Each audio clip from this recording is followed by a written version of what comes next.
will start in a few minutes.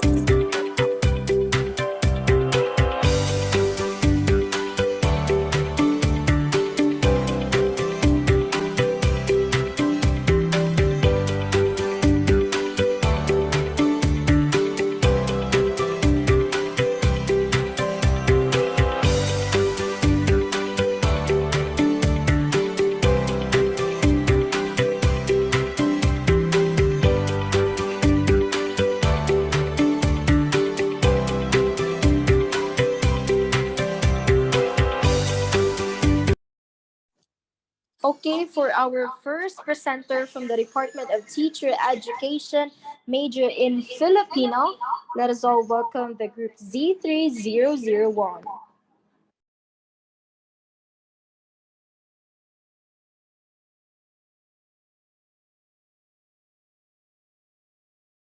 At ngayon na ilalahad namin sa inyo ang aming sinagawang pag-aaral na pinamagatang Wikang Mandaya sa Bibig ng mga Katutubo, Pasusuri sa Impluwensyang Lingwistiko. Ang pag-aaral na ito ay sinagawa upang masuri kung naimpluwensyahan ba ng ibang dialekto ang gamit na dialekto ng mga tutubong Mandaya ng Bahi, Maragusan, Davao de Oro. Ayon nga kay Robreco 2009, maaring pahalagan ang wika sa parehong nakasulat at pasalitang anyo, isang makabaluhang tagapagpahiwatig ng pagsapin-sapin ng isang lipunan na nagpapahiwatig ng mga pagkakaiba sa paggamit ng mga tao sa wika. Natutukoy ito sa kanilang katayuan sa lipunan at sa grupong kanilang kinabibilangan. Sa pag-aaral naman ni Constantino noong 2000, sinasaad na ang pagkakaiba ng wika ay nahati sa dalawang kahulugan.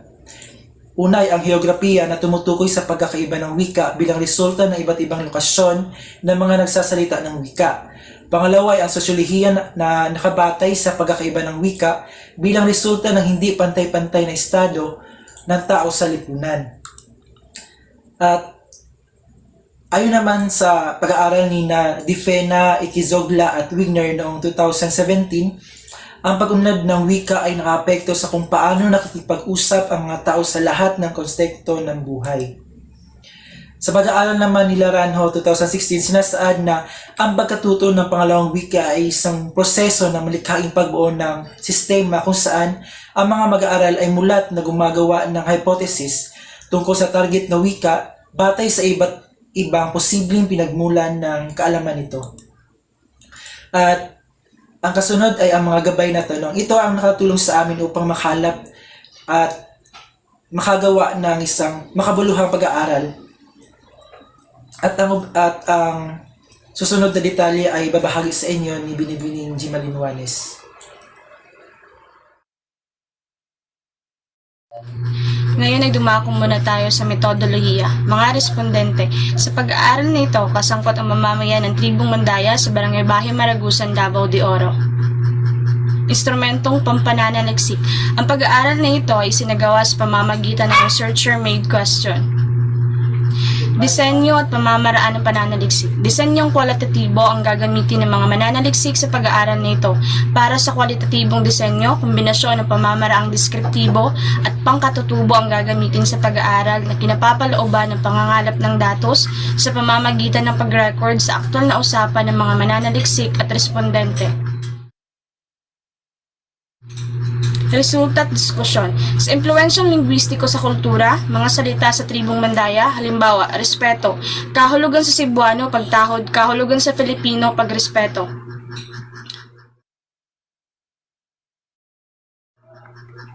Impluwensyang lingwistiko sa pag-iisip, halimbawa, ang salita sa tribong Mandaya, dili makaringaw, kahulugan sa Cebuano, dili malimutan, kahulugan sa Filipino, hindi malimutan.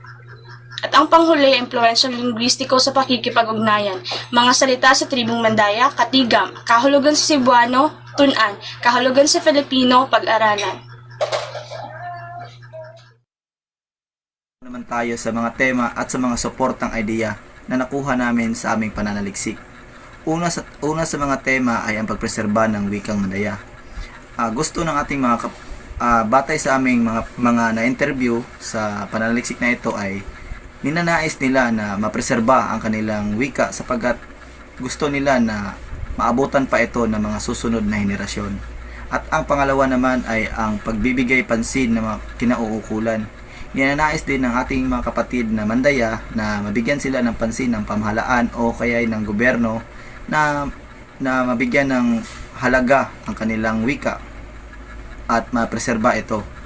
At ang pangatlo ay ang paraan ng pagpapanatili ng kasanayang wika. Ninanais din nila na gamitin ito sa kanilang araw-araw na mga gawain kagaya ng pagtatrabaho o maging sa kanilang loob ng kanilang bahay. At ang pang-apat ay ang pagbibigay ng halaga batay sa nakagisnang wika. Ninanais din nila na may preserba o kaya bigyan pa ng sapat na pagpapahalaga o pag-aralan ang kanilang wika. At ngayon ay dumako naman tayo sa konklusyon. Batay sa natuklasang pagsusuri sa mga datos, nabuo ang mga konklusyon. Napag-alamang karamihan sa mga katutubong Mandaya ay naimpluwensyahan na ng ibang wika. At kapansin-pansin ang pagbabagong na idudulot na impluwensyang lingwistiko para sa mga katutubong Mandaya. At ang panghuli naman ay ang rekomendasyon. Batay sa naging kinalabasan at konklusyon sa pag-aaral na ito, itinagubilin ang mga sumusunod. Dapat mabigyan ng sapat na atensyon at suporta ng pamahalaan ang mga katutubong Mandaya at bigyan sila ng trabaho o kaya'y programa na para sa kanila. At para naman sa mga mananaliksik na nagsasagawa rin ng ganitong pag-aaral, ipagpatuloy nyo lang ang pagtuklas sa kagandahang asal ng mga wikang katutubo. Yun lamang po at maraming salamat.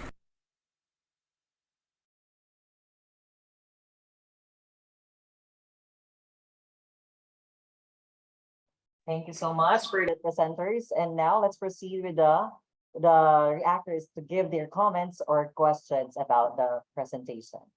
Now, first we have here she graduated at University of Mindanao, Tagum College, former member of Filipino Club. Let's all welcome Maria Klein L. Dagpin. Hello, ma'am. Good afternoon.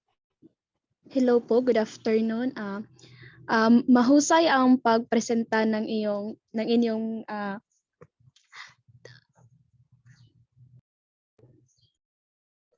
hello. Yes, ma'am. Hello, ma'am. Mahusay at binabati ko kayo. Ang aking katanungan ay, bilang mga manunuri, ano ang mga naging aralin niyo ayon sa inyong pananaliksik ukol sa wika?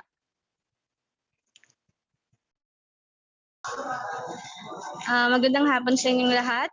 Ayon po sa tanong niyo, ma'am, na ano ang mga aral na natutunan namin mula sa aming pananaliksik.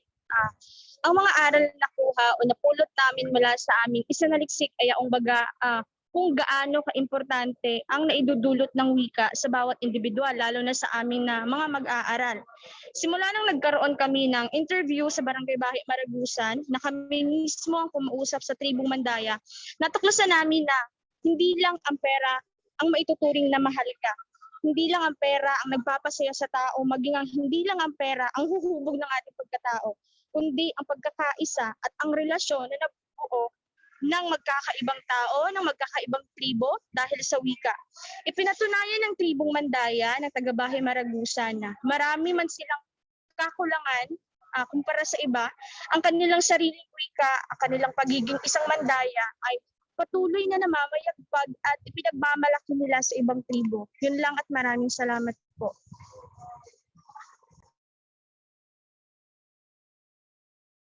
Magaling. Ayun lamang po at maraming salamat. Thank you so much for that, ma'am. Okay, to award the certificate of appreciation, this is proudly presented to Maria Klein L. Dagpin as a reactor during the Tagum College 31st Research Forum, signed Dr. Larseniel Pascual, Research Coordinator, signed Dr. Gina Fe Israel, the Dean of College, and signed Dr. Evelyn P. Saludes, the Vice President of Branch Operating Officer. And let's have another reactor for the same group. Sir John Lloyd Encenso, a graduate at University of Mindanao Tagum, former Honor Society member, and he also graduated as magna cum laude. Sir?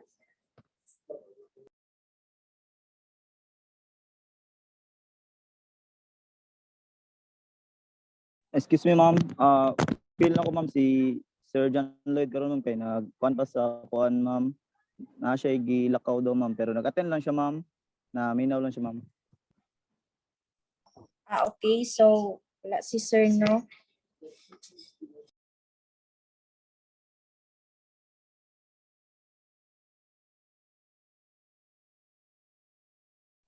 Okay, so since wala sa sir, no, so let's proceed with the presentation of another group.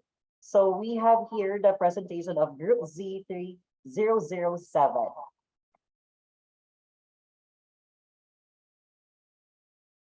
Kasama ang aking mga kagrupo na sina Binibining Juliana Bragat at Richelyn Roble. Kami ang Group Z3007 na magsasagawa ng talakayan sa resulta ng aming pananaliksik na tungkol sa balbal sa bibig ng Gen Z, pagsusuri ng wika. Pagkakabuo ng salitang balbal ay ang pagsasama-sama ng mga salitang Filipino at wikang Banyaga. Gayunpaman, ang paglitaw ng modernong salita ay nagpapabago sa kulay ng wikang Filipino. Ang salitang balbal o modernong salita ay malawak ang saklaw sa lipunang ating ginagalawan. Kung kaya't may kapangyarihan itong hulmahin o kaya naman ay wasakin ang pambansang wika na identidad na pagkakaisa. Pinapaiksi, binabaliktad o hindi naman kaya ay nag-iimbento tayo ng mga salita upang mapadali ang pakikipag-usap sa kapwa natin. Dahil dito, ang salitang balbal na itinuturing na pinakabababang antas ng wika ay umusbong. Ang layunin ng pananaliksik na ito ay tukuyin ang mga salitang balbal na ginagamit ng Gen Z, paano ito nabuo at pakinabang ng salitang balbal sa pang-araw-araw na pakikipagtalastasan. Upang makamit ang mga layunin ito ang mga sumusunod na mga gabay na tanong. Una, ano-anong salitang balbal ang ginamit ng Gen Z sa pakikipagtalastasan? Pangalawa, paano nabubuo ang salitang balbal ng Gen Z? At ang panghuli, ano-ano ang pakinabang ng salitang balbal sa iyong pang-araw-araw na pakikipagtalastasan? Ang pag-aaral na ito ay gumagamit ng structural linguistic na pamamaraan na may hangaring ilantad ang salitang balbal ng Gen Z. Ang linguistic ay isang pamaraan ng pag-aanalisa ng isang wika, lalo na sa pagpapakita ng mga kaibahan sa pagitan ng formal na estruktura ng isang wika, tulad ng iba't ibang ponema na may layuning tukuyin ang relasyon ng isang wika sa iba pang wika. Ang mananaliksik rin ay gumagamit ng phenomenological na dulog na naglalayong tukuyin ang mga karanasan ng isang tao sa kanyang pang-araw-araw na buhay. Gayunpaman, ang metodo na ginagamit sa isang kwalitatibong pananaliksik ay nagkakaroon ng malalim na pag-uunawa sa mga pangyayari. Isa lamang kahulugan nito at pagkakaroon ng malalim na pag-unawa ay magkakaroon din ng malaking pagkakataon na makuha ang mga saloobin sa masangkot na pag-aaral nito, lalo na ang mga importante. Sa pagsusuri na ito, ang mga partisipante ay ang mga piling kabataan na galing sa Barangay Kabayangan, Munisipalidad ng Braulio, Iduhali, sa pamamagitan ng purposive sampling technique at sa pagpili ng mga kalahok sa pananaliksik, batay sa mga sumusunod na mga pamantayan. Una, may edad na 14 hanggang 22 taong gulang. Pangalawa, kabataan nakatira sa Barangay Kabayangan, Munisipalidad ng Braulio, Iduhali, Davao del Norte. At ang pangatlo, may kaalaman sa mga salitang balbal. Partisipante naman ay may 16 na piling kabataan ng Barangay Kabayangan at ang instrumento ay ang gabay sa pakikipanayam, in-depth interview or IDI at ang focus group discussion or FGD. Pag-aanalisa ng mga datos. Una ay ang pag-organisa ng mga datos sa pamamagitan ng pagsasalin sa pasulat na paraan o transcribe. Pangalawa, pagsasaayos sa mga datos sa organisadong listahan o isang tali. At ang panghuli, pagsisiyasat sa mga natuklasan sa tulong ng tagapayo o taga-analisa ng mga datos. Magandang araw sa ating lahat. Dumako naman tayo sa resulta at diskusyon ng pag-aaral o pananaliksik na ito na kung saan may paraan na pagbuo ng salitang balbal at kung ano ang naging pakinabang nito sa pag-araw-araw na pakikipagtalastasan ng Gen Z. Dumako tayo sa paraan ng pagbuo ng mga salitang balbal na may dalawa itong paraan, ang pagbabaliktad. Mga salitang balbal ay ang lodi, idol. Sa pagsusuri, ang unang letra ng salitang idol ay nilagay sa dulo, kaya naging lodi. Pet, malo, malupit. Ang huling salitang pantig ng malupit ay nilagay sa unahan, kaya nabuo ang petmalo. Werpa, power. Ang huling pantig sa salitang power ay nilagay sa unahan at pinalitan ang letrang O ng letrang A, kaya werpa.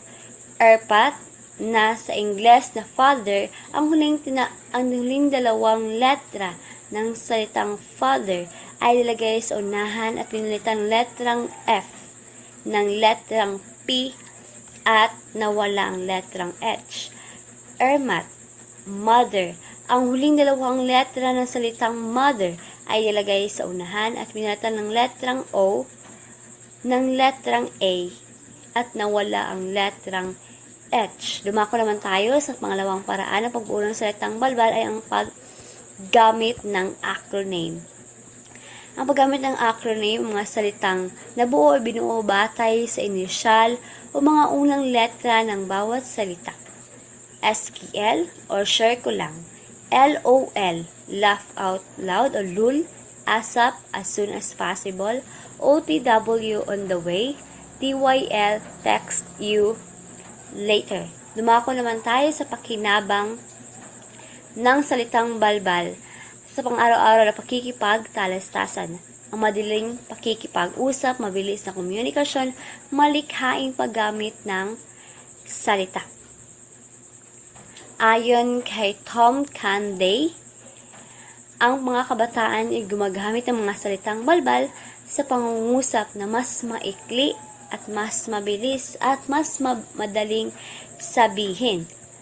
Ang mga malikhaing paggamit ng salita ay paglikha ng mga salita na nagdadagdag at lumalawak kaalaman ng mga kabataan.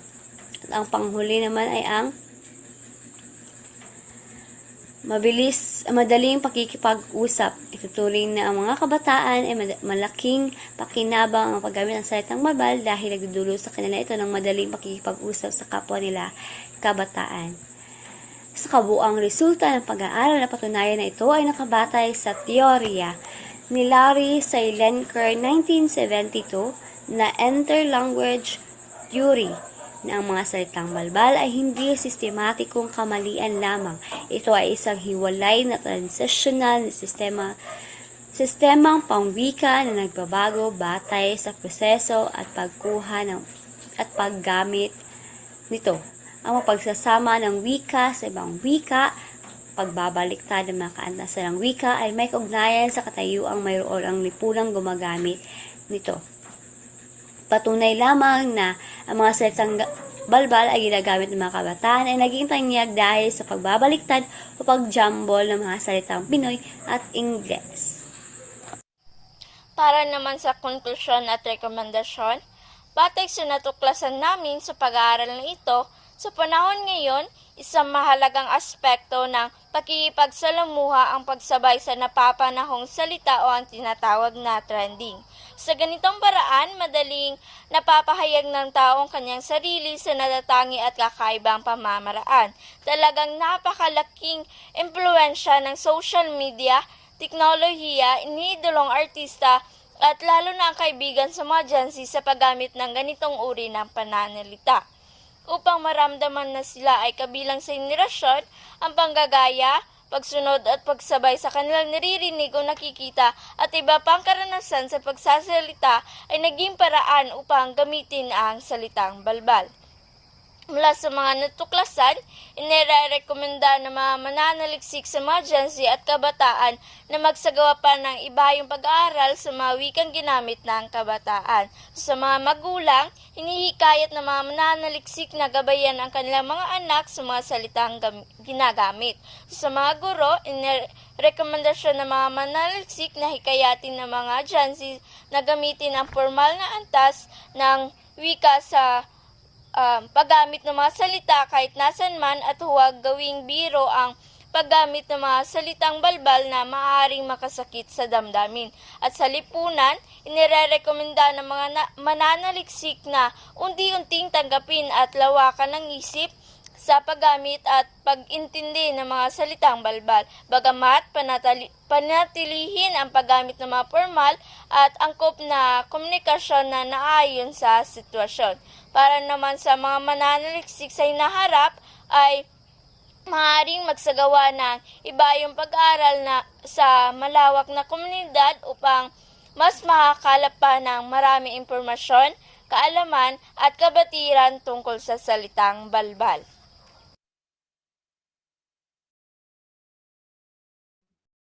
Okay, thank you so much for that, presenters. Now let's proceed with their reactors to give some comments and questions about their presentation. Now, first we have she is currently teaching at Tagum City National High School, graduated in Bachelor of Secondary Education major in Filipino, and year graduated at 2011. Let's all welcome Ma'am Realin C. Apelido. Hello, ma'am. Good afternoon. Hello, good afternoon. Naririnig ka? Yes, ma'am. Una sa lahat, nais kong ipaabot ang aking pagbati sa mga mananaliksik. So, napakaganda ng kanilang napiling pag-aaral sapagkat ito'y napapanahon at talagang nakakatulong para mas masabayan yung mga mag-aaral na kabilang sa Gen Z na mas marami pang mabubuong mga balbal at makabagong salita.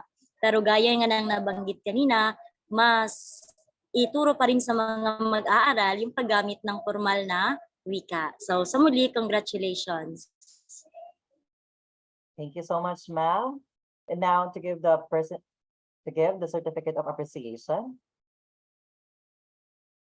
So the certificate of appreciation is proudly presented to Ma'am Realin C. Apeliedo for being a reactor during the 31st Research Forum at Zone 3, signed by Dr. Larceniel P. Pascual, the Research Coordinator, signed by Dr. Gina G. Israel, the Dean of College, and signed by Dr. Evelyn P. Salinas, the VP Branch Operating Officer.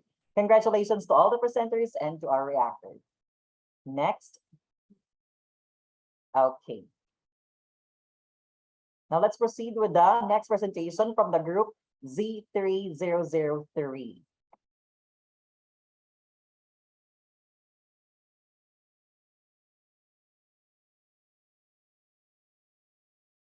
Magandang umaga sa ating lahat, lalong-lalo na sa ating Assistant Dean of College, Mr. Russell G. Aporbo, sa ating Research Coordinator, Mr. Larceniel Pascual, sa ating Assistant Research Coordinator, Ms. Lovely May Prieto, at sa ating mga reactors na nandito, maging sa aking mga kapwa mananaliksik, isang maganda at maliwalas na umaga sa ating lahat.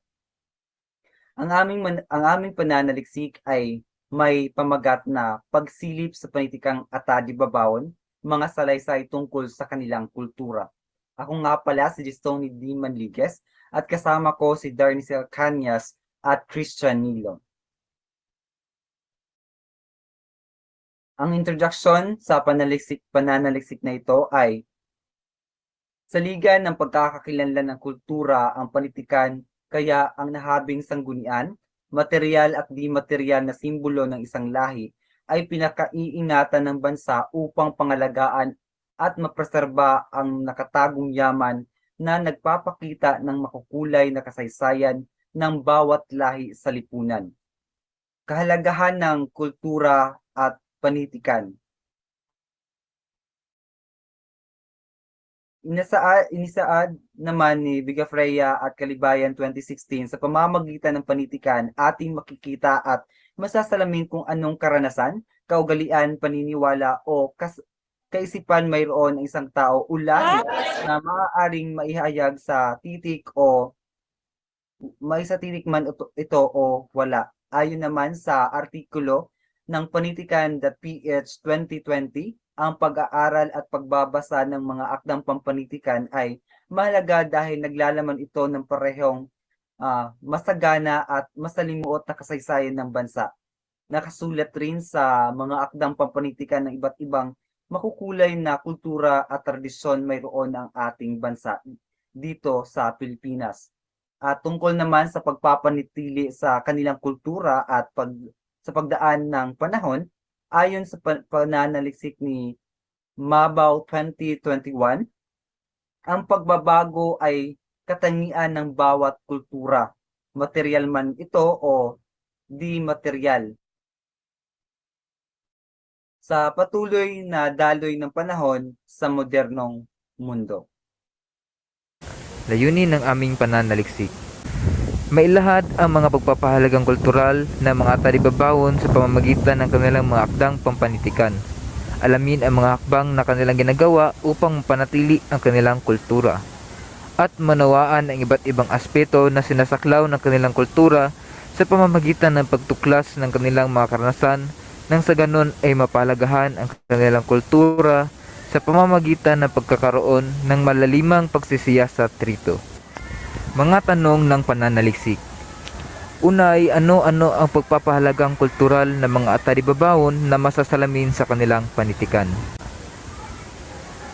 Pangalawa ay paano napamanatili ng ataribabawon ang kanilang kultura sa pagdaan ng panahon. Pangatlo ay ano-ano ang saloobin ng ataribabawon sa pagpapanatili ng kanilang kultura.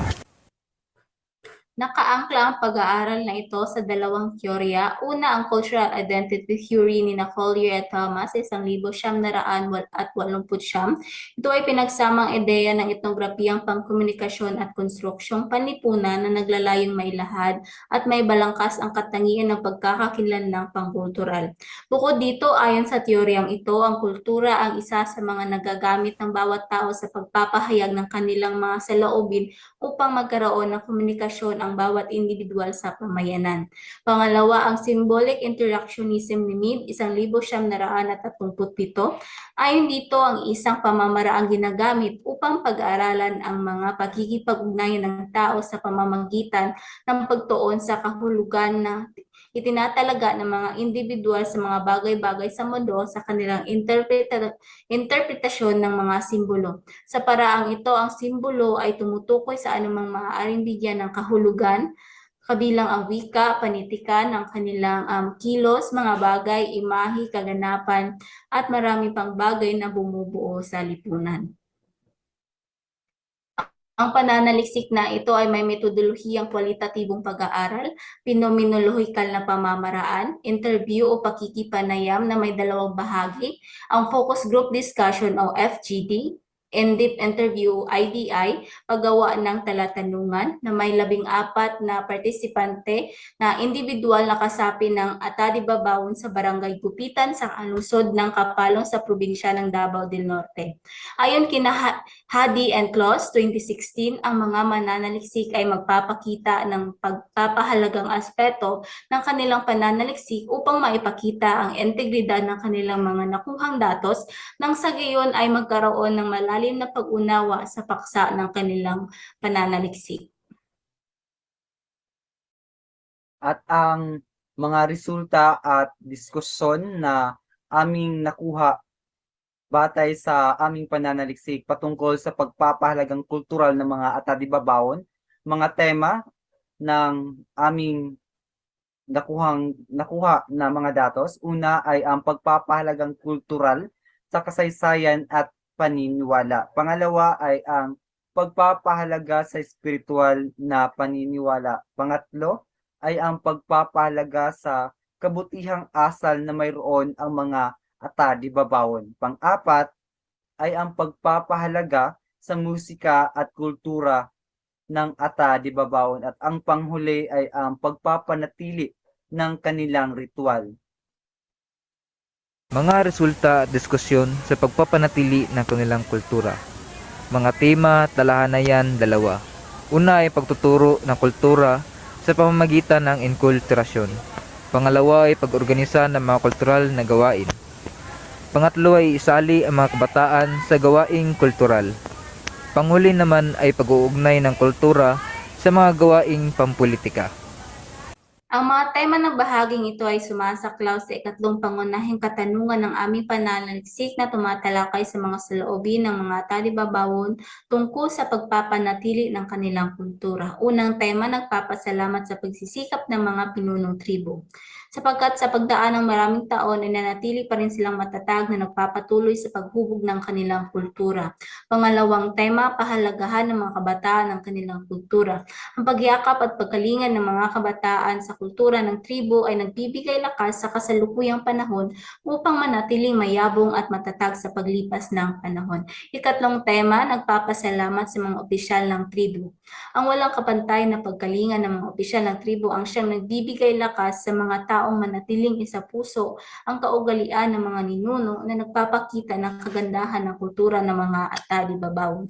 Pang-apat na tema, nagpapasalamat sa suporta ng gobyerno. Dahil nabigyan ang mga katutubo ng pribilehiyong kanilang mandadala saan man sila magpunta. Sa kabila ng mga diskriminasyong kanilang natanggap sa mga taong nakasara ang isipan sa mga bagay na kaiba sa kanilang nakikita ay patuloy pa rin ang tribong namumuhay at patuloy na bukas ang kalooban at isipan at tanggapin ang pagbabagong nakapagdudulot ng kakaiba sa kanilang kultura. Panghuling tema,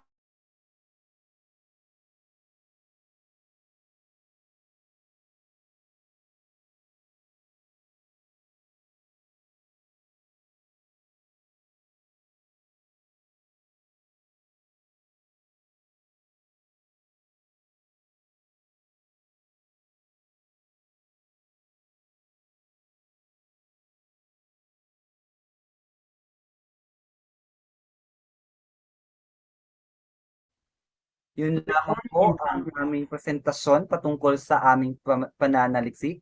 Muli, ako si Gistoni D. Maliguez at kasama ko sa pananaliksik na ito sina Darnicel Cañas at Christian Nilo. Maraming salamat sa inyong pakikinig. Okay, thank you so much, Z3003. And now it's time for your reactors to give some comments or suggestions.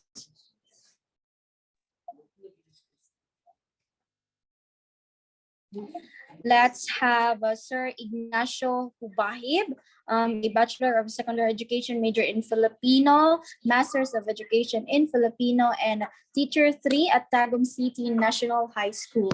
Sir? Magandang hapon. Annyeonghaseyo.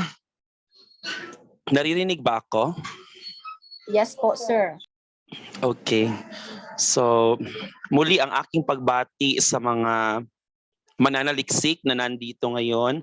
Talagang napaka-importante ng inyong pananaliksik, lalong-lalo na sa pagpapatupad ng mother tongue-based language instruction doon sa ating mga mag-aaral sa K-12. Mapapansin kasi natin yung ating mga yung ating pag-aaral, madalas ang ating mother tongue instruction ay nakatuon lamang doon sa sinugbuan ng Bisaya at hindi doon sa mga yung tinatawag nating mga katutubong wika, lalong-lalo na sa iba't ibang tribo dito sa ating probinsya o sa ating rehiyon. So napakabuti nito sapagkat ito ang magiging parang sandigang pag-aaral ng mga susunod pang pag-aaral nang sa gayon maitama natin kung ano yung mga dapat pang gawin sa pagdating sa pagtuturo ng mother tongue based instruction. Kasi nga pag sinabi nating mother tongue, yung kinalakhang mga wika or wikain or dialekto ng isang bata para sa epektibong pagkatuto ng mga mag-aaral. So muli, maraming salamat sa maraming salamat din sa University of Mindanao sa pagbibigay ng pagkakataon sa mga mag-aaral na ito na makapagsaliksik hinggil sa mga kultura at tradisyon, hinggil sa kultura ng mga tribo dito sa ating rehiyon. Naway magamit natin ang inyong pananaliksik sa mas lalo pang pagpapaunlad ng pagtuturo at pagkatuto ng mga mag-aaral. Maraming salamat. Congratulations. 축하합니다. 여러분 학생들 감사합니다. Okay, thank you so much, Sir Ignacio Ubahib. And of course, to present your certificate of appreciation, this is proudly presented to you, Sir Ignacio Ubahib Jr., being a reactor during the Tagum College 31st Research Forum. Signed, Dr. Larceniel Pascual, Research Coordinator. Signed, Dr. Gina Israel, Dean of College, and signed Dr. Evelyn P. Saludes. Thank you so much for your time and effort, sir, and of course, congratulations to the group. Okay, thank you so much for that, presenters and reactors. Now let's proceed from the Department of Teacher Education, Bachelor of Secondary Education, major in English, groups presenters. Now let's have the presentation of group Z3073. College, Sir Russell J. Aporbo, to our research coordinator, Sir Larciniel Pascual, and to our assistant research coordinator, Ma'am Lovely May Prieto, also to our reactors and our co-student researchers, good day. I am Maria Lorraine V. Anino, together with Ms. Laida Glipatalino and Ms. Nicole Ansab. We will be presenting our study entitled Social Pragmatic Analysis on Celebrities' Posts and Fans' Comments. The phenomenon of hate speech occurring in one's nation and the relationship between social media celebrities and their audience is very interesting to draw. Social media has changed the way how people interact, comprehend, and react to online dialogues among diverse viewpoints. As stated by Subiantoro and Apiento, that the use of language displays a person's personality, or in other words, a person's linguistic choices represent their personality. A nation's language also reflects its culture's personality. Social media celebrities usually target a specific audience in specific contexts. Most social media texts are short online conversational posts or comments that do not contain enough manageable information for the audience to comprehend and respond in a short stretch of time. Celebrities can post a certain content that could be misinterpreted by the audience. And their intentions are sometimes based on culturally, religiously, politically, or socially constrained features, making it difficult for them to express their message as effectively as they could. With this fast rippling effect, the social media users tend to implicate the negative inference through commenting which often contain hoax or slander or obscene language. For the research questions, using a qualitative approach, the study aims to analyze the proposed topic on social pragmatic analysis on celebrities' posts and fans' comments. This is done specifically to seek answer to the following questions.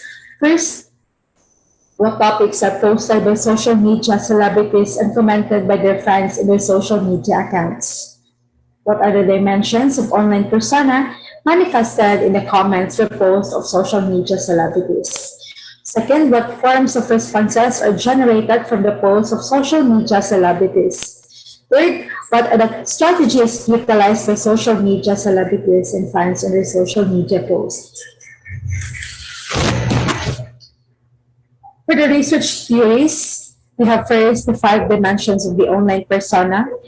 Now, this is first analysis study is anchored first to the work of Moore et al. 2017 about the 5 dimensions of online persona. The 21st century has not only produced a proliferation and a mass popularization of platforms for the production of public digital identities, but also an explosion of scholarship investigating the relationship between such identities and technology. These approaches have mainly focused on the relations between humans and their networks of other human connections, often neglecting the broader implications of what personas are and might be, and ignoring the rise of the non-human as part of social networks. These personas are called as public, mediatized, performative, collective, and value. For the second theory, we have the Crystal's theory of language and technology. This concept outlines how the Internet's linguistic revolution is aided by a shift from the technology towards people purposes. And to find out the role of language in the Internet and the effect of the Internet on language, we have the 3 vital strategies in online communication. We have the graphology, the division, and the formality. For the impoliteness theory, politeness theories have focused on how communicative strategies are employed to promote or maintain social harmony and interaction. On the other hand, little work has been done on on communicative strategies with the opposite orientation, attacking one's interlocutor and causing harmony. We have the bald on record, the positive, the negative, the sarcasm, or mock politeness, and last we have the withhold politeness. Now for the methods, this qualitative discourse analysis study utilized the social media posts of celebrities and fans' comments as the corpora. The posts and comments were collected from Facebook, Instagram, and Twitter accounts of Filipino social media influencers. And in order to have a broader ground for this study, 100 online posts from these social media platforms were collected and analyzed. The data gathered are considered as secondary data. Aside from that, this study is a discourse analysis in nature because it is focused on analyzing celebrities' posts to a certain content. Now, the following slides are sample corpus taken from the different social media platforms.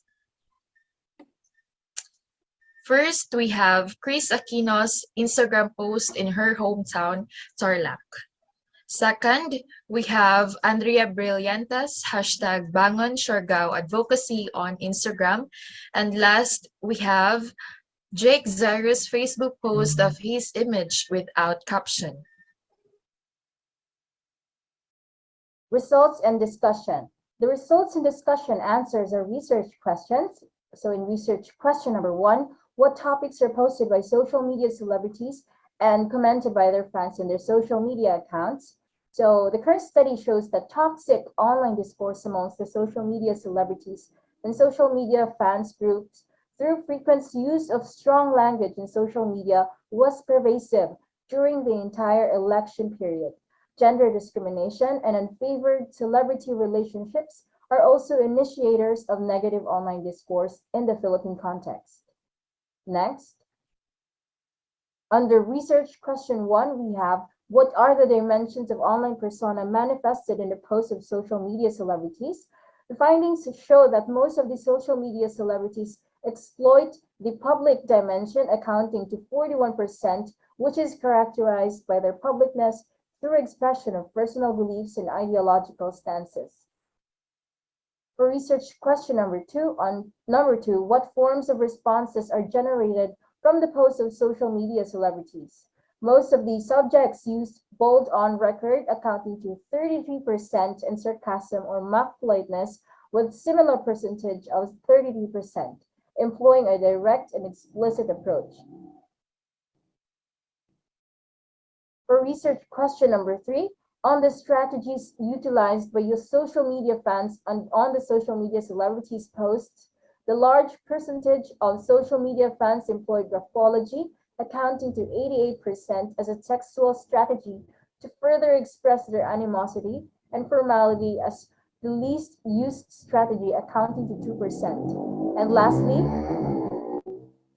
the results of the study found that there are 2 primary trigger mechanisms: the surrounding context of the social media celebrities post and the social media fans' behavior in their use of language.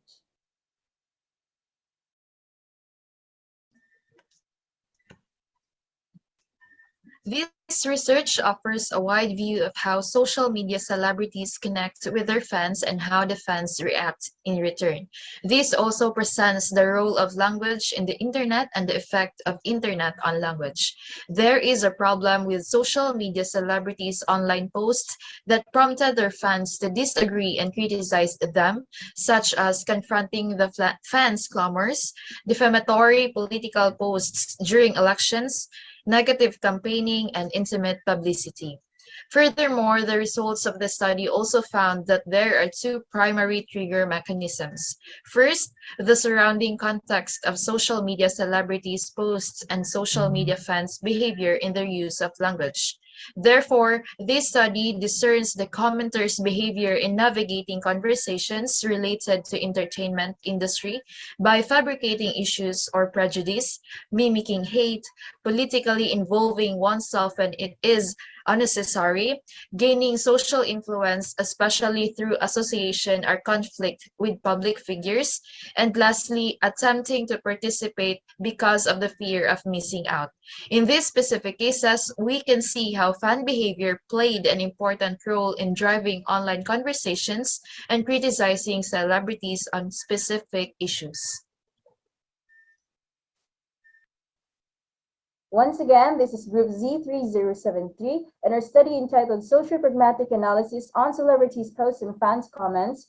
Thank you so much. God bless us all. Thank you so much for that, presenters. Now, at this juncture, let's listen from your reactors' comments or questions regarding your presentation. Let's have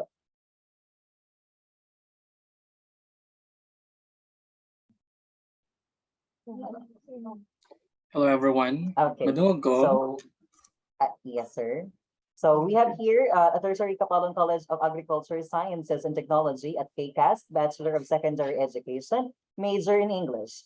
Law Office Secretary at Ranario Dayaday, Law Office 2018 until now, and champion in the first Language Research Summit. Please help us welcome Mr. Roden Fernandez Manligues Jr. Hello, sir. Good afternoon. Hello, good afternoon, everyone. First, I would like to thank this opportunity nga gihatag sa ako and then to the presenters, advance congratulations.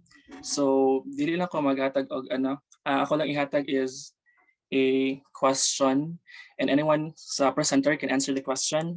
Okay, the question is what would be the distinctive aspect of your research paper compared to other researches which your research tackled about social pragmatics and how these contribute to the existing body of knowledge, especially in the language or in the language itself.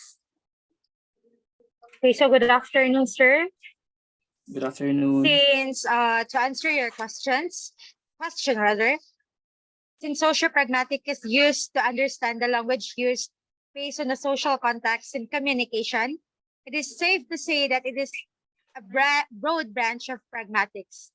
That the distinctive aspect of our research among other researches about social pragmatics is our secondary data, since our corpora used are the Filipino social media influencers or the celebrities' posts and their fans' comments. And to have a broader ground for this study, 100 posts from Facebook, Instagram, and Twitter were collected and analyzed. So the study found two primary trigger mechanisms. First, the surrounding context of the social media celebrities' posts and the social media fans' behavior in their use of language. With that, this research depends on the existing body of knowledge since it offers a comprehensive view of how social media celebrities connect with their fans and how the fans react in return. So this also presents the role of language on the internet and the effect of the internet on speech. And to fully know and comprehend everything that involves a kind of interaction via online media. So it is vital to analyze social media celebrities' posts, methods, contents, and relations with their platforms. So the social media fans' behaviors in the present social circumstances under certain conditions as the frame of reference. Thank you so much, sir. Okay, I'd like to commend kay it was thoroughly kaganina sa ilahang makiklaro man kayo nga sa ilahang through presentation it was really commendable kay nakita jud dito kung pila ka percentage nakita jud ninyo nga kung pila ka present ang hate kung unsa ba ang mga relationship sa ilaha pong topic is that nice pud siya kayo because the topic is kanang nag-speak pud siya because through online na kayo siya tanan though ma-connect pud siya sa atwa as future teachers that as future teacher we should have that better understanding of social pragmatics dili lang siya about sa our communicative strategies sa linguistic form but of course as future teachers pod nindot kay siya nga topic kay because we are really an image a public figure dili man jud sa kuan man jud tatanan online naman jud ta so the way pod how we interact with our students maghatag ta sa to ang opinions maklaro pod jud dito nga it's very important to have this competence nga we should use the language properly in the proper context, and of course para napod tayo mga glimpse of how we can really, of course, present ourselves, because as kato kaganina, that choices in our language use can really reflect on ourselves, or our personality.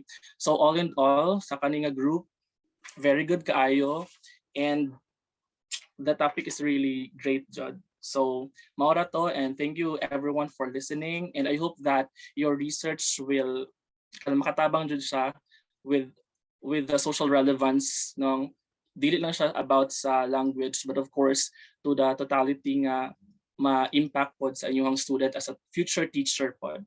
So that would be all. Thank you. Thank you so much for that, sir. And also to our presenter, congratulations. Now at this time, let's have the certificate of recognition is probably presented to Mr. Dan Fernandez Manriquez Jr. as a reactor during the 31st Research Forum Zone 3, signed by Dr. Larsenil P. Pascual, our research coordinator, signed by Dr. Ginofe G. Israel, the Dean of College, and signed by Dr. Evelyn P. Saludes, the VP Branch Operating Officer. Again, congratulations to presenters in our reactor. Okay, to continue with our presenters, let us have now the group Z3062.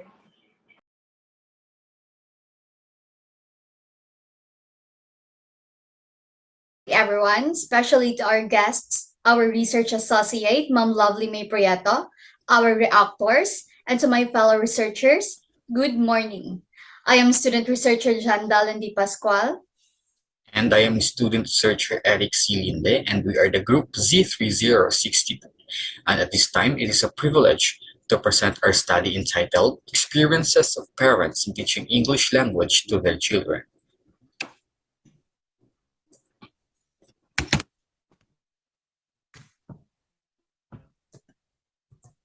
First, we have our introduction. Since parents are the first teacher in life, especially in acquiring their English language, parents also experience difficulties teaching their children English. Some of these problems are their lack of communication, lack of concentration and discipline, lack of resources, lack of vocabulary mastery, and even trouble speaking. Also, parents find it difficult to teach their children if they are being distracted by their environment or by their other peers.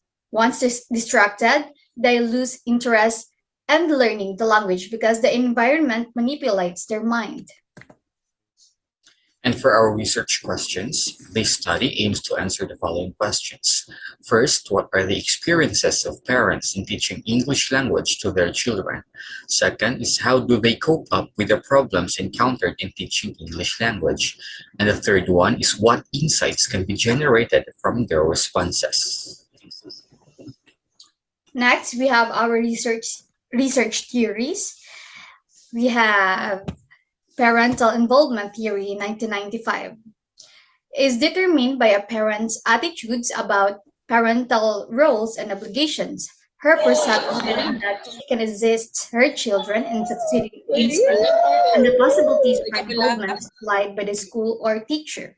This theory is useful since parents' experiences talk about their involvement and responsibilities in how they engage themselves in teaching their children English language, despite the challenges and difficulties that they face, and what are their different styles in coping with their problems.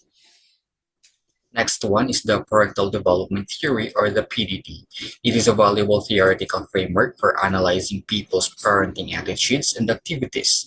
The PDT explains how people construct and adapt their parenting perspectives over time and is closely related to both social learning and cognitive development theories. Next, we have Theory of Intelligence, 1988. The theory of intelligence refers to people's opinions regarding the nature of intelligence, notably its changeability, intelligence of implicit theory, and intelligence mindset by Dweck and Leggett, 1988. Next one is our methodology. So in this study, 40 research participants was selected and we used purposive sampling. parents or guardians, parents who are teaching English language to their children in elementary level who undergoes a modular class in the midst of pandemic.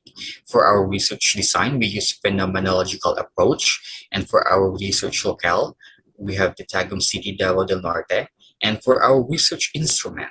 In this study, individual depth interview or IDI and focus group discussion or FGD serves as the main instrument. IDI and FGD participants was asked 5 probing questions about their life experiences in teaching their children English language. Next, we have result and discussion. The data were gathered by responding to the following questions. First, we have what are the experiences of parents in teaching English to their children? Second, how do they cope with the problems encountered in teaching English language? Third, what insights can be generated in the responses?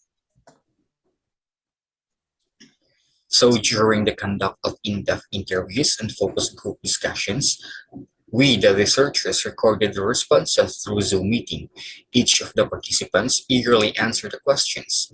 The gathered data was translated carefully by the researchers. The recorded responses of the participants were encoded and undergone a process then classified into major themes.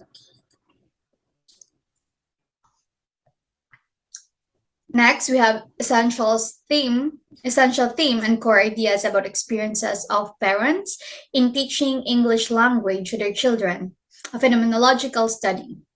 We have environmental distraction, lack of vocabulary and English proficiency, emotional support, exposing them on English movies and YouTube videos, exposing them to English conversations and activities, refraining them from technology and noisy areas, building rapport, keeping tracks on child's performance, and controlling emotions. Furthermore, children's focus is affected due to distractions such as mobile games, peers playing outside, and not being able to control watching videos on YouTube.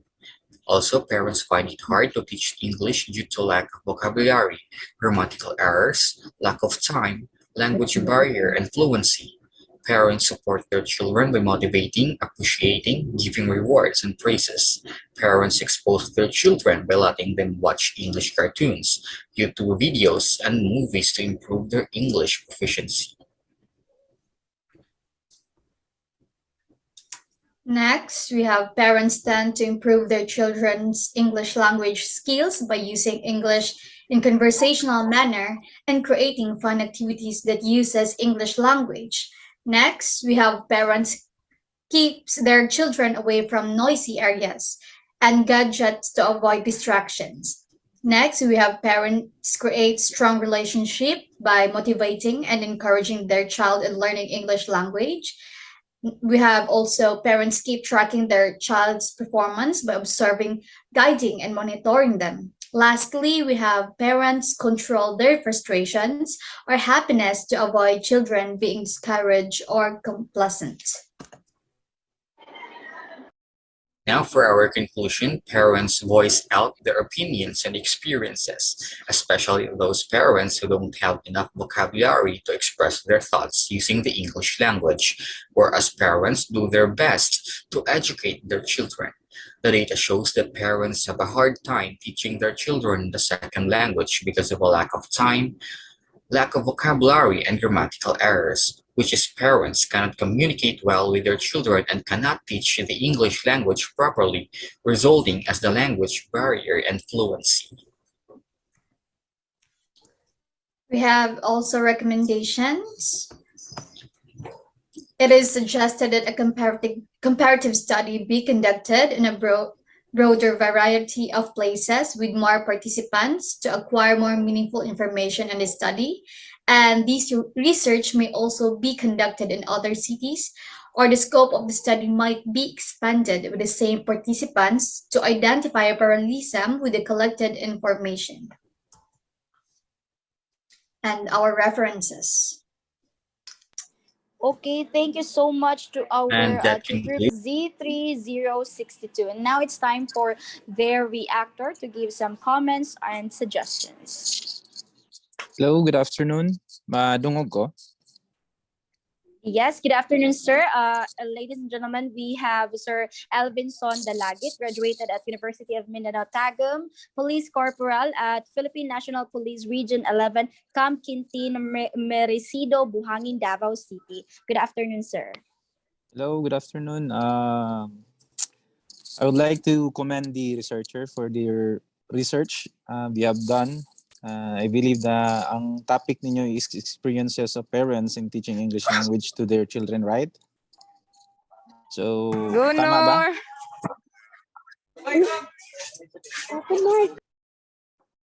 Uh,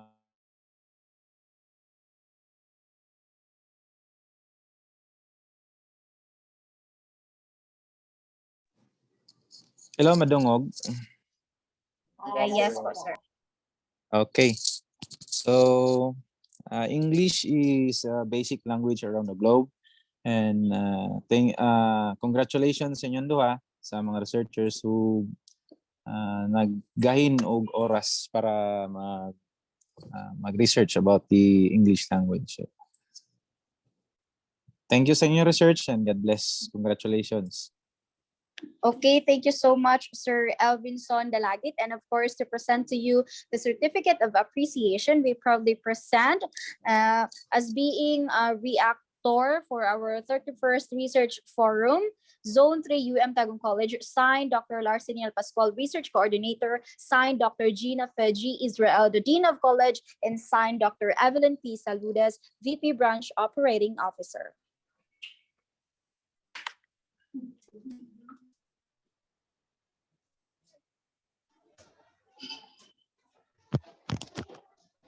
Okay, we have this another reactor for the same group, Ma'am Janie Jean Sabes, graduated at Tagum College, Bachelor of Secondary Education, major in English, and now an English teacher 3 at DepEd Davnor. Good afternoon, ma'am.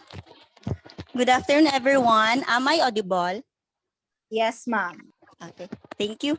And I would like also to commend the researcher for choosing the topic about the perceptions of parents regarding their mentoring their children at home, especially in using the English language.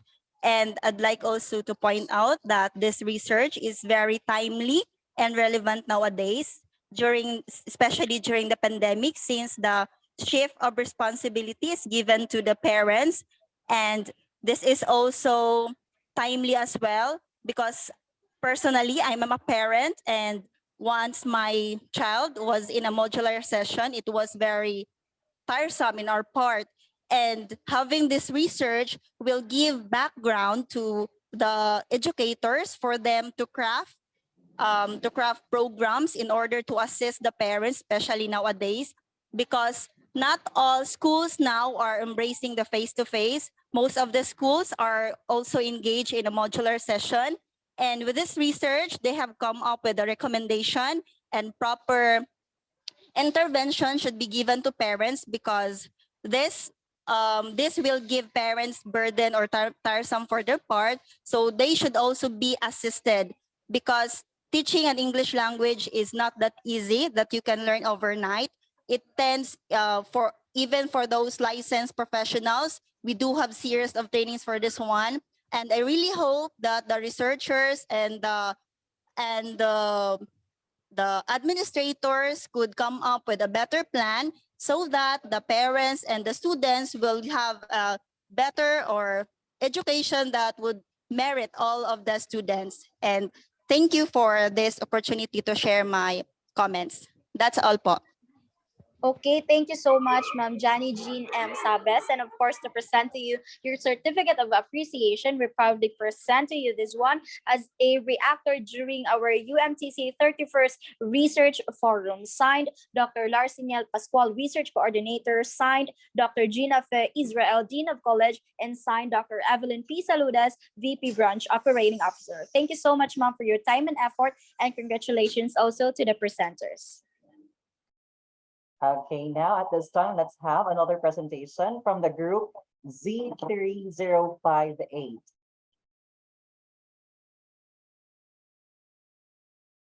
We are the group Z3058. I am Yala Kadaknog. I am Jenny Rose Dimula. And I am Norhaini Ranain. And we are from Bachelor of Secondary Education, major in English. Today, we are going to present our study, The Writing Markers of College Students, a Discourse Analysis. This study is co-authored by Professor Hayden Marinolu, Master of Education. For the introduction of the study, discourse markers are imperative for organizing human thoughts and communicating clearly. Despite the claims about the influence of discourse markers on the comprehensiveness of written works, it was discovered or it was found out that one of the main difficulties of the student's experience and cohesion, which is associated to the use and employment of discourse markers in their written composition. One reason why students struggle to write coherently is the lack of signals or cohesive devices such as discourse markers. This study seeks to answer the following questions. First, what are the discourse markers present in the essay? Second, what discourse markers are misused in the essay? Third, how were discourse markers used in the essay? This study is seen through the lenses of Bruce Fraser 2006 through his functional classes of discourse markers in order for us to identify the present discourse markers in the essays. Second, the misuse patterns of discourse markers theory by Cow and Chen 2011 will support Fraser's study of discourse markers, which explain the different categories of misuse pattern of discourse markers. This theory gradually addressed the second question in identifying the misused discourse markers in the essays. Third, we use the rhetorical structure theory by Mann and Thompson to identify how students employ discourse markers in the essays. As for the method of this study, the researchers utilize qualitative discourse analysis, which is effective for coding, categorizing, and interpreting data to explain a single phenomenon of interest. The researcher chose 20 essays from 59 collected essays given by the instructor of 21st year GE2 students at the University of Mindanao Tagum College. We are now finally down to the results and discussion of this study. Now, to answer the first objective or question of this study, what are the discourse markers present in the essay? Overall, 100 discourse markers were found, coded, and classified under the 4 classes of Fraser's taxonomy of discourse markers. We found out that the most commonly used discourse marker is the elaborative discourse marker and, then it was followed by but, when, because, or, for example, then, thus, lastly, therefore, also, and as a result. Now, these findings support the claim of Fraser that and but are primary discourse markers because they were the most frequently used discourse markers in their respective classes. As for the second question, we have what discourse markers are misused in the essay. Based on the students' essays, there were 6 discourse markers found misused. They were but, and lastly, also, therefore, and because. Now, the misuse patterns of discourse markers were 4. We have distraction, overuse, wrong relation, and surface logicality. The overused discourse marker is the elaborative discourse marker and. Lastly, we have the third question. How were the discourse markers used in the essay? First, we have the discourse marker but that was used to contrast segments 1 and 2 by introducing an opposing statement prior to the latter statement. We also have the discourse marker so that was accompanied by that to indicate the purpose of the first segment. Now, it is used to connect 2 clauses, the first segment that expresses action and the second segment that expresses purpose.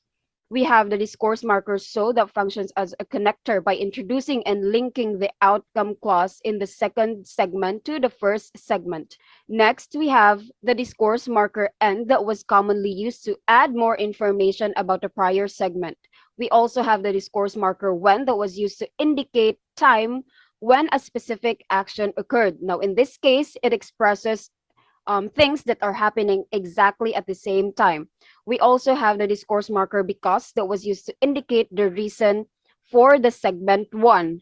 We also have or that was used to introduce another possibility in the context, and the discourse marker, for example, was used to add more information by presenting examples for the previous statement.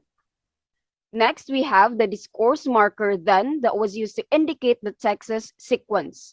Now, then is used to indicate what happens next or what happened next in order to add more information about the first statement. We also have the discourse marker also that was used to add more information about the preceding statement. Finally, after the result and discussion of this study, we're down to our conclusions. So the participants have writing issues, particularly with discourse markers. Students tend to use only a limited set of discourse markers.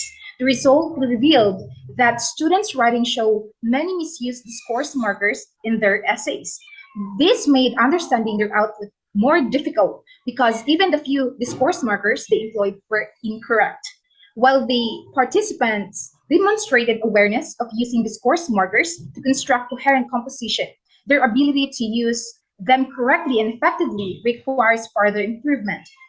Future researchers should look into why students at the University of Mindanao Tagum College fail to correctly use discourse markers in their written output. The present study would not be possible without these references of all the studies that help to support our research. And that was our study all about. Thank you Thank you very very much. Okay, so thank you so much for that, presenters. Now it's time for your reactors to give your some comments, suggestions, or questions. Now let's introduce your reactor.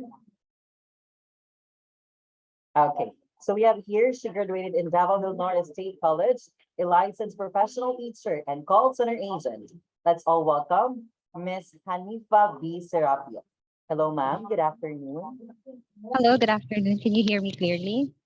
Yes, we can hear you clearly, ma'am.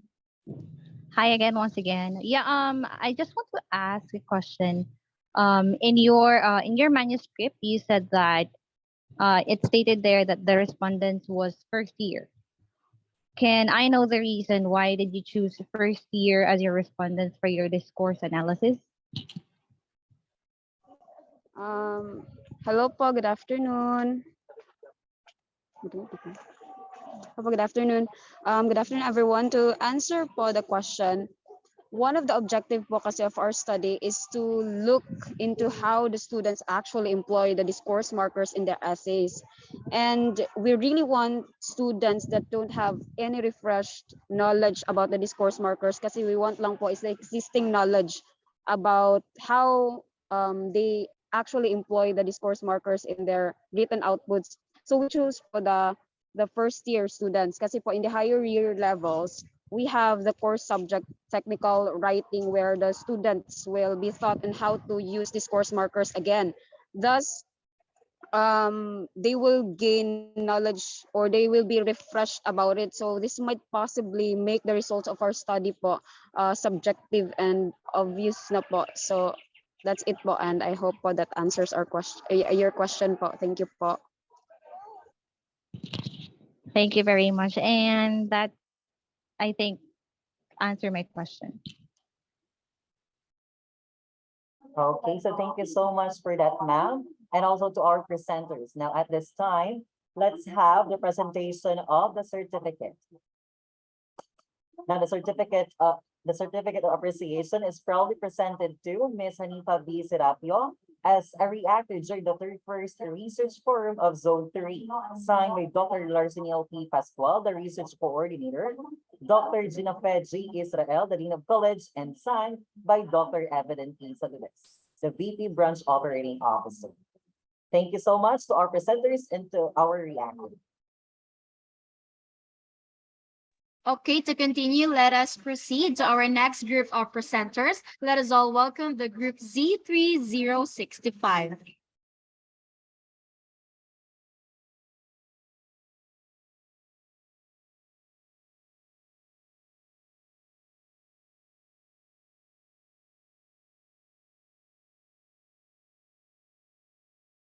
I am Roman Zulueta. And we are the group Z065. At this moment, we are going to present our study, Utilization of Language Learning Application and its relation to language competence among English major students.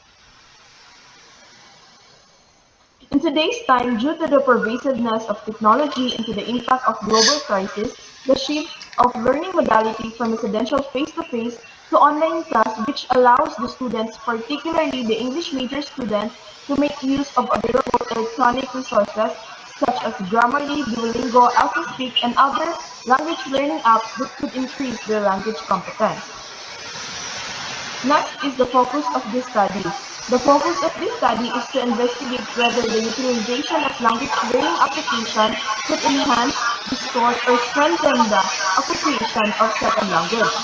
Second is to look at the significant relationship between the utilization of language learning application and the language competence among English major students. Next is the significance of the study.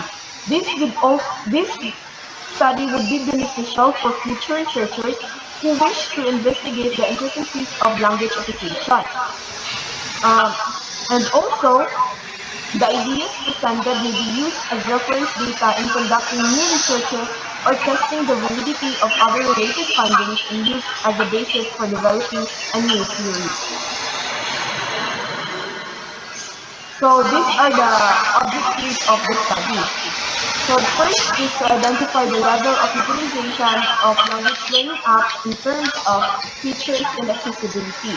Second is to assess the level of language competence in terms of sentence construction, comprehension, error analysis. Third is to determine the significant relationship between the language learning application and language competence. The theories of the study. First is the impact of social media in English language learning, utilizing food analysis by Cabrera, 2018. Second is social interactionist theory, and third is linguistic competence.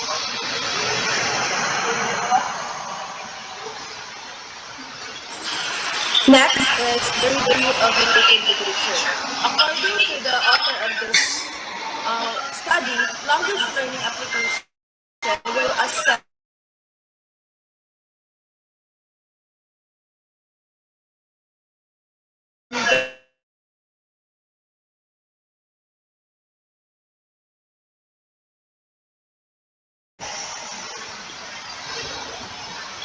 According to the study of Pascual, he confirms the effectiveness of utilizing multimedia, both informal and informal language, learning environment, in strengthening the language competency of the students.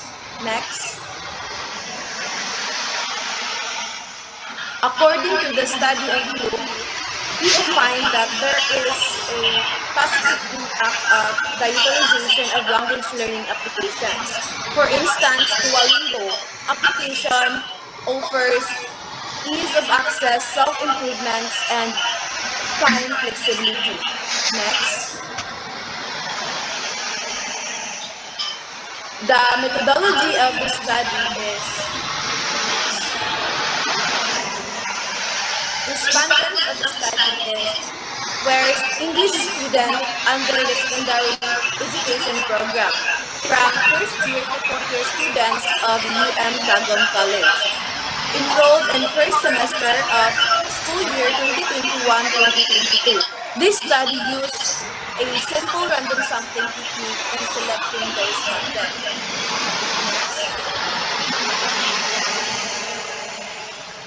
Research materials and instruments. This study utilized the researchers' questionnaire in gathering data. The questionnaire were divided into two parts. Part 1 is to determine the utilization of language learning application in terms of features and accessibility. Part 2 is to determine the language competence of students in terms of their sentence construction, comprehension, and error analysis. Next.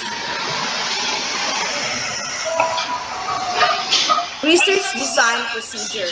After acquiring all the formal permission from the respondents, researchers sent a letter of permission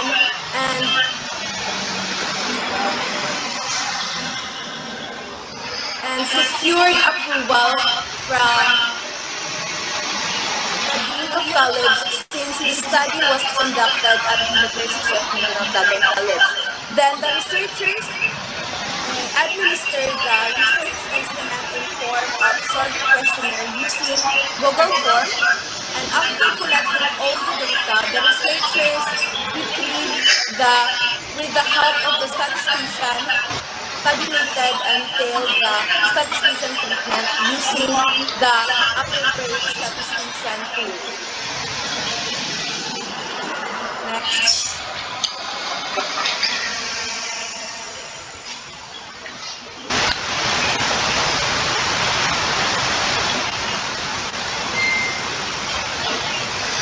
So let's proceed to the result and discussion of this study.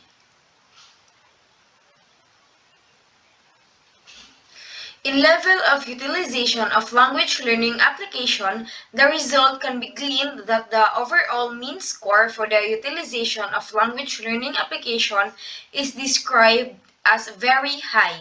Moreover, of the two indicators, features obtain the highest mean which described as very high.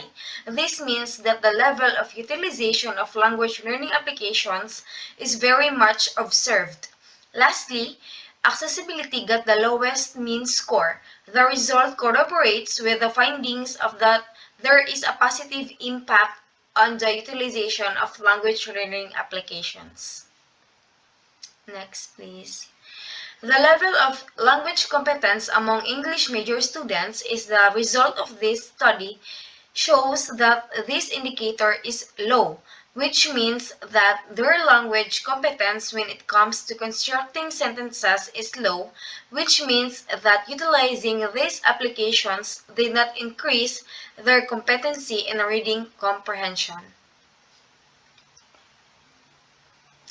So the significant relationship between the language learning applications and language competence it shows that the two variables, utilization of language learning applications and language competence, is insignificant. The hypothesis is therefore rejected. Thus, the outcome of the correlation revealed that the level of the students' language competence in using the language learning applications is low.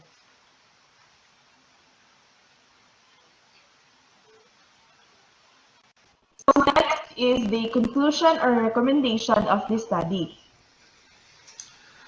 It is revealed that the student utilization of this language learning application is high, which indicates that the features and accessibility of these apps could give them interest to use it for them to learn English language and improve their language competence. And also, it shows that the language competency did not improve even if the highly utilized language learning application. It can be concluded that there are other factors that could affect their language competence. So the overall correlation between the two variables reveals that there is no significant relationship between the utilization of language learning application and language competence among English major students. Therefore, the level of utilization of these apps did not affect the language competency of the students. So here are the recommendations of this study. First is to look for the other factors that affect the language competence of the students using this language learning application. Second is students should reconsider and research more about language application to boost their language competence. Lastly is for the future researchers, they should investigate the other aspects and how to improve the language competence of the students, and also look for the other language learning application that could possibly affect their language competence. So that's the end of our presentation. The floor is now open for any suggestions and comments coming from our reactors. Thank you and God bless everyone.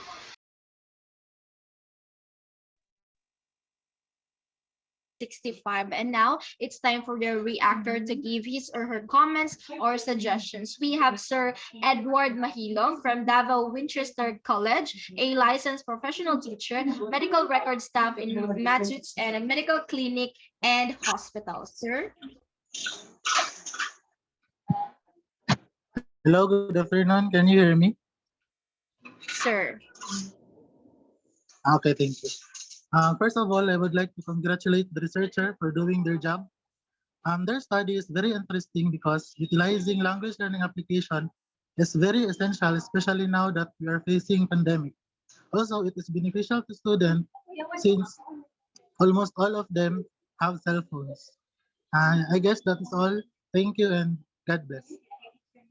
Okay, thank you so much, Sir Edward. And to present to you a certificate of appreciation, this is proudly presented to you as a reactor during the UMTC 31st Research Forum. Signed, Dr. Larsenian Pascual, Research Coordinator. Signed, Dr. Gina Fe Israel, the Dean of College. And signed, Dr. Evelyn P. Saludes, Vice President of Branch Operating Officer. Thank you so much for your time and effort, and of course, to the presenters. Oh, so we have another reactor from the same group, from Davao Winchester College, a licensed professional and a private school teacher. Let us have Ma'am Carla Camille Grandia. Good afternoon, ma'am. Can you hear me? Yes, ma'am. Okay. First, I want to congratulate the presenter and the presenter. The researcher presented the result in a very thorough manner. And everything, especially the result and the discussion, is well constructed. All I can say, as an English major graduate, the research may help an aspiring teacher, English teacher actually, and that to know that there are other factors that may affect their language competence aside from using language learning application. So that's all, I guess. And again, congratulations to the presenter. Thank you.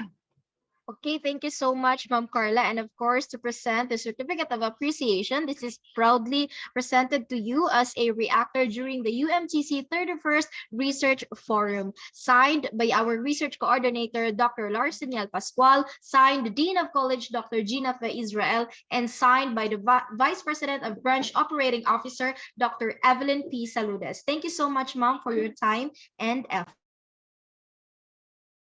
Okay, thank you so much for that. Now let's proceed with the next presentation from the group of Z3063.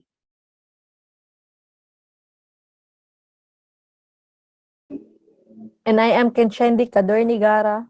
Our group 33063, and we're going to present to you the reading habits as predicted to the language of the. This is our introduction in our research. Reading habits are widely recognized as a predictor to the language competency, which has raised the importance of processing information in a language according to Minado 2016. So as a result, reading to learn is seen as a critical skill for developing a future workforce that can study, work, and live in a varied environment. Second is, in the 2018 Program for International Student Assessment, the Philippines has the lowest reading comprehensions score out of 79 according to the Tuna and RICU 2018. So the suggested educational challenge to be investigated and the efficacy of our reading techniques, but a language teacher should be able to acquire and the importance of a reading engagement.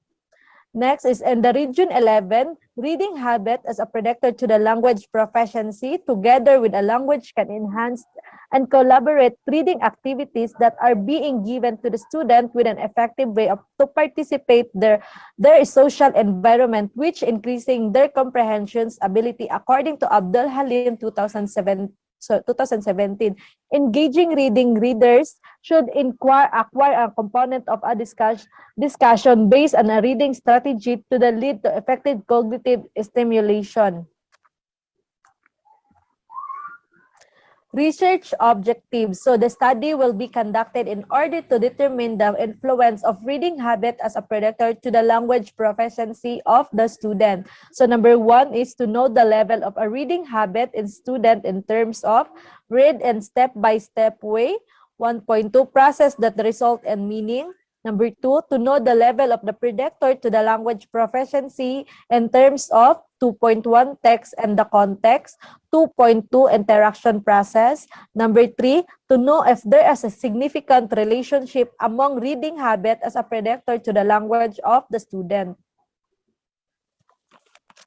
Hypothesis. So the hypothesis of this study use of 0.5 level of significance. So there is no significant relationship among the reading habit as a predictor to the language of the student. Review of related literature. So reading habit, every student has a life depends on their ability to read. It relevance to the students' academic achievement. By reading, they will be able to become a lifelong learners if they develop a good reading habit according to Origu et al. 2017. So the finding demonstrate that the majority of the research participants are not used to reading to the point of they are purposefully read the examination, self-development, and improving the spoken and writing English. Read in step-by-step ways. So the goal of this study is to learn more about the teacher's perspective on their role of parent of assisting student to acquire a good reading and habit in order to improve their academic performance according to Banu et al. 2018. So the study will be confirmed that the reading habits such as out of school, read and leisure reading will have the impact of academic performance of the student. Next is the process that results in meaning. Text and the context. So using behavioral records of eyes movement during reading skills, readers develop new skills in enhancing their ability in processing language. So according to Brizak, it and the interaction process, the basic purpose of the English instruction is for pupils to be able to communicate. Reading, writing, speaking, and listening are all language abilities that aid communication, according to Anwar et al. 2021. So the findings will pave the stages for future approaches in intonating readers' characteristics from reading behavioral traces, and the basic purpose of this is the finding of the study was revealed that the English language as a tool for reading enjoyment can improve the students or the pupils to improve the reading habits as predictors of the language of the student. And the next is the method. So this study was anchored by Malcolm Regard Jebson 1972 and 1972 and learn to read in a step-by-step manner according to the bottom-up paradigm. This study is supported by psychologist Richard Gregory 1970, a top-down theory reading, and lastly, it was founded by David E. Romelhart 1977, the interactive reading theory. And next is the result. So the result is presented in this chapter are the data and the results of the study. So tables are arranged in the following subheadings. First is the level of reading habits in the students, and the second is the level of the predictor of the language proficiency, and the third is significant relationship among reading habits as a predictor to the language. Next, we proceed to the table 1, which is the reading habits. So in the table 1 are the means for the indicators of the influence of reading habits as an overall mean of 4.10 described as a high with a standard deviation of 0.493. The high level should be attributed to the high rating given by the respondents in all indicators. So it means that the responses to the influence of reading habits in students are positive in most cases in the items of reading in a step-by-step way, process that results in meaning that cited overall mean was the result gathered by the following computation,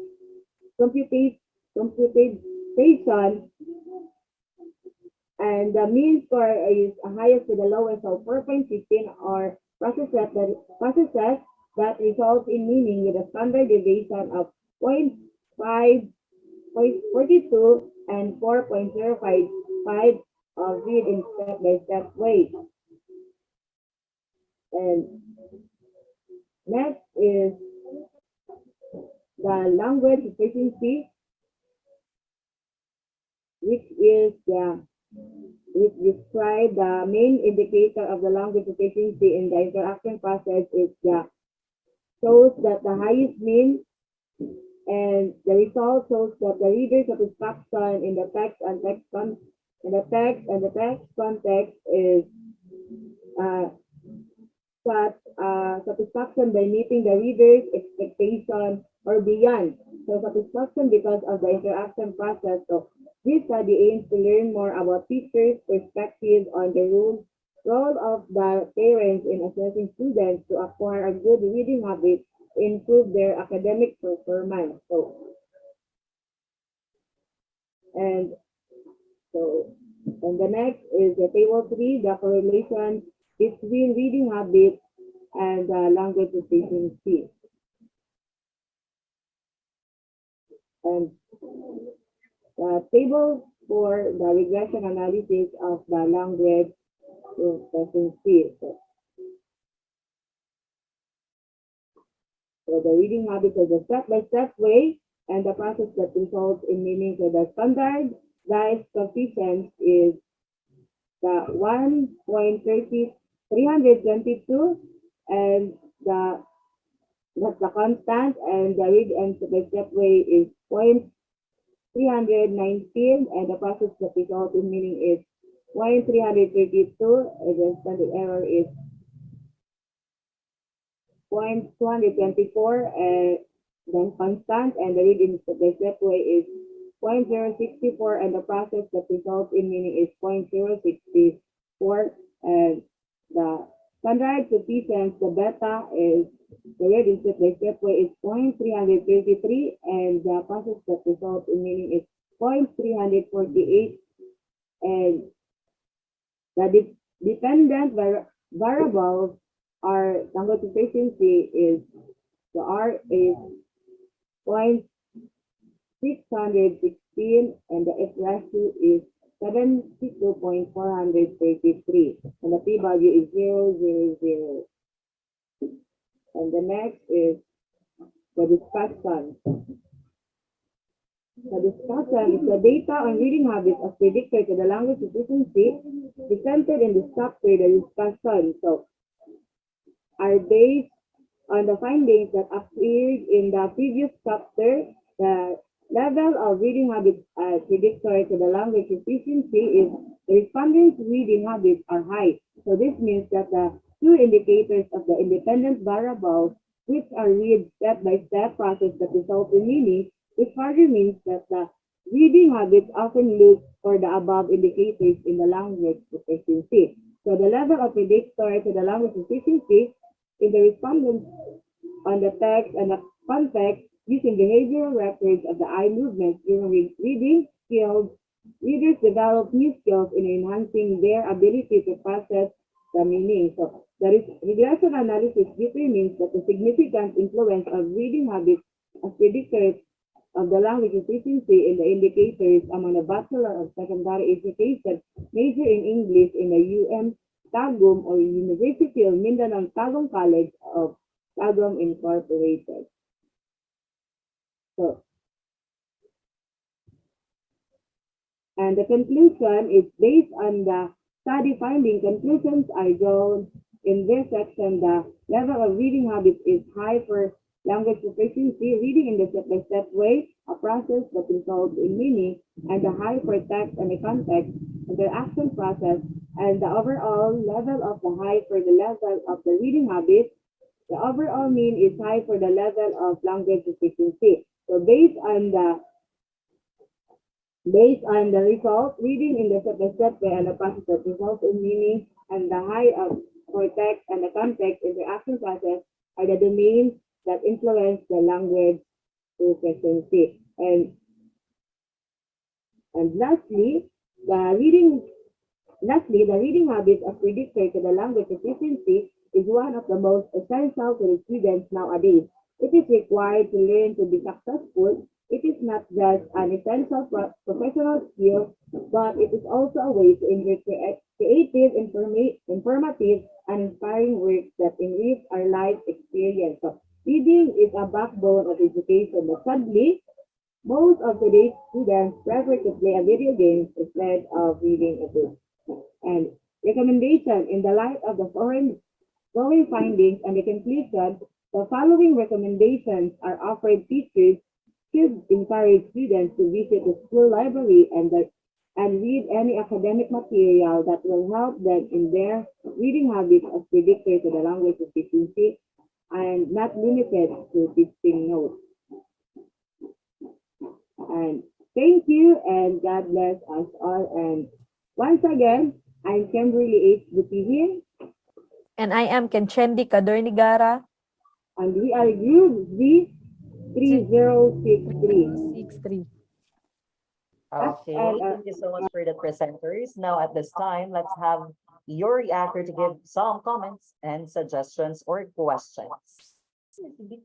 Now we have, okay, she graduated at University of Mindanao Tagum College as Dean Solicitor from 2015 to 2019, Master of Education, major in Filipino, and NBC Tagum Foundation Incorporated. That is all. Welcome, Miss May A. Naib. Hello, ma'am. Good afternoon.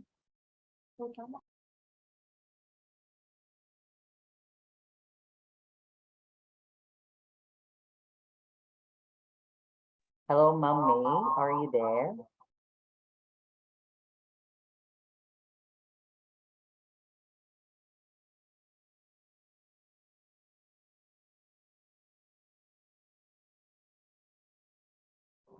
Hello, presenter from Group Z3063. Is your reactor available?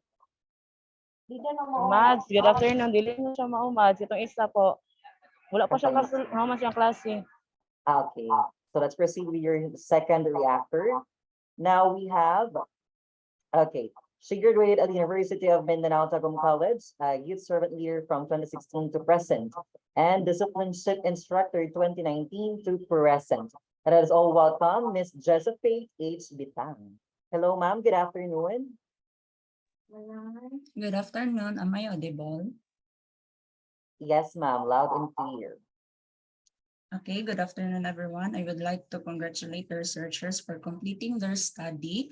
It is important nowadays since the Philippines ranked last during the 2018 survey for the reading comprehension of students. So I hope this will be a bridge for the teachers, parents, as well as the students for to know how important reading is, and it will prepare the students for their lifelong learning. Thank you. Thank you so much for that, ma'am. And now at this juncture, let's have the presentation of the certificate of appreciation. Okay, the certificate of appreciation is proudly presented to Ma'am Josephine H. Bitang as the reactor during the 31st Research Forum Zone 3. Signed by Dr. Larson L.P. Pascual, the research coordinator. Signed by Dr. Jennifer G. Israel, Dean of College, and Dr. Evelyn P. Salidas, the VP Branch Operating Officer. Again, congratulations to our presenters and reactors. Okay, to proceed with our next presenters, let us all welcome from Group Z3057. Good afternoon, everyone, especially to our research coordinator, Ma'am Lavimir Piato, to the reactors and all the researchers. Good afternoon. I am Hazel Jill Lukup, together with my co-researchers, Josie Banong and Hanime Mandeoya, and we are the group Z3057 with the research entitled Exposure on American English subtitle in Foreign Movies to the Lexicon of the English Major Students. So, today we will be presenting to you first the introduction, followed by methods, results, discussions, and recommendation. So the American English subtitle is a displayed word, phrase, or sentence transcribing from the utterances in which it is accompanied media to play the voices of the characters at the same time. Nowadays, the use of multimedia as an authentic material has helped improve learners' lexicon or the vocabulary of the learners, comprehension and acquisition of the second language. However, the students find it difficult to retain and recall many new words, hard pronounced terminologies, and less significant part between of the visual and the reading of the subtitle. Next is our research objectives. From this study, we have come up 3 research objectives. First is to describe the level of exposure to American English subtitle among learners in terms of which is our independent variable. And we have 3 indicators here, the representational processing, the referential processing, the associative processing. And next is for our dependent variable. It's to describe the level of the lexicon of the language learners in terms of, and we have only 1 indicator, which is the information processing. And for our correlational is to determine the significant relationship between the level exposure to American English subtitle and the student's lexicon. And we have come up 2 theories here, which is the basis of our study. First is the dual coding theory. According to dual coding theory, the human brain employs visual and linguistic information to represent data. However, the data is processed in 2 separate channels, leading to 2 separate sets of mental representations within or between verbal or non-verbal or visual system. This theory possessed 3 distinct levels of processing, which are our indicators of the independent variable. And for our independent variable, which is the cognitive theory of multimedia learning.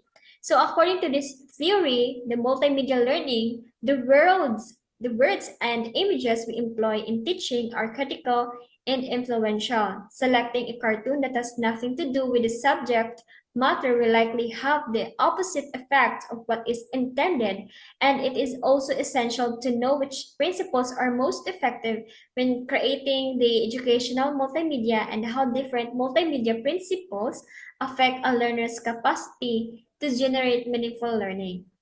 And the next researcher will be discussing the method. Now, I will be discussing about the methodological process and how the study was being conducted. First, the participants. We chose 150 English major students from the University of Mindanao Tagum College to participate in this study. Especially, it focuses to the language learners. These students are asked to complete our survey questionnaire. The researchers offer a survey questionnaire that includes the data we have collected. We are essentially using a random sampling, also known as probability sampling, since we have 150 students who responded to our survey questionnaire. This method is based on the idea of random selections and ensures that every component of the population horizontally has an equal chance of being chosen to represent the entire group. Now, let's proceed to the materials and instruments that researchers use. The questionnaire we utilized for this study was created by researchers. However, in order to achieve the study goals, we first validated it with the assistance of our panelists and advisor. The data is gathered by the researchers via an online tool, specifically form. As there are 2 variables, the independent variable, which is the exposure in American English subtitles in foreign movies, and the dependent variable is lexicon of English major students. Each variable therefore contain an indicators. We have 3 indicators for the independent variable. That is the representational processing, referential processing, and referential processing. And in the dependent variable consists of 1 indicator, and that is the information processing. So we have 5 items per indicator questions. So overall, there were 20 questions total on the survey form.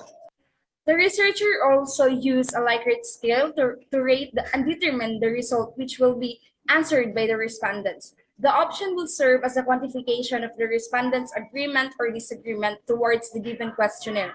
First, we have 5 for strongly agree, 4 for agree, 3 for undecided, 2 for disagree, 1 for strongly disagree. These are the designated quantifications that used in the survey questionnaire. Now, let's proceed to the research design and procedures. We are adopting a correlational research design since our investigation uses two variables, the independent and dependent variables. Correlational research looks into the relationship between variables without affecting or modifying the two variables. Correlational research looks into a relationship between two variables.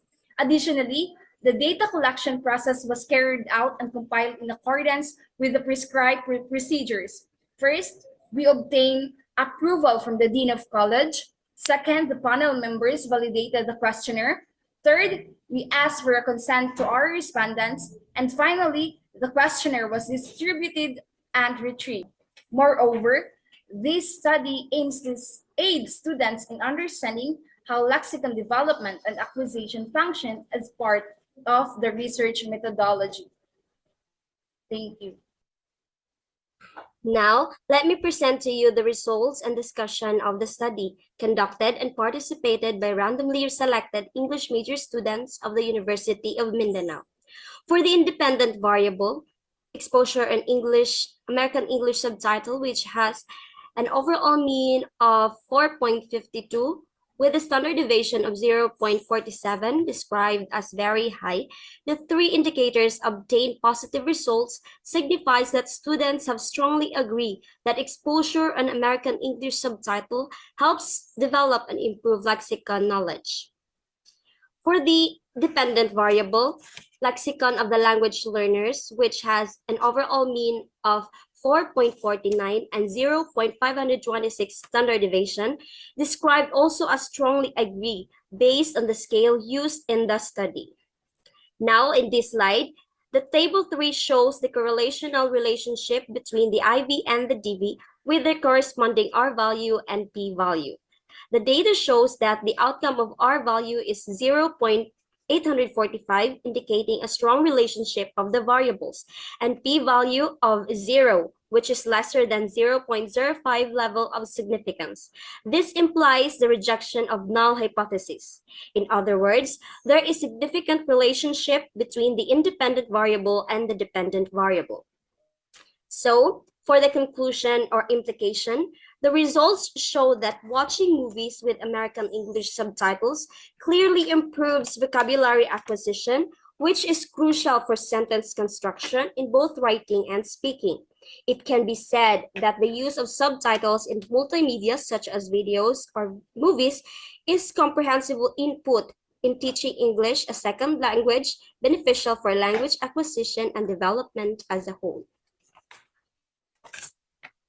Therefore, in accordance with the findings of the study, it is recommended to adapt specialized resources in a blended learning environment to highly increase the participation of the learners, specifically in the midst of 21st century learning, and utilization of advanced computer technologies, including electronic tools like audiovisual, movies or videos as an authentic materials appropriate for teaching the language to the learners for maximizing the effectiveness of video with subtitle in enhancing students' language learning skills and motivation beneficial for both students and teachers in general. That ends our presentation. Thank you, everyone. Okay, thank you so much to our presenters from Group Z3057. And now it's time for their reactor to give some comments, suggestions, or else address some questions.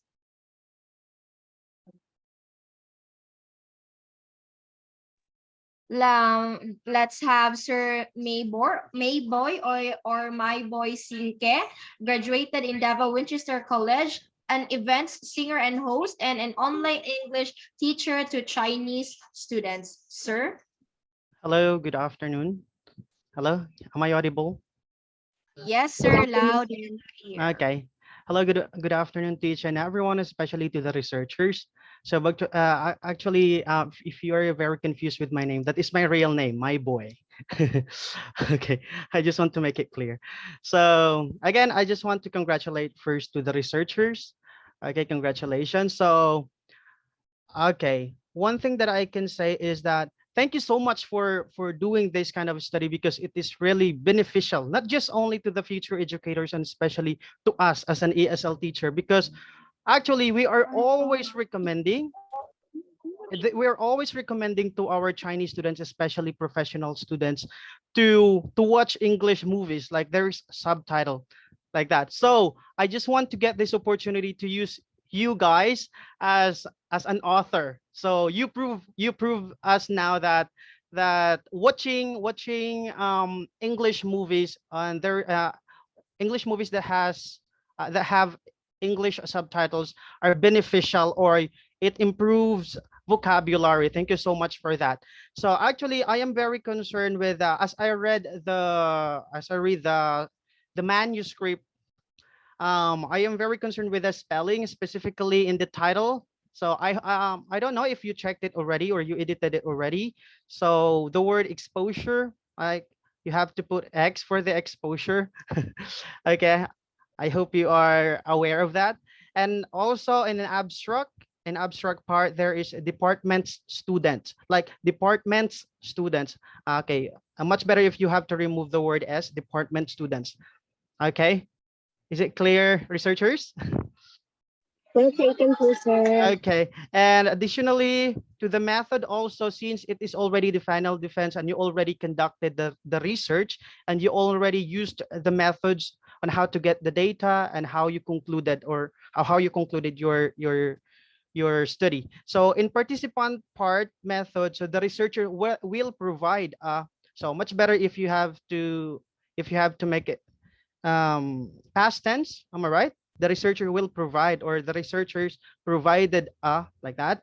So the tenses of the verb, and especially to the materials and instrument part, the researchers will also use will use. So maybe were used, the researchers were used, or the researcher used and then also the researcher collect the data, or the researcher collected the data. And as also the researchers will use the Likert scale, or you can say the researchers used the Likert scale like that. I am very concerned with the spelling and the tenses of the verb since you already used or you already conducted the study. And my additional question lang. Okay. So based on the findings of your study, what are the things that you have learned that you can apply in your future job as an English teacher?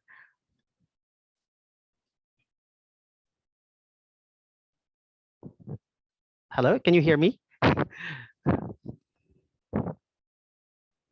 Hello, can you still hear me, researchers? Yes, we can hear you, sir. So presenters, Okay. any So question of again, so based on the findings of your study, what are the things that you have learned that you can apply in your future job as an English teacher? What are the things that you've learned?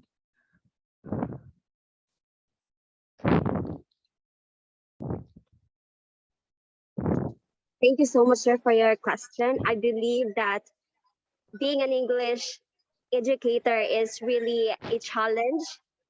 And based on the findings of our study, we believe that multimedia made a very vital role in delivering instruction to the second language learners too, sir. Okay. Thank you so much for that. Actually, I am very amazed with your study, and I'm gonna use this one as my as my reference also, as I recommend this one to my Chinese students, especially the professional students, Chinese students. Thank you so much, researchers, and congratulations. Thank you. Thank you, Okay, sir. thank you so much, sir, for your time and effort. And of course, to award certificate of appreciation is proudly presented to my boy Sinke as a reactor for the Tagum College 31st Research Forum. Signed, Dr. Larseniel Pascual, the research coordinator. Signed, Dr. Gina Fe Israel, the Dean of College. And signed, Dr. Evelyn P. Saludes, the Vice President of Branch Operating Officer. Thank you so much, sir. You're welcome, Okay. ma'am. You're welcome. Thank you. Okay, so congratulations to our presenters and also to our reactors. Now at this time, let's proceed to the presentation of the group 306. Oh, I'm sorry, there is another reactor for the same group. Okay, let's have Ma'am Salve Camillo. She graduated from Davao Winchester College, BS Ed English. Ma'am, good afternoon. Good afternoon, everyone. Madungog ko? Yes, ma'am. So, okay, I only have one question. So, how would you relate your findings to an existing theory? Good afternoon, researchers and all team reactors. Our theory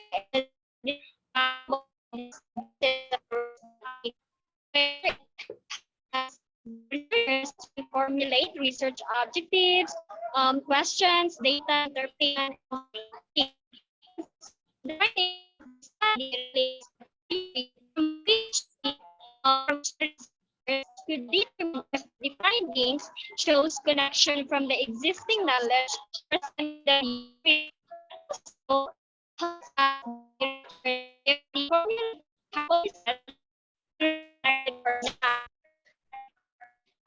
So, good afternoon, ma'am. So, in addition to my co-researcher idea, so having the fact that it also relates the findings and the theory, because it came up with the same result, so which it adds more support to the hypothesis we already employed. So, it also served also to strengthen the foundation of the theory that make our study and the theory reviews became more reliable and valid. That's all po. Thank you. Okay, very well said. So I guess naingon naman tanan sa first reactor ang kuan, so magdungag na lang ko. So all I can say is that your research project is all around organized. Thoughts are clear and the composing is succinct and argumentative. So your literature review is thorough and you figured out how to examine effectively the significance of your research from both hypothetical and applied point of view. So all the data that you gathered and needed are all intact. So that's it. Thank you, everyone. God bless and congratulations. Thank you so much, Ma'am Salve R. Camillo. And of course, to present to you your you. certificate of appreciation, this is proudly presented to you as a reactor of the UM Tagum College 31st Research Forum, signed by our research coordinator, Dr. Larseniel Pascual, signed by the Dean of College, Dr. Gina Fe Israel, and signed by the Vice President of Branch Operating Dr. Evelyn P. Saludes. Thank you so much, ma'am, for rendering your time and effort. And of course, congratulations to the presenters. Okay, now let's have the presentation from the group Z3060.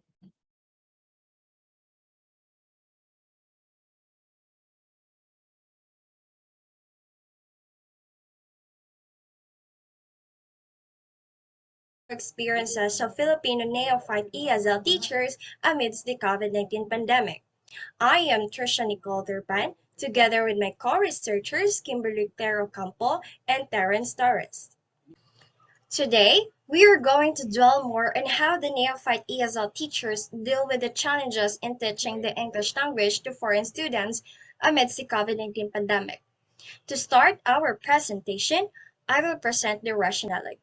The COVID-19 pandemic has had a profound effect on people's lives. It has created difficulties for a number of the social institutions that make up society, including educational institutions. So, almost everyone was forced to work from home, which necessitated the use of digital space. One of the most well-known home-based occupation today is English as a second language instruction. Aspiring educators began their teaching careers as English as a second language teachers during the pandemic. They are referred to as beginner English language teachers or neophyte English language teachers. Dixon 2014 asserts that the early years of teaching are crucial towards the development as a teacher. As a result, becoming a new teacher presents a fresh set of challenges. It is evident that neophyte teachers have additional obstacles during the COVID-19 pandemic, making the job more difficult. This qualitative study aims to characterize the experiences of neophyte Filipino English as a second language teachers during the COVID-19 pandemic. It intends to examine the coping techniques of neophyte ESL teachers in their first teaching experience during this challenging time. This study aims at answering the following questions. What are the lived experiences of Filipino neophyte ESL teachers amidst the COVID-19 pandemic? What are the strategies that the Filipino neophyte ESL teachers use in their language teaching process amidst the COVID-19 pandemic? What are the insights of Filipino neophyte ESL teachers with their experiences amidst the COVID-19 pandemic? Now, for the methodology, we have here our research participants. In this study, the researchers carefully selected the right qualified participants from Tagum City. We have 14 participants as recommended by Creswell 2003 who were selected through purposive sampling technique. The researchers chose the said method for it is one of the most cost-effective and time-effective sample methods available. In addition, the researchers used the purposive sampling technique to select participants whose attitudes and availability were compatible with the study based on their judgment. In the context of the study, the participants must be first, teachers who are about 3 months to 1 year in the teaching field. Second, English as second language teachers, specifically those that are teaching foreigners. Lastly, able to expound the experience with common knowledge in the lived experience as neophyte or beginning teachers of the English language. Now, moving on to our research design. In this study, we used a qualitative phenomenological research design to understand and describe the lived experiences of Filipino neophyte ESL teachers. Moreover, we have here our research instrument. In this study, we use interview guide questions validated by our experts in conducting our in-depth interview or IDI and focus group discussion or FGD, which serve as the main instrument to collect data. Since we wanted to conduct an interview that employs a blend of closed and open-ended questions, we decided to use a semi-structured interview. And the semi-structured interview is widely used in qualitative research because it allows the interviewer to ask a few pre-established questions. This phenomenological study identified the phenomenon relevant to the research questions. The research questions were arranged and prepared with 5 sub-questions to identify the participants' experiences, coping mechanisms, and insights to ensure a clear or in-depth understanding of how the participants focus on a particular phenomenon or idea. Moving on to results and discussion. The data were gathered by responding to the following research question. What are the lived experiences of Filipino neophyte ESL teachers amidst the COVID-19 pandemic?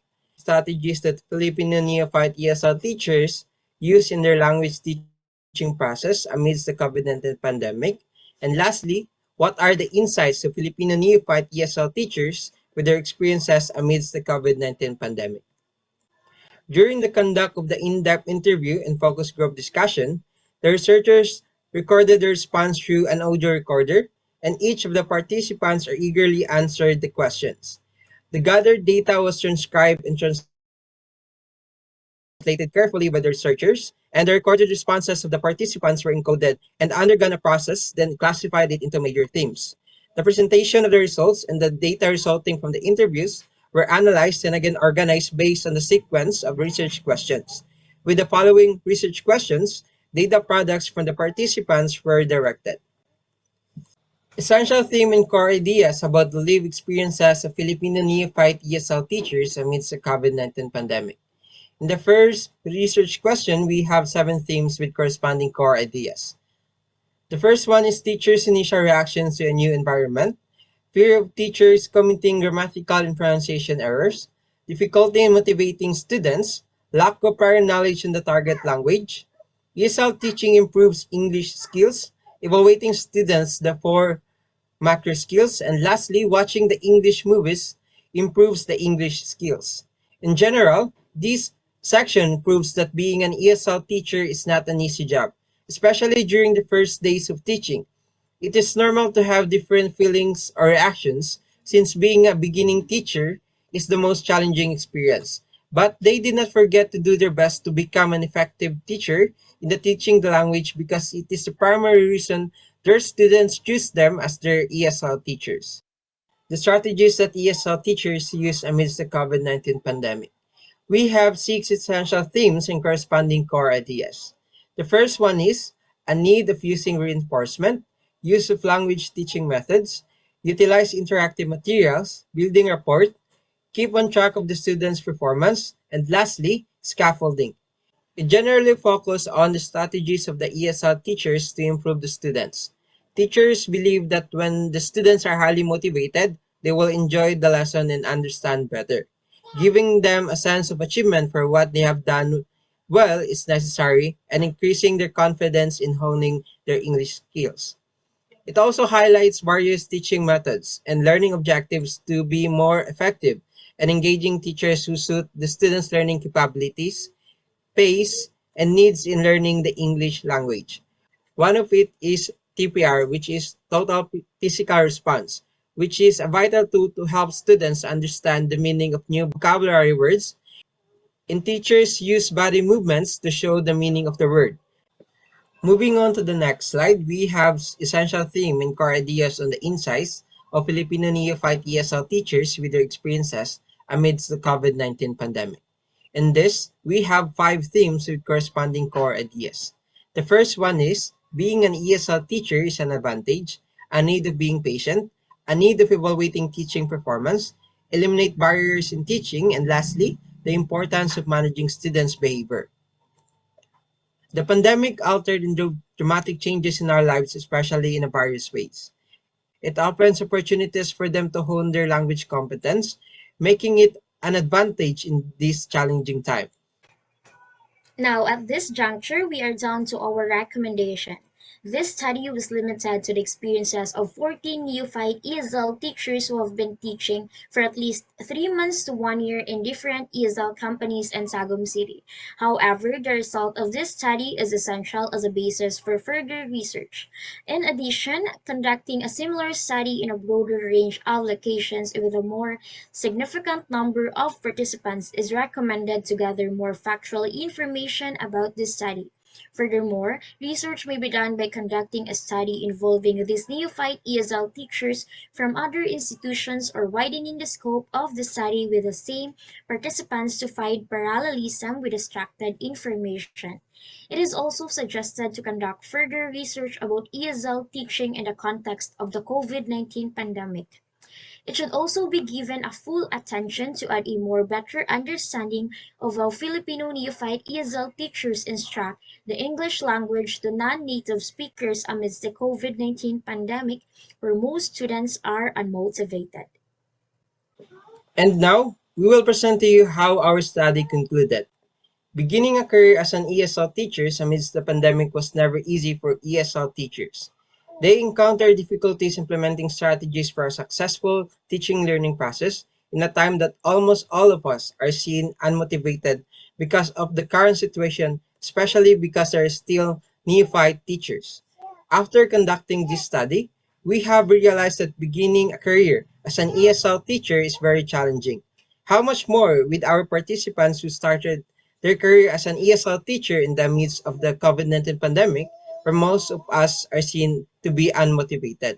Thus, we found out the problems arising in ESL teaching and how ESL teachers can cope up with their struggles. Truly, doing this research made us reflect the responsibilities of both a teacher and future English educator. Moreover, despite the difficulties encountered, Filipino neophyte ESL teachers were very eager to teach the target language with the best approach appropriate to each student. In fact, they were finding their own ways to cope up and better deliver the lesson despite all their difficulties given that communicating with foreign students is very challenging. They are even willing to extend their time to ensure that students are able to learn from the discussion. Thank you so much for the presenters. Now it's time for your reactors to give you some comments or suggestions or any questions. Now let's have your first reactor, a graduate. It's at St. Mary's College of Tagum. as cum laude, Bachelor of Secondary major in English, and a licensed professional teacher at senior high school faculty. Now let's all welcome Aranues Prince Sairi. Hello, sir. Good afternoon. Hello, good afternoon. Can you hear me? Am I audible? Yes, sir. Loud and clear. Okay, great. Thank you so much. First and foremost, of course, congratulations to our set of researchers. I'm very happy how you really focused on a very timely and relevant study, especially that we are experiencing pandemic right now. And I really do admire the importance of having an ESL teacher and having a particular job amidst the pandemic. Okay. And I really do appreciate how the researchers really emphasize the importance of ESL, not just only as a work, but as a somehow an important profession to somehow an important experience for everyone to somehow have first before dealing with the exact classroom learning situation, especially that we are still adjusting naman din because of the pandemic right now. And I love how very direct to the point the answers are. And I hope that this would be like a great eye opener naman, not just only with not just only to the schools, but actually to the Department of Education as well, because I really do believe that being an ESL teacher is not an easy task. Therefore, if possible, this would be like a great eye opener not to the DepEd to really include as well as part of the experience, especially if you really wish to be part of the Department of Education as well. Na sana maging pwede na maging part ng experience natin, yung pagiging ESL teacher natin. It's because before I became a particular senior high school faculty at Mapua Malayang Colleges of Mindanao, I also experienced being an online ESL teacher. So yes, it is really not an easy task. TPR is really necessary in order for us to really deal with students. It's because we have like diverse people. We are not teaching Filipinos. We are teaching other people, diverse people. That's why we really need to adjust. So overall, I am congratulating the researchers. I admire them for really accepting this task of having these participants, the ESL teachers. I would like to somehow suggest that if possible, we can have like more participants. It's because there is somehow like an updated version naman from Creswell, okay, for the number of participants when it comes to a phenomenological research, especially in qualitative research. So that's it.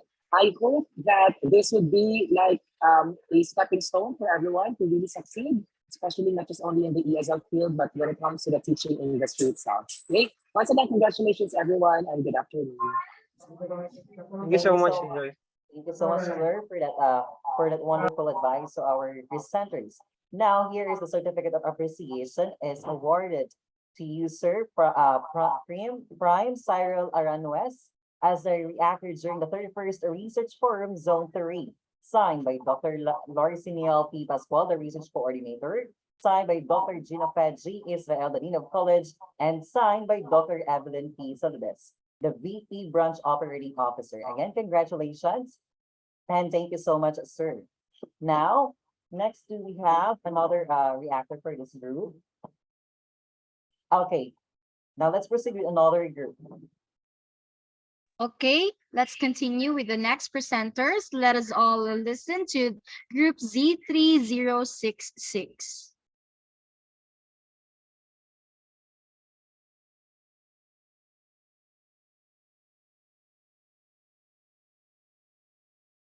And Bri Sarah.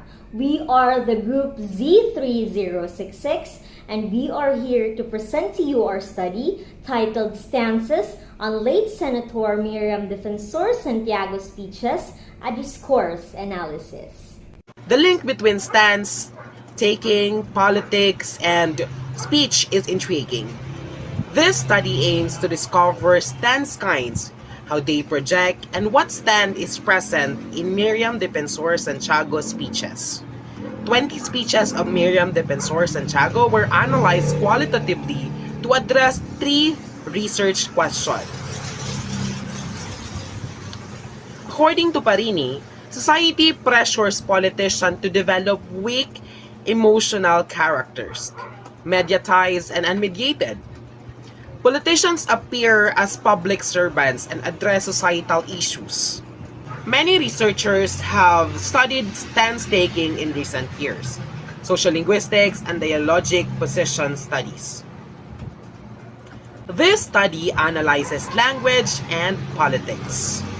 The researchers hope that this study will allow them to learn and explore more about the beauty and color of discourse analysis, make valuable contributions to the language department, where this study can give more ideas about the language of discourse and how language is used to convey ideas and beliefs, help the teachers to give more ideas on the types of stances used in speeches, be of great benefit to students as they can improve their comprehension of political discourse analysis, assist future researchers that aim to study more about the stances in the speeches of politicians and discourse speeches.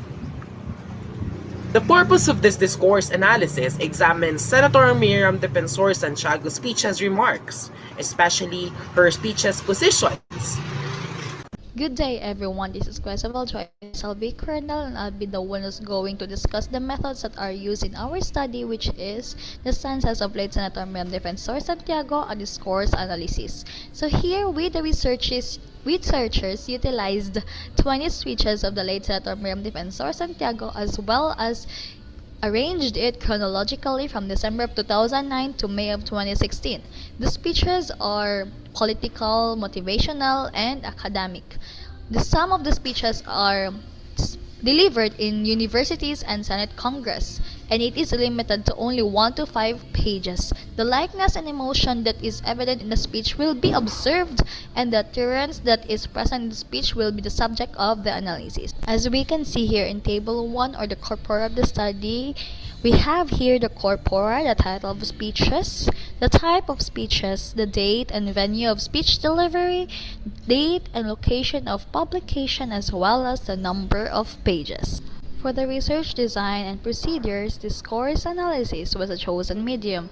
It was stated that discourse analysis is a qualitative research method that investigates the uses of language in social contexts.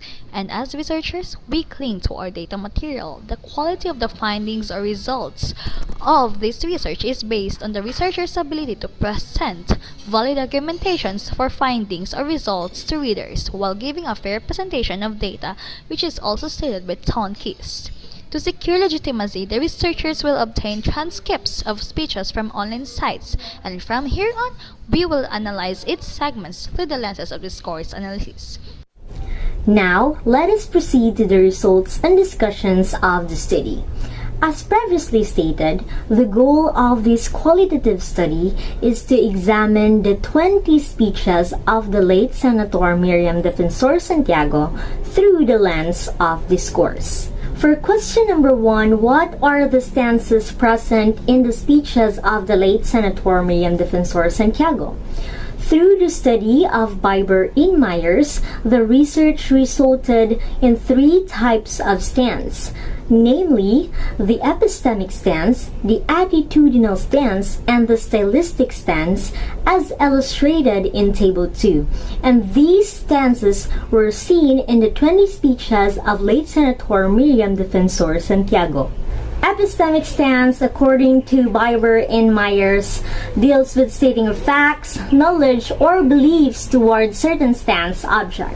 And in the speeches of late Senator Miriam Santiago, there are 27 epistemic stance seen in her speeches, where she presented factual basis that supports her statements and claims. In addition, there are 17 attitudinal stances present in her speeches, where according to Biber and Myers, attitudinal stance is an emotional response chosen by the speaker and is used as a way of signaling her emotions. And in the speeches of late Senator Miriam Santiago, there are statements where she manifested her emotions towards a certain idea or topic to give an emotional impact to her audience. Furthermore, there are 28 stylistic stands seen in her speeches, where according to Biber and Myers, stylistic stance is regarded as being a type of affective stance, which also refers to the manner or style of speaking, and it can be realized using affective markers, modal verbs, and adverbs. And in the speeches of Senator Santiago, there are statements where she uses affective language to give impact to her audience and uses modal verbs or adverbs to emphasize her tone. Given the three types of stance present in the speeches of late Senator Miriam Defensor Santiago, we further studied on how these stances project a stand. And through the stance triangle of the Bois, we discovered three classifications of stance taking, namely evaluation, alignment, and positioning, as illustrated in Table 3. As we further study the stances, epistemic stance is connected to evaluation as stance act because stating of facts, knowledge, and beliefs towards a certain stance object is or should be characterized or delivered as having some specific quality or value, and that is evaluation as stance act according to Du Bois. In addition, attitudinal stance is connected to alignment as stance act because presenting your moral judgment or emotional response or signaling your emotions towards your audience will align or realign you throughout the conversation or throughout the interaction. Furthermore, stylistic stance is connected to positioning a social act because stylistic stance is regarded as being a type of effective stance, which also refers to the manner or style of speaking. On the other hand, positioning is the way or presenting a social actor to invoke value towards your audience, and using effective language or effective markers will help the speaker invoke value towards her audience by emphasizing her tone in her statements. As we consider the findings of our analysis, in this study, among the stances seen in 20 speeches of the late Senator Miriam Defensor Santiago, stylistic stance dominates as the sole stance of Miriam Defensor Santiago. In her speeches, she utilizes the use of affective markers, especially the use of modal verbs and adverbs, to put an emphasis on her statements and tone.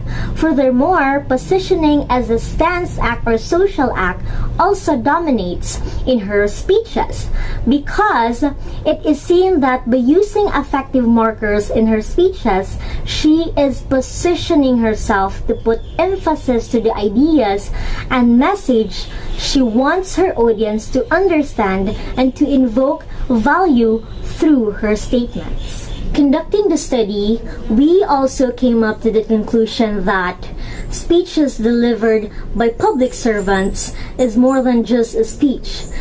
Politicians' speeches provide them the opportunity to communicate with the audience and elicit emotions. According to Biber and Myers, every message is sort of persuasion, argumentation, and evaluation in an explicit way or implied to get better interaction with the audience. Okay, thank you so much to our presenters, Group Z3066. And now it's time for your reactor to give some comments, suggestions, or address some questions.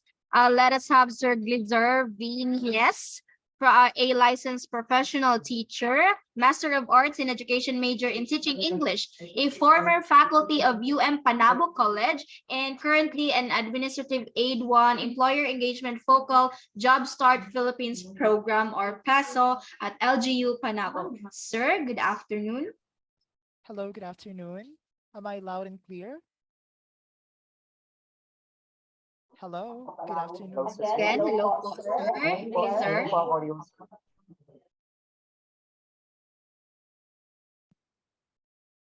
Am I clear? Am I audible? Can you hear me, guys? Madung, sir, pero medyo hinay ang audio po, sir, but it's okay, sir. Okay. So let me just check. Wait. Let me just check. What about this one? Can you hear me now? Same, sir, pero we can hear you clearly naman po, sir. Okay. Sige.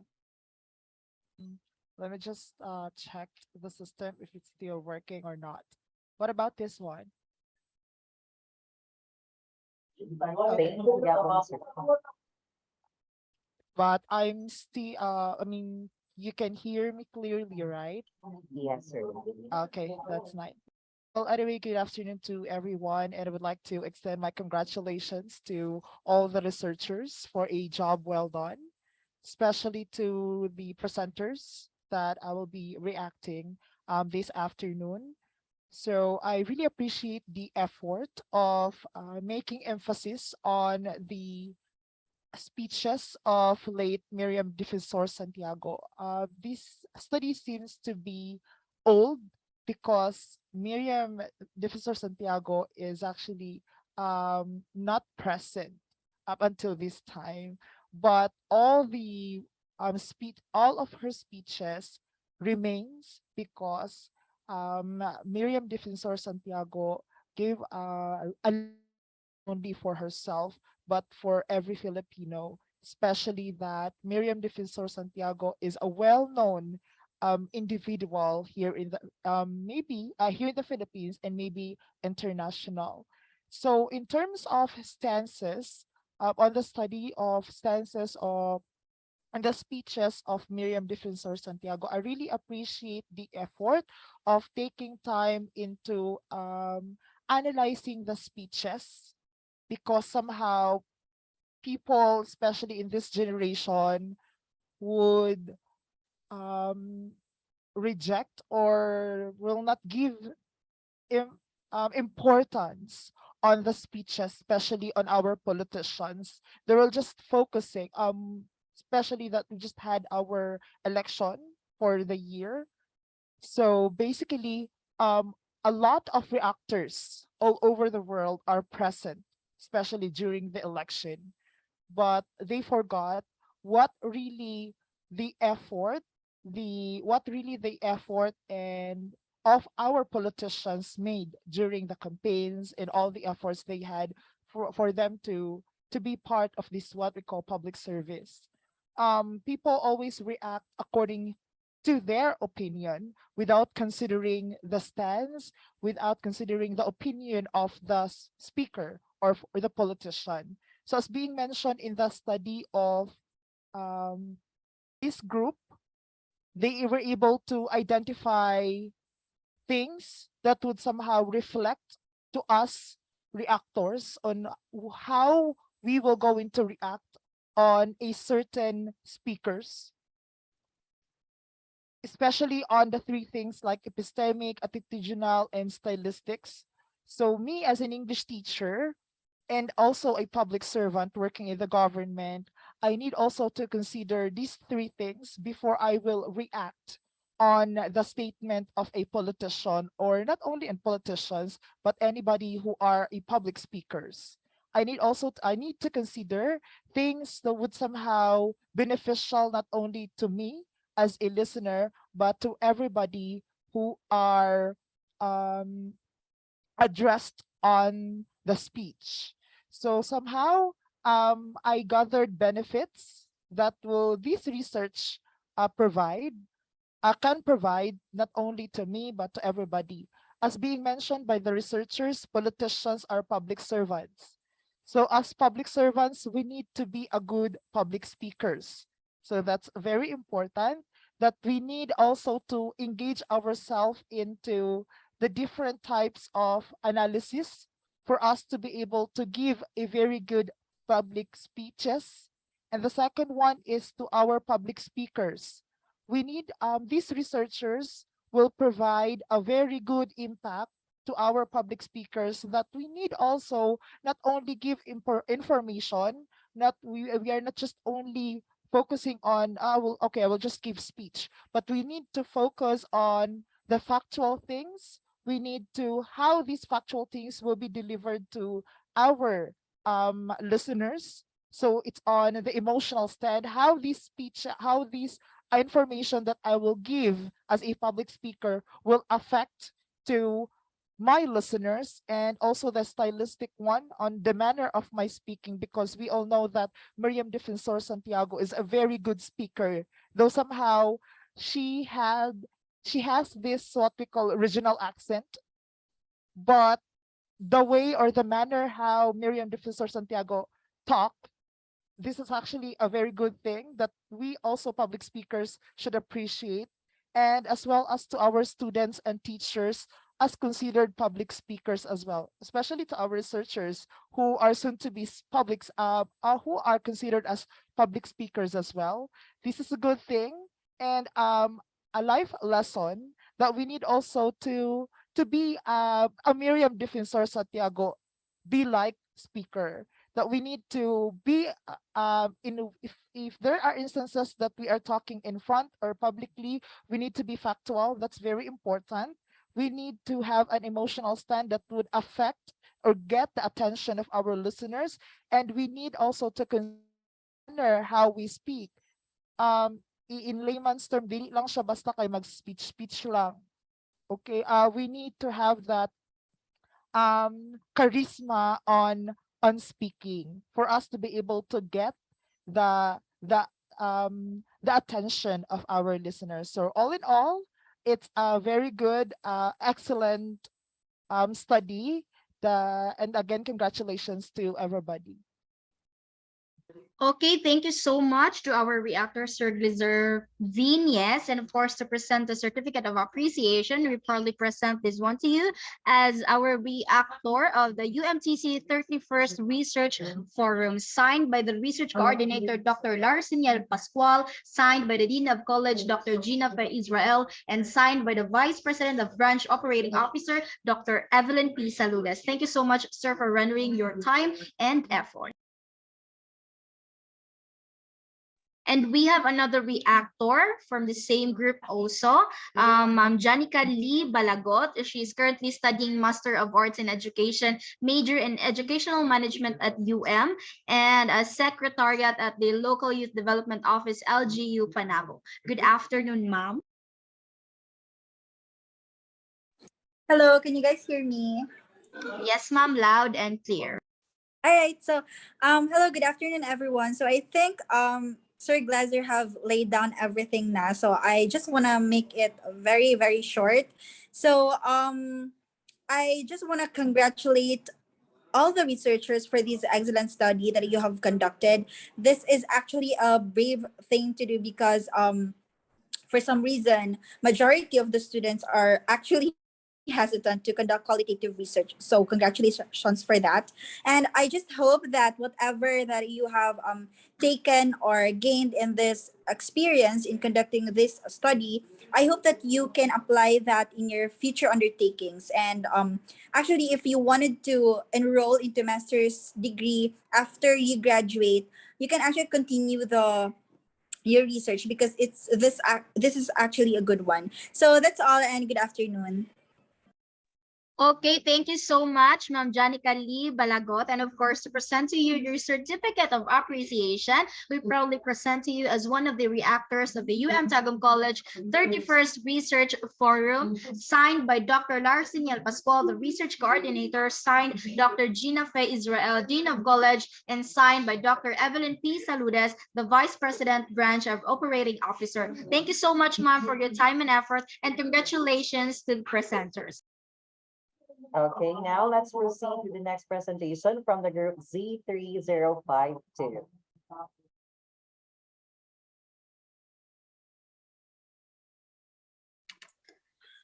To our co-researchers, dearest reactors, professors, ma'am and sir, and to all who's virtually watching us, good day. We are the group Z3052, and I am Jazel Hope Silanga together with my co-researchers, Mary Orian Talia Rivera and Eileen Joy Rombo, with our research title, The Level of English Writing Anxiety and Proficiency Among BSED English Students in Tagum College. To begin with, I am giving the time to Miss Eileen Joy Rombo for the introduction.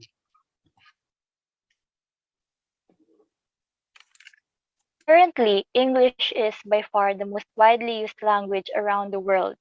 The English language is being used in different contexts, such as social, business, and education. Writing, as we know, is one of the macro skills among listening, speaking, and reading. It is an ability of an individual to put ideas into written form. Now, writing is an important skill that is beneficial to the students as it contributes not only to their academic performance but also to their social and emotional development. Unfortunately, several studies found that ESL learners may experience different levels of writing anxiety when they are given writing tasks. In global context, studies revealed that the most frequent writing difficulties that students face are on grammatical elements. In Manila, many students said that their writing skills deteriorated and their ideas were always limited, considering that they do not have a formal way of learning nowadays. In Mindanao, Davao del Norte, learning the English language is always difficult considering the factors that might affect the learning process. Now, our study wants to examine the level of English writing anxiety and level of writing proficiency of the BSed English students of UM Tagum College. Also, we intend to find out if there is a significant relationship between level of English writing anxiety and proficiency.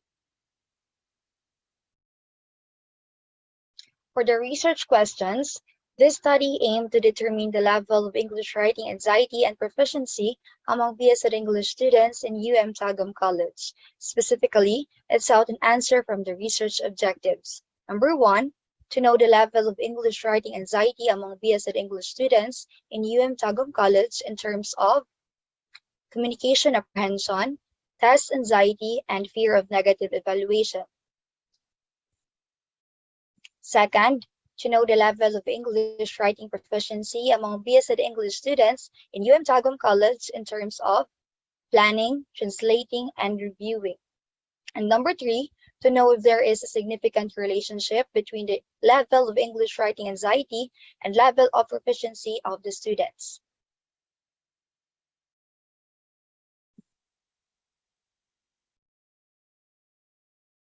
For our hypothesis, we used 0.05 level of significance, stating that there is no significant relationship between the level of English writing anxiety and proficiency among BSed English students in UM Tagum College.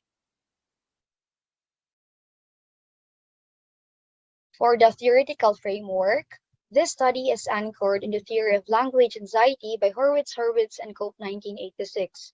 It was stated that language anxiety should be recognized as situation-specific anxiety, which explains how anxiety triggered by different factors affect the writing performance of the students. Accordingly, Horwitz et al. 1986 provided 3 major sources of anxiety, namely communication apprehension, fear of negative evaluation, and test anxiety, which could happen in any setting and can negatively influence English as second language writing performance. Moreover, the argument presented in the interference model by Horwitz 1986 stated that there is a gap between mature thoughts and immature second language proficiency will lead to writing anxiety, which may significantly affect writing performance of the learners. Significantly, the affective filter hypothesis by Krashen 1985 explains the function of emotional variables such as anxiety on the language learners.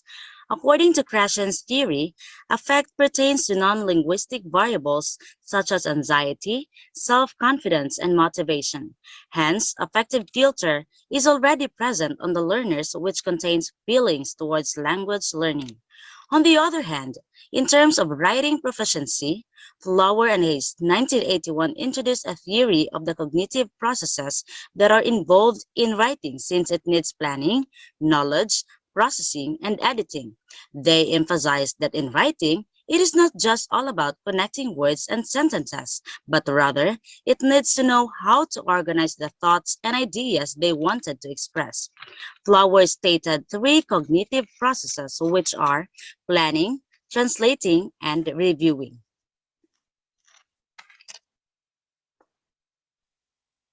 For our participants, we only selected 181 students, particularly the first to third year BS English students of UM Tagum College, to participate in the study. As for our materials and instruments, to find the level of writing anxiety, we used 15 questions taken from a 22-item test that was based on the second language writing anxiety inventory by Cheng in 2004. To know the level of writing proficiency, we utilized the ESLP IQ questionnaire self-assessment of English writing skills and use of writing strategies. We distributed a survey questionnaire through Google Forms. For the design and procedure, this research employed a quantitative non-experimental design utilizing correlational technique. After the approval of the panel members, the researchers undergo necessary steps and procedures in gathering data for the study.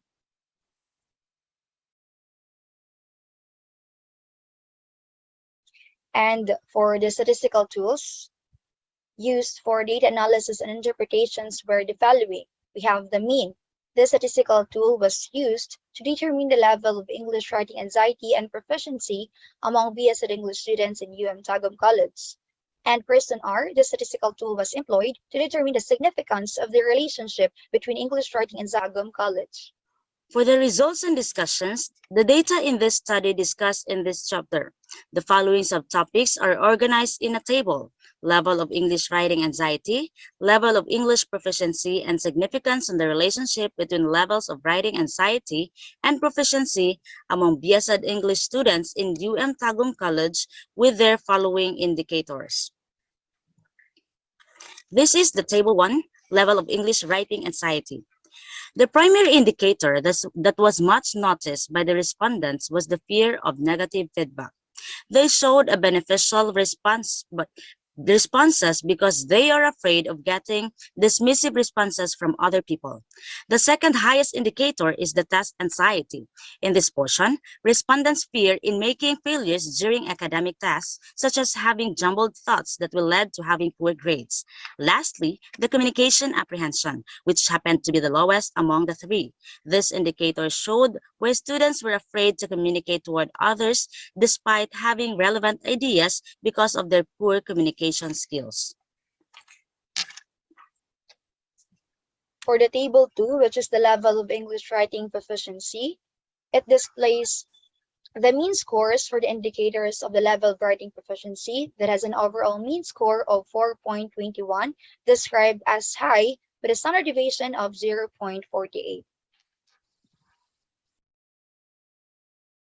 Table 3 shows the significance of the relationship between the level of English writing anxiety and level of English writing proficiency of the BS English students in UMTC. The results revealed that the level of English writing anxiety versus the level of English writing proficiency yields an R value of 0.221, which is significant. The p-value is 0.003, which is lower than the 0.05 level of significance. This outcome resulted in the decision of rejecting the null hypothesis, which stated that there is no significant relationship between the level of English writing anxiety and level of English writing proficiency. Thus, there is a significant relationship between the level of English writing anxiety and level of English writing proficiency of the UMTC BS English students. For the conclusion and recommendations, moderate for communication apprehension, test anxiety, and fear of negative feedback. The overall mean for the level of English writing anxiety was moderate. High for planning, translating, and reviewing, and the overall mean for the level of English writing proficiency was high, and for the level of writing anxiety and proficiency have a significant relationship.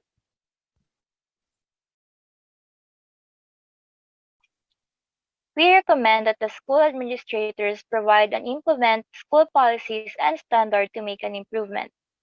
School principals may continue to create conducive and harmonious relationship environment with the teachers that will result to have an effective teaching learning process with the students. Students may continue to improve their writing, and future researchers will have a new knowledge about the relationship of the level of writing anxiety and proficiency among BSed English students in Tagum College. And that is the end point of our presentation. Thank you so much for investing your time and effort. May you have a good and wonderful day ahead. Once again, we are the group Z3052, bidding you goodbye and God bless us all. Okay, so thank you so much for that, presenters. Now this time, let's hear some of the comments and suggestions of your reactors. Now let's have first the reactor of this group. She graduated in Tagum College, a licensed professional teacher and working at God Reigns Academy of Christian Education. Let us all welcome Mom Jomalyn Obayhon. Hello, ma'am. Good afternoon. Good afternoon, everyone. So your topic, first of all, I would like to congratulate all the presenter. So your topic is all about the anxiety and proficiency in terms of writing English of BS Ed English major. So your research presentation is precise and all the ideas are clear. And aside from that, I really love your topic because we all know that most of us Filipinos have this anxiety when it terms in writing English, aside from that also in speaking English because we are so conscious when it terms in our grammar. So you highlight all the topics that you need to discuss to us successfully deliver it as well. That's also the importance of your study through your theories as well as the result itself. You clearly stated the result. And aside from that, your topic is truly beneficial, not only for the English major, but to the students in different courses. When it comes to your method being used, it is precise and you clearly stated the population being involved because it is important for us after to know, of course, the number of your respondents. And also, you stated the theories and the way how you conduct your research. And most of all, you state the result of your research. So there is really significance when it comes to the anxiety and the proficiency of writing English, not only in English, and I major in English rather, but also to all the students. So this research is very helpful to us, to everyone. So to all the researcher, you are really certainly did well today. Good job, everyone. Once again, congratulations.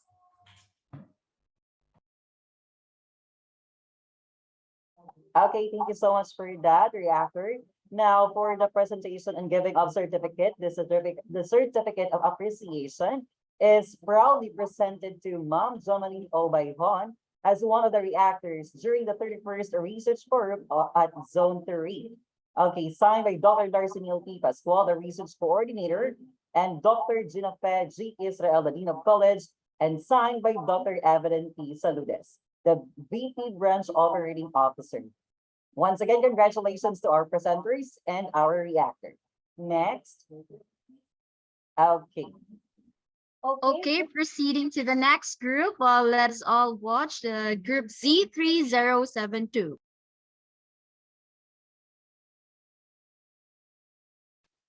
Good day to our panelists and reactors. We are the group Z3072 with the research title Annyeonghaseyo, a correlational study on the language influence of K-pop to the speaking competence of students. The ability to communicate effectively across cultural barriers has become a crucial skill, and the world's politics and economics are dependent on individuals' ability to do so. Language is inextricably linked to the speaker, and legitimacy refers to the relationship between linguistic resources and the speaker's social position and capacity to speak authoritatively in various social contexts. And this larger sense of competence leads to the realization that a language is only as valuable as the people who speak it. Now, speaking, as we all know, is one of the four primary skills required for effective communication in any language. Speaking proficiency should be cultivated in tandem with the other skills so that the students' capacity to communicate is enhanced.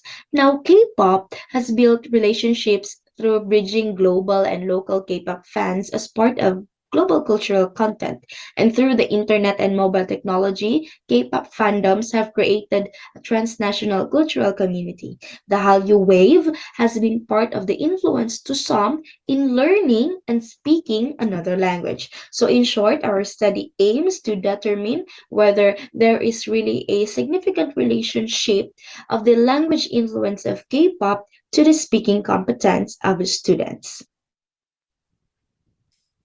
This part is the research questionnaire of this study.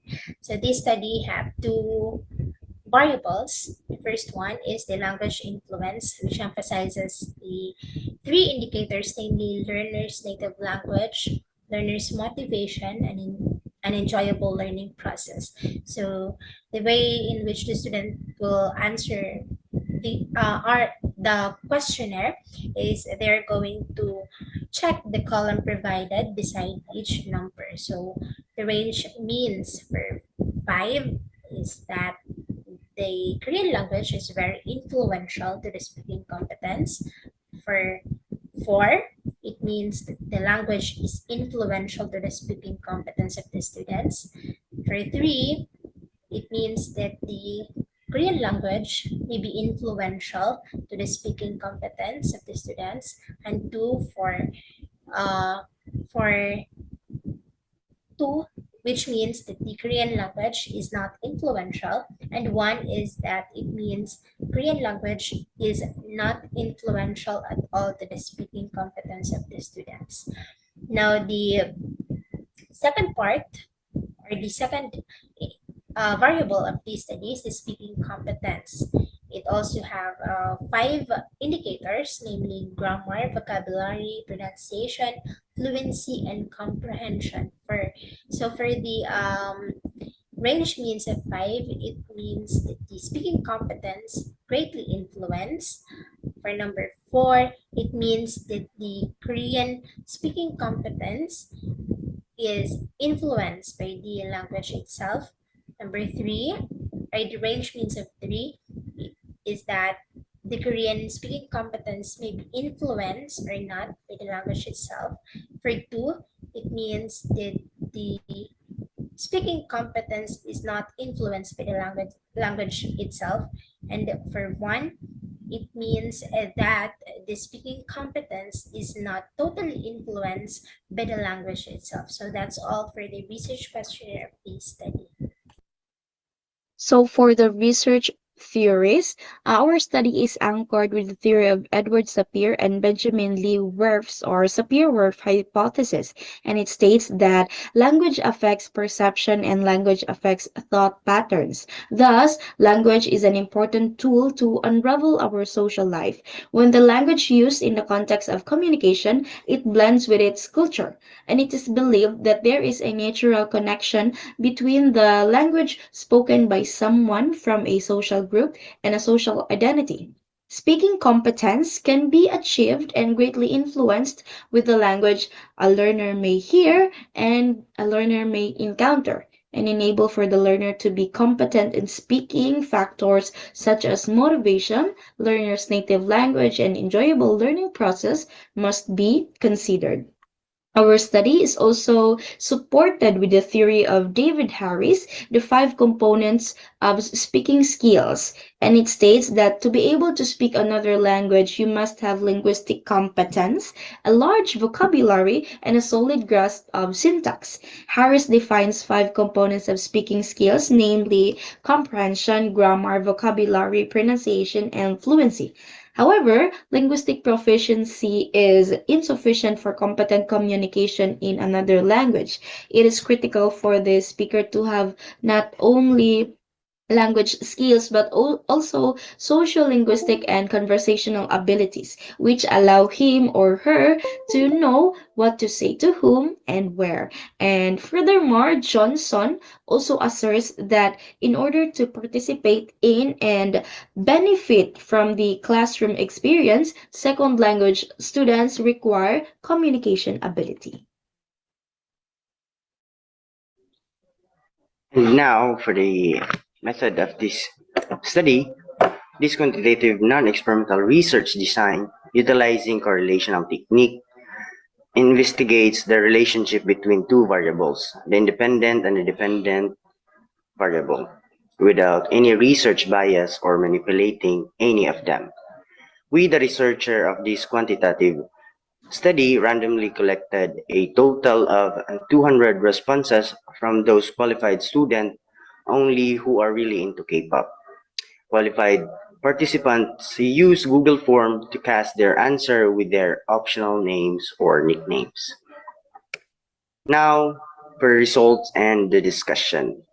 One of the variables used in this study was the language influence, which includes learners' native language, learners' motivation, and enjoyable learning process.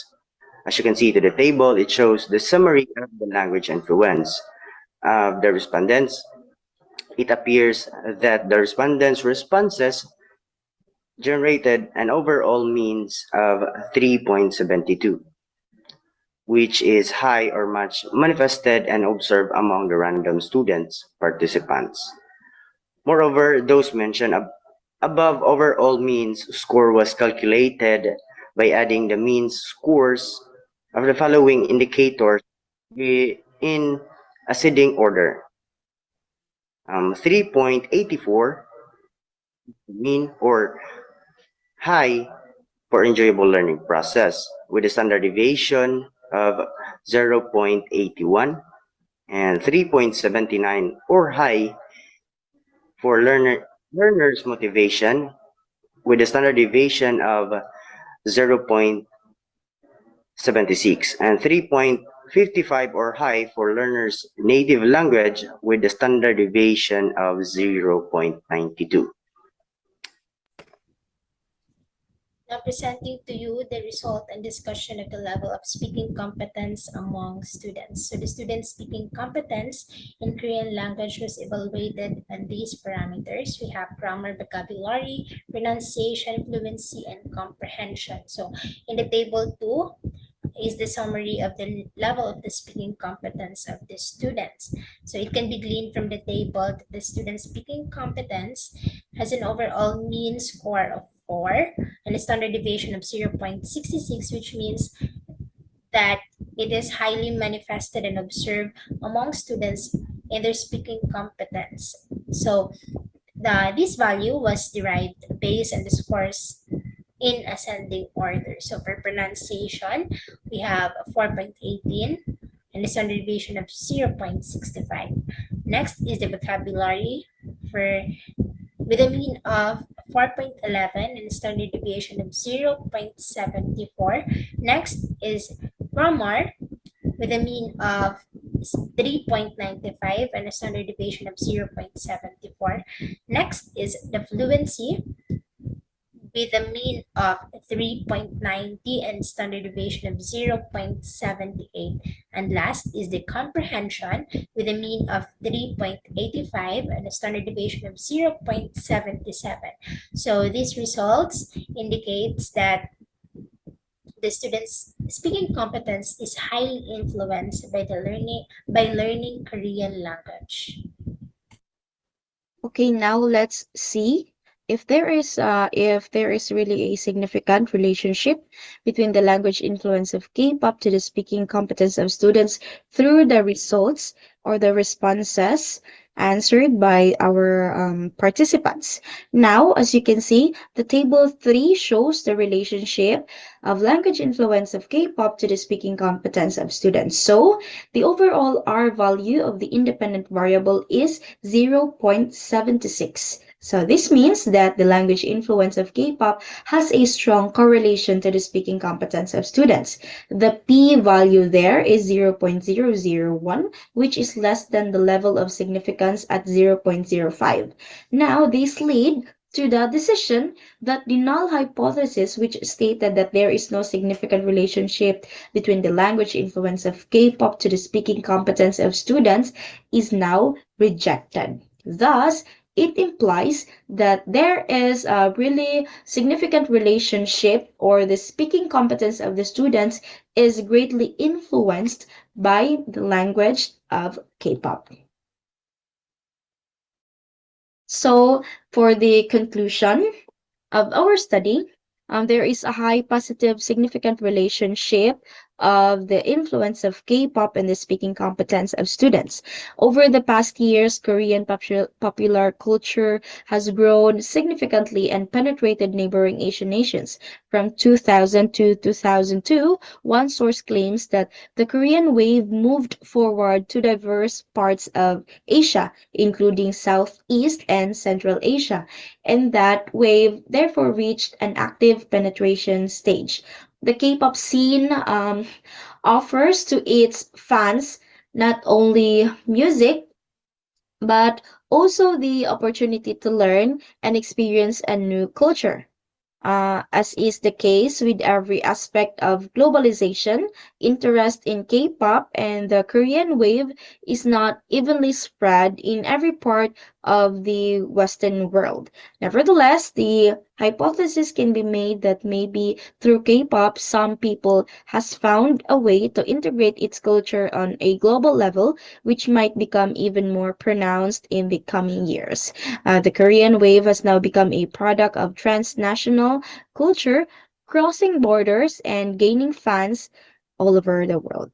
So that would be all. And this is Group Z3072 with the research title Anyang Haseyo, a correlational study on the language influence of K-pop to the speaking competence of students.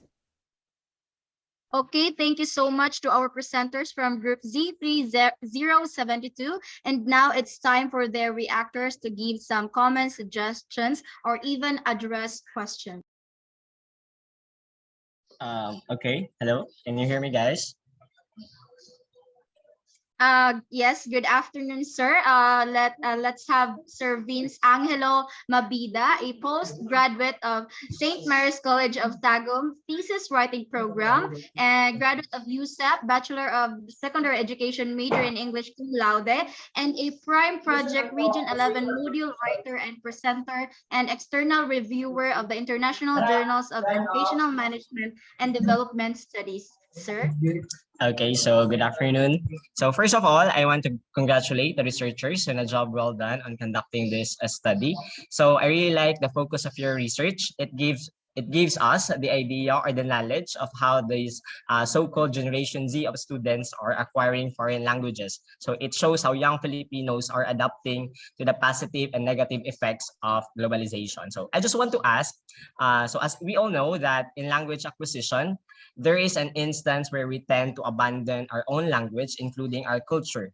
How would a future teacher like you make an intervention out of it? So like what should be implemented by teachers in order to retain our own language? Thank you, sir. As a researcher, I guess teachers should have programs promoting cultural relativism in which no culture or language is above one another. Like students should be taught to appreciate their own language and enhance their competence for both native and second or third language. Okay, so thank you so much. So it is very nice seeing future English teachers like you with the passion and the heart to teach young children and the attitude to adapt to changes in the learning process. So once again, congratulations everyone for a job well done. Okay, thank you so much, Sir Vince, Angelo Mabida, and of course, to present to you your certificate of appreciation, we proudly present this to you as one of the reactors of the Tagum College 31st Research Forum. Signed, Dr. Larseniel Pascual, Research Coordinator. Signed, Dr. Gina Fe Israel, the Dean of College, and signed, Dr. Evelyn P. Saludes, the Vice President of Branch Operating Officer. Again, thank you so much, sir, for your time and effort, and congratulations to the presenters. Okay, you're always welcome, guys. Bye-bye. All right. Thank you so much for the presenters and reactor. At this time, let's hear the presentation of the group 03069. Good luck, Mark. So, Kiana, for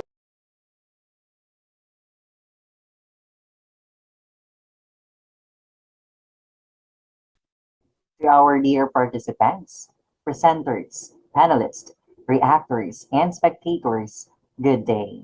We are Group Z3069, and we're here today to present our research entitled The Influence of Gay Language to the Colloquial Communication of Heterosexual Students at Tagum College. My name is Aldejan A. Madalo, and together with me is Jadel D. Lampria and Jet O. Panalagan. Now, for the introduction of our study, we have here the society comprises of numerous individuals from diverse groups, and each group has its own language to speak and communicate within their groupings, which can influence other people in their surroundings. And gay individuals are one of the members of the said society. Now, gay people have a distinct vocabulary known as gay language, and according to Rubiales 2020, gay language or gay lingo is one of the most active but informal language patterns to emerge in the country. On the other hand, there are various types of communication processes, which is informal or colloquial communication being one of the most popular because it is employed in our daily conversations within our family or friends. Now, according to Literary Devices.net 2014, colloquial communication is informal communication used in our daily conversation with our family or friends and utilized in conversation as a reflection of a person's identity, character, and general expression. Now, here we have the research questionnaire in evaluating the level of the influence of gay language on the heterosexual students at Tagum College in terms of the indicators of sexual preference and identity, communication with friends, talk about gossips and sense of security. The five orderable gradations with their respective range of means and descriptions are considered. We have five, which is always. This means that the level of gay language among heterosexual students at Tagum College was very persuasive. Next, we have four, which is often. This means that the level of gay language among heterosexual students at Tagum College was persuasive. Now we have three, which is sometimes. This means that the level of gay language among heterosexual students at Tagum College was moderately persuasive. And then we have two, which is seldom. This means that the level of gay language among heterosexual students at Tagum College was not persuasive. Is less persuasive. And the last one, we have one, which is never. This means that the level of gay language among heterosexual students at Tagum College was not persuasive at all. Now here we have the next research questionnaire for our dependent variable. In evaluating the level of colloquial communication to the heterosexual students at Tagum College in terms of words, phrases, and aphorisms, the same five orderable gradations with their respective range of means and descriptions are considered, just like what I've mentioned earlier. So as you can see, this is the example. This is our research questionnaire. Now for the next part, will be presented by my co-researcher, Jet O. Panalagan. Good day, everyone. My name is Anjo, and I am assigned to discuss to you, ladies and gentlemen, the research theories, up until the table 2 of our results and discussion. So this study was anchored on Vygotsky 1934 language acquisition, the sociocultural theory which emphasizes the importance of observing, modeling, and imitating the behaviors, attitude, and emotional reactions of others. In addition to that is from Kolick 2003 that states in his preposition on gay language that it is considered to be a language of one's sexuality and identity. He also added that homosexual considered using gay language as an expression of one's sexual preference and identity to communicate with friends, to talk about gossips, and as a sense of security. Furthermore, another preposition that was anchored in our study is from Halalpour and Hazen 2017, who states that colloquialism is informal language or everyday language that used as an informal word or expression in conversation between people.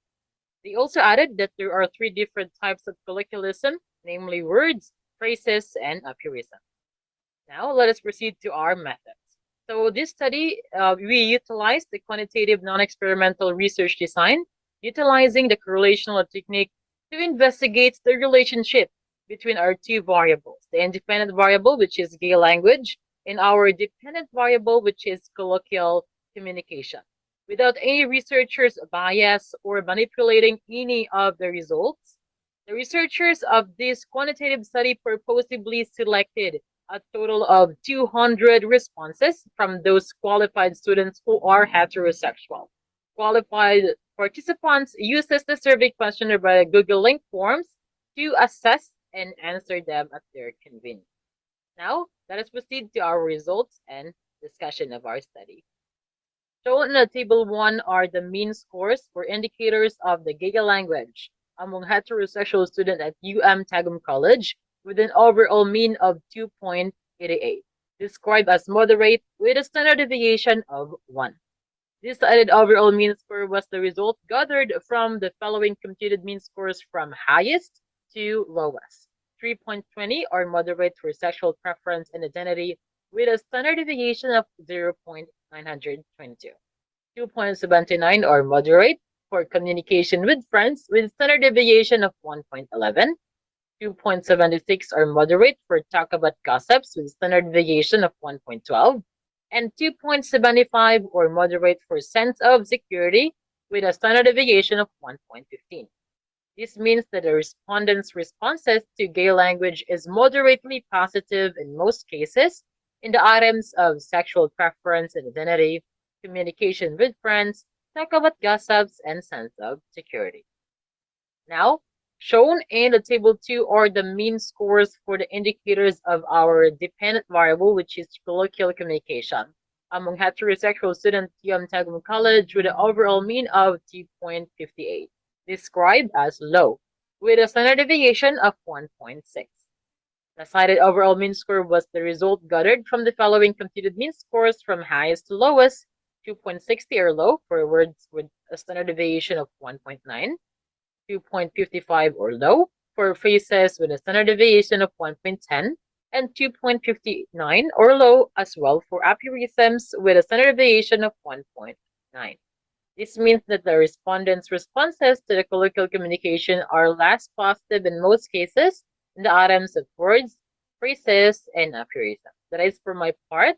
Now, the further slide will gonna be tackled by my co-researcher, Ms. Jidal Lamprea. Good day, everyone. My name is Jidel, and here is the continuation to the result and discussion. So the result shown in Table 3 revealed that gay language versus colloquial communication yields an R value of 0.911, which is significant. The result is due to the p-value of less than 0.00, which is lower than the 0.5 level of significance. This led to the rejection of the null hypothesis, which stated that there is no significant relationship between the gay language and colloquial communication. Thus, we adopt the alternative hypothesis that there is a significant relationship between gay language and colloquial communication. Next is our conclusion. Based on the study's findings, the presented data show that the gay language of the respondents has a correlation to the colloquial communication of the heterosexual student at UM Tagum College. The level of gay language among the heterosexual student in UM Tagum College are all moderate for sexual preference and identity, communication with friends, talk about gossips, and sense of security. And the overall mean level is moderate level. The level of colloquial communication among the heterosexual student in UM Tagum College is low for words, phrases, and aphorism. The overall mean level is low. This means that all measures described in colloquial communication to the heterosexual student in UM Tagum College were less positive. Thus, there is a significant relationship between gay language and colloquial communication among heterosexual students at UM Tagum College. And next is our recommendation. In these findings, the following recommendations are offered. First, every heterosexual student might be encouraged to use the gay language creatively and apply it in conversation. Next is activities in terms of speaking can always practice in the language learning process to boost the students' confidence in expressing their ideas using gay language. Next, familiarization with the linguistic terms and categories must be discussed to support the student in improving their linguistic ability about the gay language. And follow-up study may be conducted with the use of gay language in a new phase with new sets of participants and question and different language function. Upcoming researchers should gather formal monitoring and evaluation of the influence of gay language on other people to deal with their objectives and question or to know the outcome of whether the influence of gay language can be positive or negative. Lastly, it may be provide future researchers with a starting point in how to expand the research coverage in terms of the variables covered in the study. For future researchers who want to study a similar topic, more respondents could be better if the aim is to know the effects and influence of gay language among heterosexual as a way of communication. And lastly, here is our reference for our study. And that's end our presentation and thank you. All right.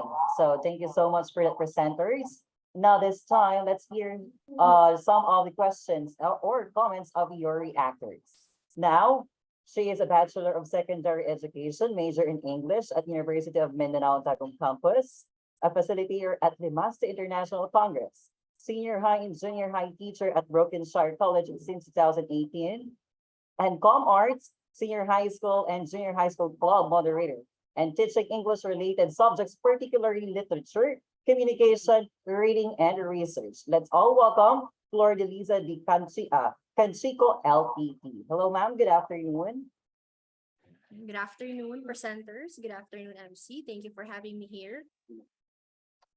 My question for the presenter, since language is dynamic and unconventional, how are you going to maintain the communicative competence among learners despite of the rapid changes of new languages, specifically the gay lingo or gay language?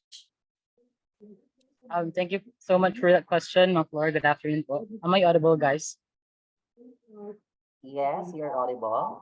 Thank you. Thank you for that question, ma'am. I believe that the best way to maintain the communicative competence of the learners is first, we need to recognize and identify when it is appropriate to communicate using a specific language, such as gay lingo. If we're speaking with our friends or someone that is close to us, we can communicate to them using gay language as they can understand somehow. But if we're speaking with our teacher, parents, or people who don't know how to speak and understand gay language, then we should not use it. Instead, we use language that both of you could understand. Also, we need to select the most appropriate and effective medium of communicating and clear if there are misunderstanding and miscommunication. Lastly, to maintain the communicative competence, we need to state the clear and identifiable ideas or goals when speaking or communicating. Thank you so much, ma'am. Thank you for that response. Okay, so thank you so much for that presenter and our reactor. Now, This time, let's give the certificate of appreciation to our reactor. So the certificate of appreciation is proudly presented to Flor de Liza D. Canchico LPT as one of the reactors during the 31st research forum at Zone 3. Signed by Dr. Larsenil P. Pascual, our research coordinator. Signed by Dr. Gina Peck, G.E. Dean of College, and signed by Dr. Evelyn P. Saludes, the VP Branch Operating Officer. Thank you so much, ma'am, and thank you, presenters, and congratulations. Okay, let us now proceed to the next group of presenters, Group Z3053.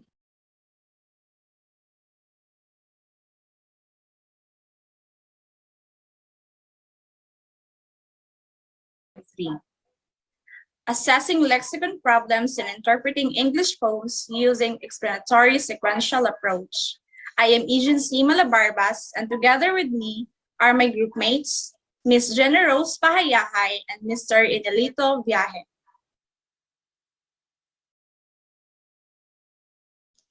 For the rationale, some people may find poetry scary at first. Poems, for example, tend to be short, with matched meaning packed into each syllable.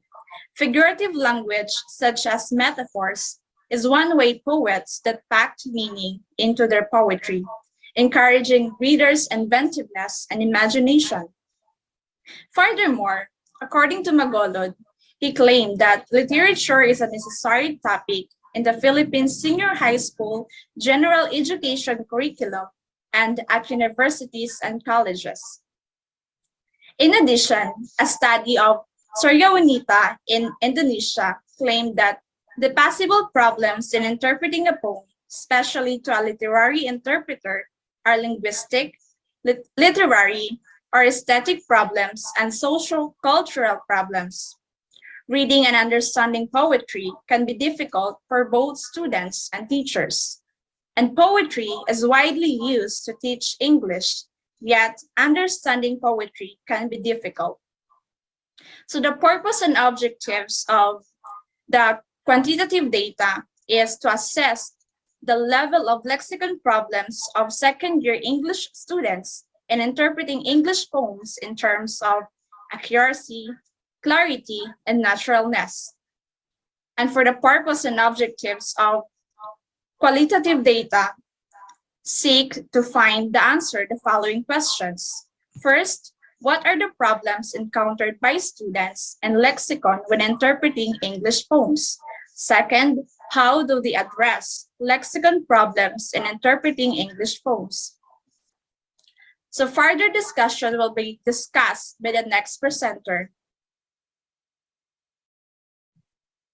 And four, according to the theory of Nababan, understanding poems based on the three components, accuracy, clarity, and naturalness. Understanding the message of the poems and accurately translating the message into the target tongue is what accuracy entails. The term clarity refers to the ability to communicate one's thoughts.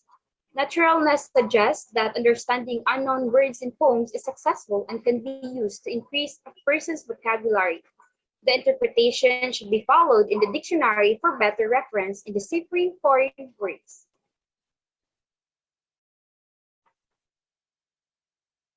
And for the literary theory of Joyce Oates states that it is a school of thought or a method of literary criticism that allows readers to question the ideas and principles of literature. By leaning on the literary theory to acquire greater insight into literary text, literary theory aids readers in gaining a more profound knowledge while reading literature. And lastly, the transactional theory of reading. The theory stresses readers' active participation by claiming that they construct their interpretation of text based on their cultural, social, and personal histories. As a result, readers are not only passive recipients of information, but also active participants in creating meaning. In addition, it helps readers develop higher order thinking skills such as application, analysis, synthesis, and assessment, which are critical for reading in the 21st century. And for the methods, we utilize mixed method using an explanatory sequential approach. And our participants are the second year undergraduate students enrolled in the University of Mindanao Tagum College, Bachelor of Secondary Education, major in English.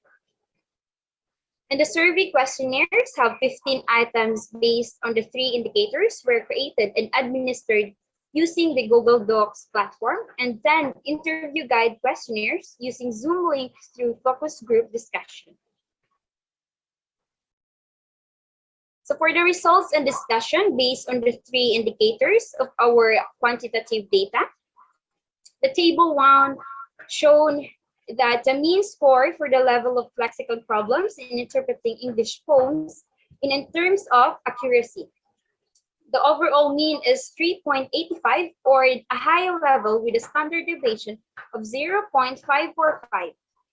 This means that the manifestation of lexicon problems in interpreting English poems in terms of accuracy was observed. And the table 2 is showing the mean score for the level of lexicon problems in interpreting English poems in terms of clarity. The overall mean is 4.37, a very high level with a standard deviation of 0.454. This means that the manifestation of lexicon problems in interpreting English poems in terms of clarity was observed. And for the third table is the mean score for the level of lexicon problems in interpreting English poems in terms of naturalness. The overall mean is 4.19, or a high level with a standard deviation of 0.452. This means that the manifestation of lexicon problems in interpreting English poems in terms of clarity was observed. And overall mean score for the indicators of lexicon problems of second-year English students in interpreting English poems with an overall mean of 4.14, described as a high with a standard deviation of 0.443. This means that the respondents' response to lexicon problems of second-year English students in interpreting English poems is mostly positive in the items of accuracy, clarity, and naturalness. And for the results and discussion of our qualitative data to be presented by the next presenter. As to the results and discussion of the reaffirmation of our study in qualitative research interview guide, we have here the research question number 1. What are the problems encountered by students in lexicon when interpreting English poems? First, we have problems encountered by students in lexicon when interpreting English. We have unfamiliarity and challenges in interpretation. When reading English poems, students and interpreters tend to face various challenges that affect their understanding and interpretation of the poem. Students often experience difficulties in interpreting English poems such as unfamiliar words, phrases, or lines, ambiguous use of language, metaphorical words and meaning, and the use of idiomatic expressions. Some English poems contain words and lines that seem to have a deeper meaning than they do. This limits their understanding of the text. As a result, the linguistic factors have something to do with the everyday problems students face in interpreting poems because they have some collocation and hidden meanings that cause the reader to encounter difficulties. Second, we have sharpened interpretation of vocabulary. Because of interpreting English poems, most participants agree that poems mainly in English inevitably affect their vocabulary positively, which gives vocabulary enrichment and provides various inputs into understanding the poem and using English as a second language in communication. And for the research question number 2, how do they address lexicon problems in interpreting English poems? We have how students address lexicon problems in interpreting English poems. We have various interpretation strategies. The predominant issue in interpreting poetry today is determining the appropriate strategies to be used. Most of the time, readers do not know which strategies to apply to understand better the poem or text being read. Sometimes they are not aware of the importance of these strategies. However, the role of strategies is inevitable in reading and interpreting poems or any literary text. As to the conclusion of our study, based on the quantitative findings, the level of lexicon problems in interpreting English poems in terms of accuracy was generally high. On the contrary, the level of lexicon problems in interpreting English poems in terms of clarity resulted in very high. In addition, the level of lexicon problems in interpreting English poems in terms of naturalness was also high. Meanwhile, the overall level of lexicon problems in interpreting English poems among second-year students at Tagum College was high. And for the recommendation, the in-depth examination of the aforementioned results and findings in both quantitative and qualitative design led to the conclusions of the study. The following recommendations are provided. Since the overall level of lexicon problems in interpreting English poems was high, thus, the study is beneficial to students and would serve as a valuable reference for further research. And these are the references. And that would be all, and thank you. Okay, thank you so much to our presenters, Z3053. And now it's time for your reactor to give some comments, suggestions, or questions. Let's have Sir Mark Cleven Lumoos, a graduate in Tagum College and sports editor, ACES writer, student publication. And I guess Sir Mark Cleven is not around, so let's just proceed to the second reactor. Let's have Ma'am Rosalyn Vasquez, also graduated from ACES Tagum College and ACES writer, student publication. Ma'am.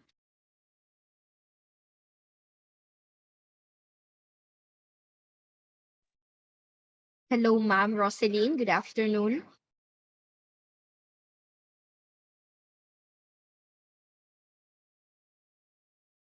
Excuse me, group Z3053, are your reactors around?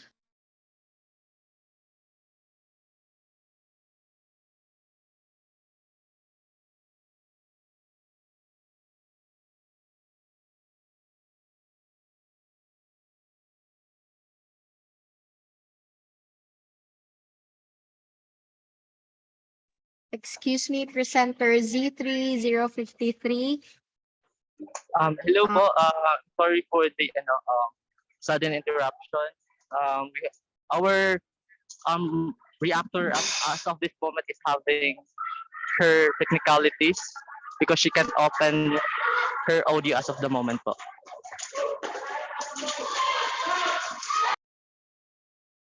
Okay, we will try to wait your reactor for a few minutes.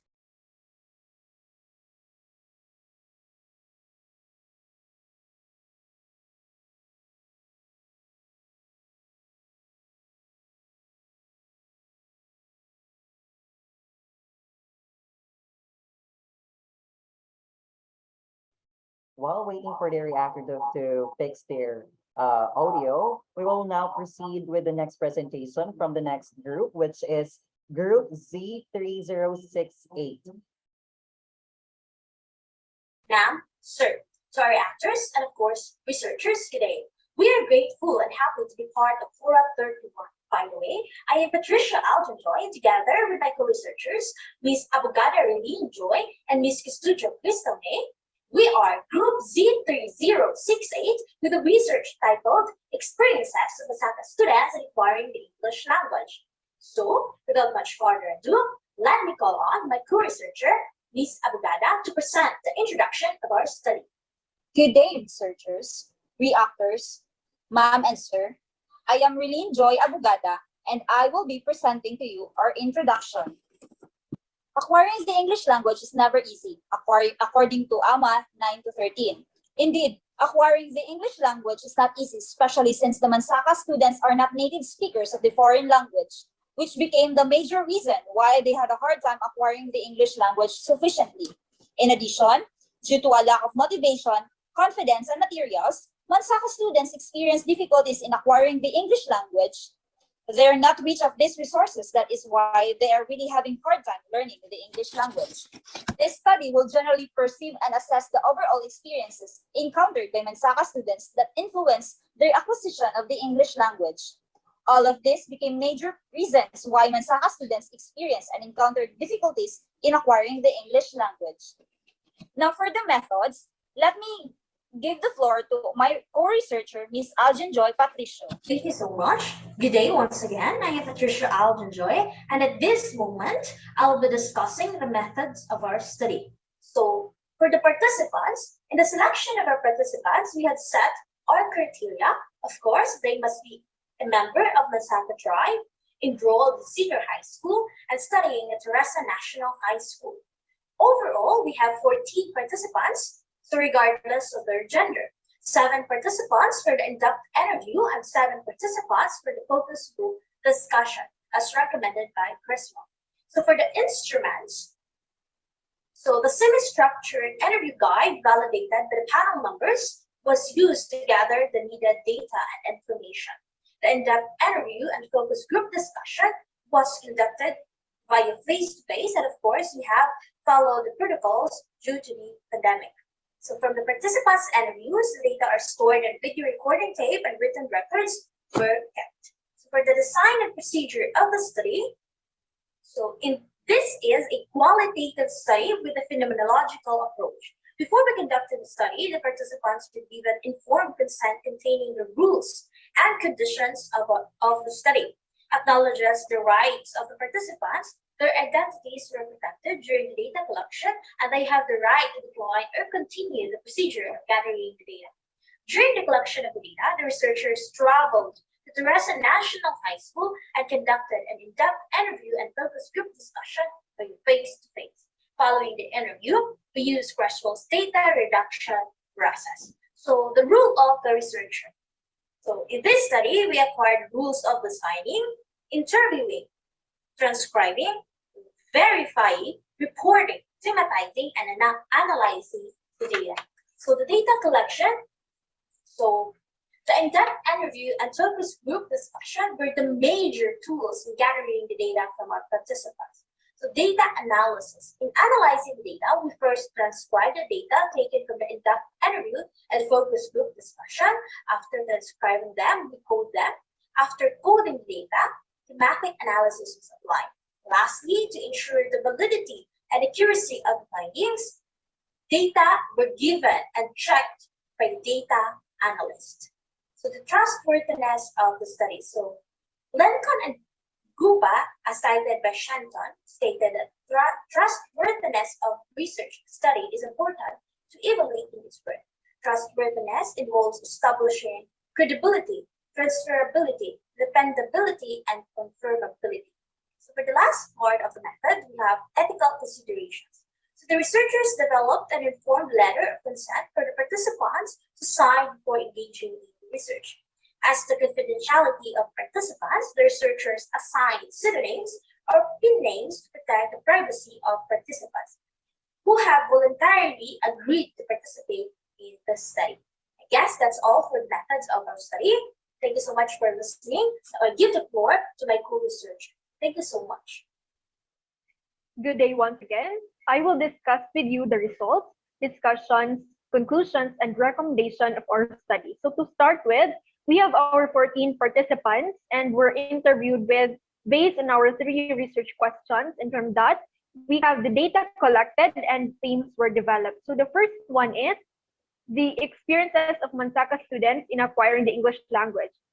We have 6 substantial major themes developed, and it was driven by the following reasons. First one is difficulty in understanding English vocabulary. So, according to the participants, they took longer to acquire the English language because the terms are newly heard by them. And the next one is difficulty in enunciating English words. According to the participants, they were anxious about the notion of committing errors upon articulating the words. Third one is the difficulty in remembering newly acquired English vocabularies. And the fourth is difficulty in comprehending the English language because according to the participants, they do not typically use the English language. And the next one is difficulty in acquiring the English language. According to the participants, they could only acquire the English language inside the school.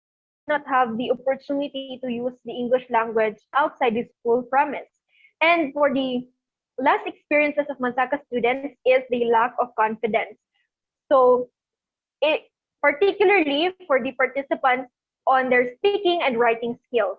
So now let us proceed on the coping mechanisms used by the Mansaka students. We have 12 themes that 12 themes emerge, and the first one is the participants use the English language.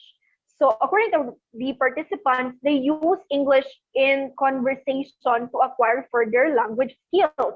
Second one is the teachers provide activities to enhance students' English communication skills. So the teacher provides English books, requires the students to use English during oral recitation, and also they provide essays using the English language. Third one is they ask help from the teachers. So according to them, the participants is that their teachers are always there to guide and always willing to answer their questions. Next one is to write down the newly acquired English vocabularies. According to the participants, they studied and familiarized it for their progress. And next is listen and mimic teacher's pronunciation. So according to the participants, they express that they learn while listening to their teacher's pronunciation. And next one is utilize learning materials. So these learning materials, according to the participants, are English books, dictionaries, textbooks, television, educational videos, and storybooks, and as well as the Google. Next one is they also interact with their classmates because according to them, they join those who commonly speak English so that they can learn and acquire the language. They also seek out help from their peers because according to them, they enjoy asking their peers questions. And next is they also do self-study. They do research and try to figure out those unfamiliar English words. Next is they possess also the self-motivation because for them, motivation is important in order for them to acquire the English language. Next one is parents' motivation. So the words of encouragement that they receive from their parents inspire them to do better. And the next one is make use of the newly acquired words. So according to them, they can enhance and develop their acquisition by using those English words. And for the insights of Mansaka students, we have 6 essential themes emerge. First is learning English is difficult. For them, even though learning English is difficult, but they still have the motivation and also because of English as not their native language. So next one is it boosts confidence. So according to the participants, they believe that they can acquire the English language no matter how difficult it is. And next is learning language is interesting because English language will be used for their future endeavors, applying for a job, and most especially for communication. Next one is learning the English language helps students in their studies. So according to them is that English language helped them in their studies and especially that their teachers acquired or required them to speak English during classes. Next one is teachers support students to cope with difficulties encountered in acquiring the English language because participants stress that their teachers are always there to guide and support them. So let us proceed to the recommendations of our study. So to gather more important answers, conducting further research studies with students from other schools to further validate the lived experiences, coping mechanisms, and insight of Mansaka students is recommendable. Moreover, future researchers could broaden its scope and undergo an in-depth study to understand more of this phenomena and propose possible solutions. Also, future research could be conducted by re-interviewing some of the participants to see if their perspectives have changed over time. And also, since the findings of this study were viewed through the lens of the Mansaka students, research may be conducted to determine the teacher's experiences in teaching English language among students in a classroom setting. And for our conclusion, this study revealed that the participants, or primarily the Mansaka students, really had the difficulty in acquiring the English language. But even though they have this difficulty, they are still motivated to learn the language with the help of their peers, teachers, and parents. So that would be all. Thank you so much, Mom, Sir, reactors, and researchers for your time and for listening. God bless us all and have a great day.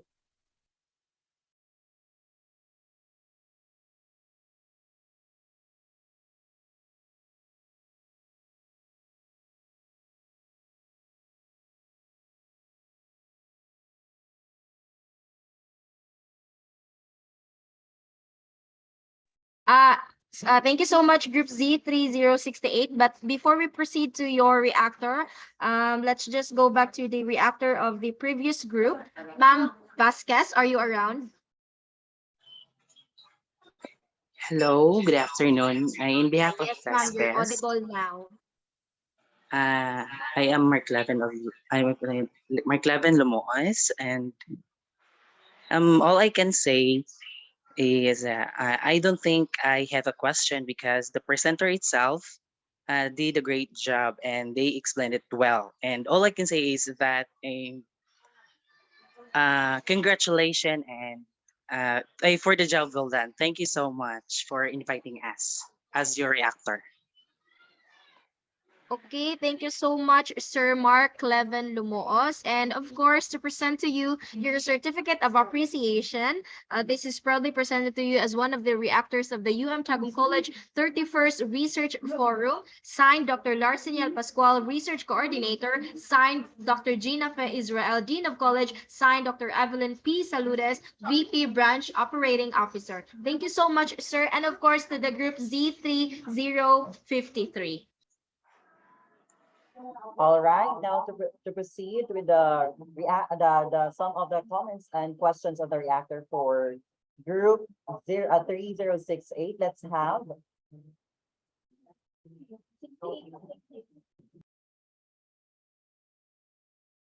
okay, let's have first the reactor of group Z3068, Kelvin Francisco Oringin, a Master of Arts in Education, major in English. He graduated his degree at University of Mindanao Tagum College and graduated his master's at St. Mary's Tagum College.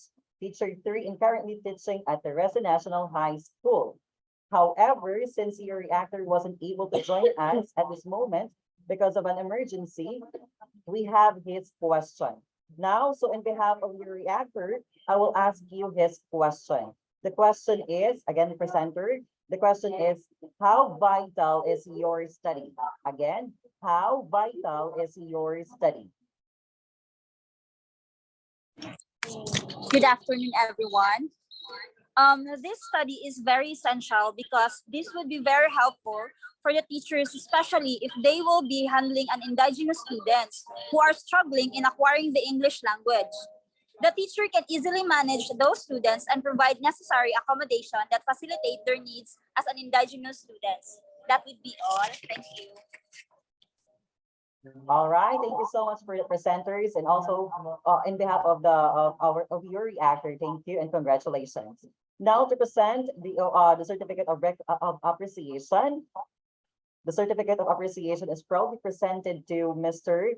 Kelvin Francisco as one of the reactors during the 31st Research Forum Zone 3, signed by Dr. Larceniel P. Pascual, the Research Coordinator, signed by Dr. Ginafed G. Israel, the Dean of College, and signed by Dr. Evelyn P. Saludes, the VP Branch Operating Officer. Again, congratulations. Okay, let us now proceed to the next group of presenters, Group Z3047.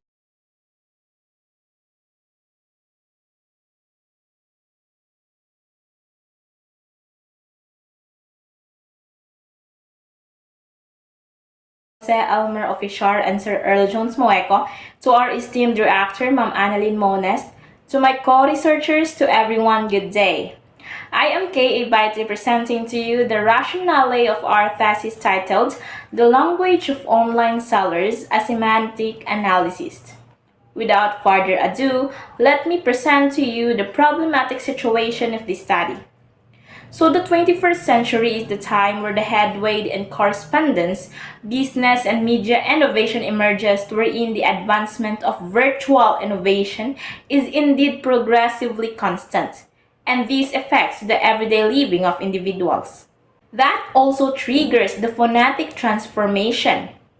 Firstly, the rise of interpersonal interaction through web modified the dialects and types of correspondence, and without doubt, the outstanding increment of change, words, and implications of dialects have come about through multiplying use of web-based entertainment organization, and that is according to Foster 2018. And actually, Kashkabar-Raji 2017 stated with correspondence to the former statement that Facebook influences individuals to increment new existing words and importance, which brings out the presence of semantic uncertainty. For instance, the speech community of online sellers evolved new linguistic words and meanings. That is according to Eddie Warman et al., page 146, which were resulted to semantic ambiguity. This phenomenon is also verifiable in some cases globally and locally. For instance, in investigation of Iranian paper figure out that semantic underlying ambiguities existing with regards to the Iran's web-based news media stage. As online entertainment turns into a typical wellspring of correspondence worldwide, a typical act of not appropriately used spelling and punctuation are predominant. Another, in the Philippines, new types of language and adjusted importance were noticed. It makes various ambiguities to the different web-based entertainment clients who are rejected in a particular discourse local area. The internet selling local area comprises of various and different tongues. These language variety now are what we call vernaculars, might prompt making one or more register of words that are not comfortable to individuals outside the local area. Thus, this examination looks to portray the semantic importance of the language utilized by the online merchants. In particular, it will look for a solution to the accompanying inquiries. First, what are the semantic highlights of key expressions utilized in a web-based selling talk? And second, how are these key expressions utilized in web-based selling talk? And now, this talk of examination study is secured on the register theory of Michael Halliday 1964 and the possible word semantic theory of Rodolph Carnap in 1947 as a valuable focal point in deciding the phonetics utilized explicitly for the semantic significance of the web-based vendor's language. So register theory of Michael Halliday made sense of three strands that are essential to concentrating on the register. First, we have the field, the tenor, and the mode, where it focused to the subject, the term utilized by the speaker, and the part where the language plays in the talk. On the other hand, the conceivable world semantic hypothesis of Carnap in 1947 is the possibility that there are different profound or deeper implications to the presence of an articulation. My due respect to our research coordinator, Ma'am Lovely May R. Prieto, to our reactor, Ma'am Annalyn Maunes, and to everyone, good day. Today, I will be going to present to you our methodology. The research design used in this study is a qualitative discourse analysis. This research approach will center on examining and analyzing written or spoken language in relation to its social context. It also tries to examine how language is utilized in everyday situations according to Lu 2020. Material. There will be a 25 corpora-based data in this study. All will be getting from the online platform specifically in the Tagum City online selling and trading Facebook group, as an approach to analyze the online seller's language and getting its semantic meaning. We get the results of this study through analyzing 25 posted selling transcriptions, 15 posts of written selling, and 10 posted video selling. Results and discussion. In this study, there are 13 words were analyzed in terms of their semantic features of key phrases used. 10 words from each semantic group found to be prevalent in the online selling discourse. In this section, it presents an analysis of two of the semantic groups and conclude with an attempt at answering the question posed. Research question 1. What are the semantic features of key phrases used in online selling discourse? Table 1 shows each of the semantic features of key phrases used in online selling discourse for analysis. 13 words were chosen.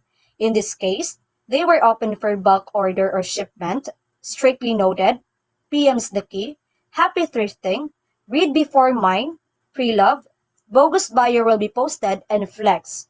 Each word was analyzed and semantic features of key phrases used were gained for all of them. Significantly, it was found that while several of the words each had their own unique semantic features, categories that were common to several of them. For example, the word open for bulk order or shipment had a unique semantic features concerning a parcel, while the words PM is the key, semantic features concerning a personnel. Additionally, some of the semantic features that were common to several words were more in evidence in relation to one word rather than another. Read before mine display the semantic features in online selling appears many times of its occurrences, whereas a very similar semantic features of instances of the word bogus buyer will be posted. Thus, even common phrases vary their own strength from word to word. As stated by Holliday and Hassan 1982, page 56, and cited by Eddie Warman et al., registers can be defined as a variety of languages based on their usage. 2021. Research question 2. How are these key phrases used in online selling discourse? Table 2 shows on how are these key phrases used in online selling discourse for analysis. 13 words were chosen. In this case, they were just one clicks away, using coupons, free shipping, and delivered on time. Each word, each word, each word was analyzed in this way, and on how are these key phrases used in online selling discourse were gained for all of them. Significantly, it was found that free shipping and delivered on time are used in online selling discourse. They also had a semantic feature categories that were common to several of them. Words and phrases were observed in the comments to express social power. Transformational messages were used to communicate with other consumers about the emotional or subjective opinions. Gleason and Holmes 1992, Chapter 2, cited in De Los Reyes et al. 2018, it can be said that in conversation, language can be adjusted with whom the receiver of the messages is intended. The statement is also applicable to the language usage of online sellers. Sellers formulate language that is suited to the circumstances or varies on occasions and purpose. Conclusions. It was found that business lexes displays a tendency to collocate with reoccurring semantic features of key phrases used in online selling sets, but also retains the potential of collocating with semantic features of key phrases used sets unique to individual words. Examination by key expressions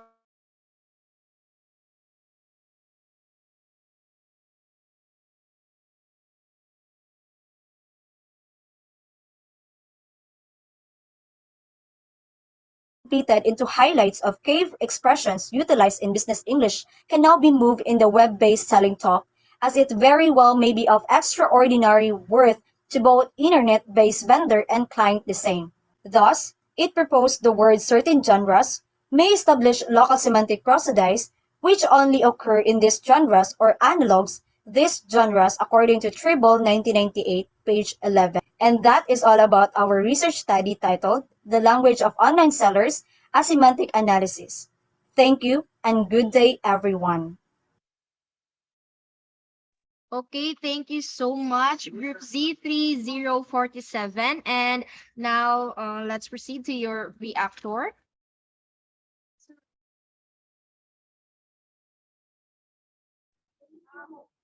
Okay, before we proceed to your reactor, let's acknowledge first the presence of our Zone 3 Assistant Dean of College, Dr. Russell J. Acorbo. A virtual round of applause. Okay, let's continue with Ma'am Annalyn S. Maunes, graduated at the University of Southern Mindanao, Cabacan, North Cotabato, a Bachelor of Secondary Education major in English, minor in PE, a teacher 3, and a Adapt School Program coordinator and focal person. Good afternoon, ma'am. Good afternoon, everyone. Congratulations to the presenters for the job well done. No? So indeed, you did a great job, guys, for pursuing such study, which is very useful and it has a great demand nowadays based in our pandemic situation. It's timely that the presenters came up with this research study. And through the research work, we've learned a lot of how useful and important the English language to the daily life of our online sailors. So again, congratulations and God bless everyone. Thank you for inviting me. Okay, thank you so much, Ma'am Annalyn Maunes. And of course, to present to you the Certificate of Appreciation, we probably present it to you as one of the reactors of Tagum College 31st Research Forum, signed by Dr. Larseniel Pascual, Research Coordinator, signed by Dr. Gina Fe Israel, the Dean of College, and signed by Dr. Evelyn P. Saludes, our VP Branch Operating Officer. Thank you so much, Ma'am, for your time and effort, and congratulations to the presenters. All right, now let's proceed with the presentation of the next group. We have group Z30676.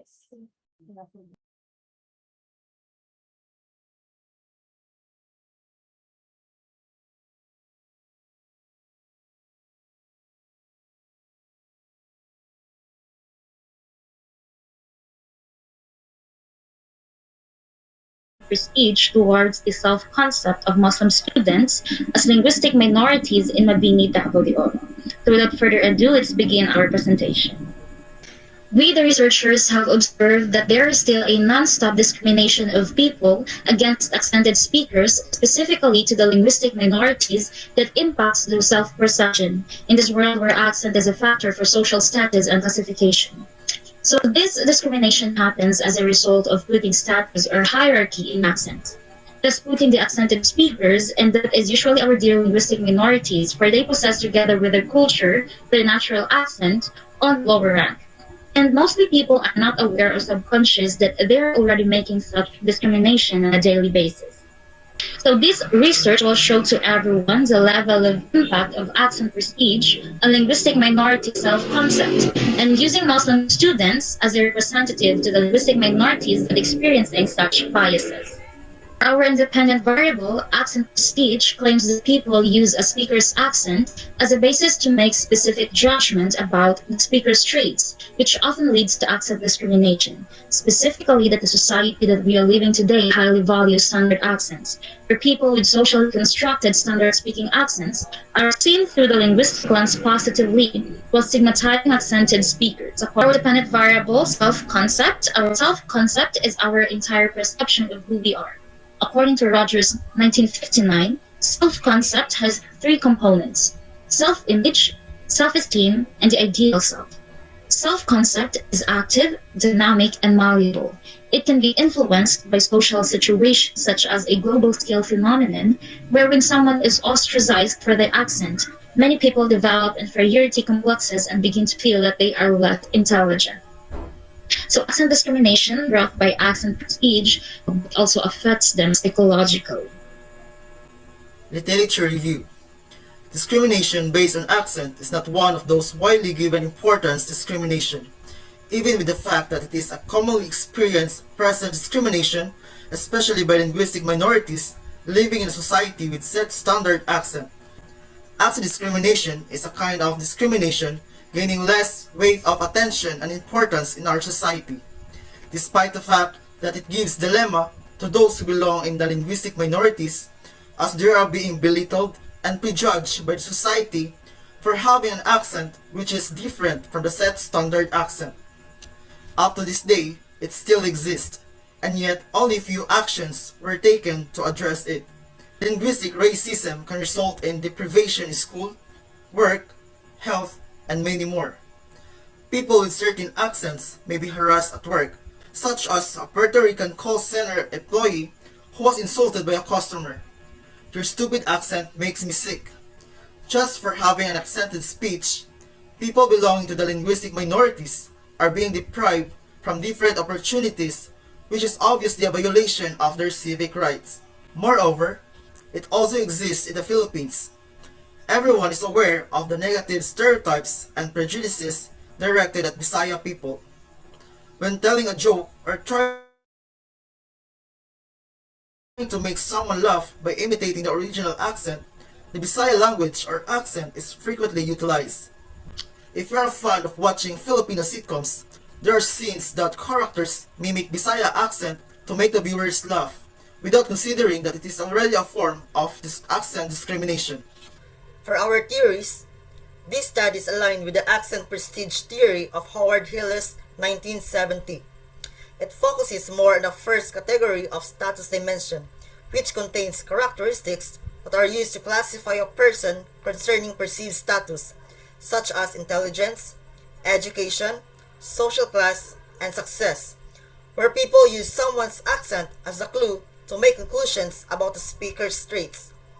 In social linguistics, prestige refers to the level of respect that a language or dialect obtains compared to other languages or dialects in a speech community. This study is also congruent with the self-concept theory of Rogers 1959, who mentioned that how much you accept, like, and value yourself includes your role in society, how others see you, and how you think you compare to others in all different ways. Rogers also believed that self-concept is made up of three different parts such as self-esteem, self-image, and the ideal self. Lastly, this research relies on the concept of ethnocentrism, which was first presented to the social science literature by Sumner 1906, and identified as the technical term for perceiving things in which one's group central to everything and the rest are rank measured about it. Methods and data collection. Our research design is a quantitative, non-experimental study using correlational research design. Our respondents are the 102 Muslim students from Mabini, Davao de Oro. For our research instrument, we used validated researchers-made 35 items Likert scale survey questionnaire. Our statistical tools are mean, standard deviation, and Pearson R. So one major aim of this study is to find out whether or not the accent prestige has a substantial relationship to the self-concept of the Muslim students as linguistic minorities here in Davao de Oro. So in this table, the data gathered and tabulated are presented under the independent variable, which is the accent prestige. The indicators garnered an overall mean of 303.45, and it has a descriptive level of high. This means that accent prestige is observed by the Muslim students as linguistic minorities here in Davao de Oro. And this is aligned to the accent prestige theory of Hillis Howard 1970, which claims that people use someone's accent as a clue to make conclusion about the speaker's trait. And it is also because it is different from the standard accent in a community spoken by the majority. Table 2. This table presents the data for our dependent variable, which is the self-concept, and for the overall mean of the indicators, we have a 3.26, and for the standard deviation, we have 0.955. This has a description of moderate which means that the accent prestige has an impact on the self-concept of the Muslim students as linguistic minorities. Table 3 presents the data for the correlation between the two variables, and it was computed using the Pearson R. The findings demonstrated that accent prestige versus self-concept yields a p-value of less than 0.000, which is less than a 0.05 level of significance. And it determined that there is a significant relationship between the accent prestige and the self-concept of Muslim students as linguistic minorities here in Mabini, Davao de Oro. So in conclusion, accent prestige was experienced or observed by the Muslim students in Mabini, Davao de Oro, especially its impact on social class, since it is the indicator under this variable that got the highest mean. All measures are also described in the self-concept of Muslim students were also observed. The results shows that there is a significant relationship between the variables, and this is in line with the prestige theory of Hilles and Howard, 1970, who viewed that outside limits of personality assessment, diversity in language use, demonstrated to impact compliance gaining, social class, social choice, and other adverse response towards speaker with an accent. The speaker's usage of language provokes societal assessment, and the listener refers to the conventional and superior accent in the nation where the conversation takes place as a benchmark. All right, thank you so much for that. Presenters, now this time let's hear some of the comments, questions, and suggestions of your reactor. Now, we have here your first reactor. He graduated at the University of Southeastern Philippines, Obrera Campus Cum Laude, former president of the Foundation for Development and Education Incorporated. Let's all welcome Simon Jules Magsubar. Hello, sir. Good afternoon.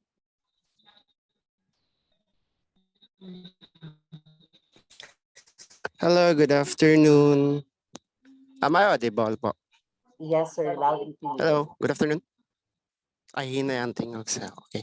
So, good afternoon, everyone, especially to the presenters who invited me to be one of their reactors to their study. Since my job here is to provide feedbacks to their study that has been presented a while ago. So, here's my feedback. Since their study is actually risky considering that the topic tackles discrimination, but it is a brave um, of you to pursue this because let's face it, these kinds of issues are less talked about and really need to be discussed. I also think that it is better if we're able to tell more people about the findings of their study because it is important and relevant, especially for the indigenous people. Since in my observations, they are the common victims of the discrimination such as accent.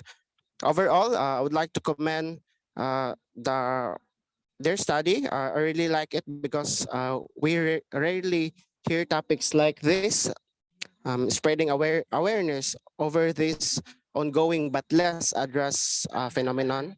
Once again, I would like to congratulate the group for a job well done. Thank you. Thank you so much for that, sir. Now, a certificate of appreciation is proudly presented to you, sir, Simon Jules Magsubar, for being one of the reactors during the 31st Research Forum Zone 3, signed by Dr. Larsenil Pascual, the research coordinator, signed by Dr. Ginofe G. Israel Dean of College, and signed by Dr. Evelyn P. Saludos, the VP Branch Operating Officer. Again, congratulations, presenters, and to our reactor. Okay,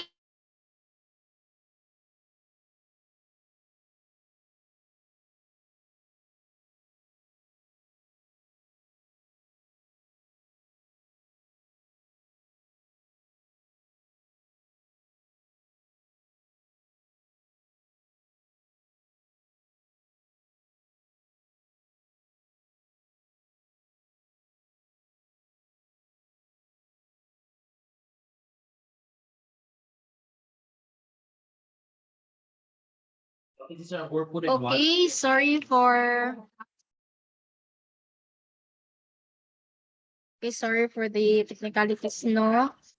Again, group Z3071.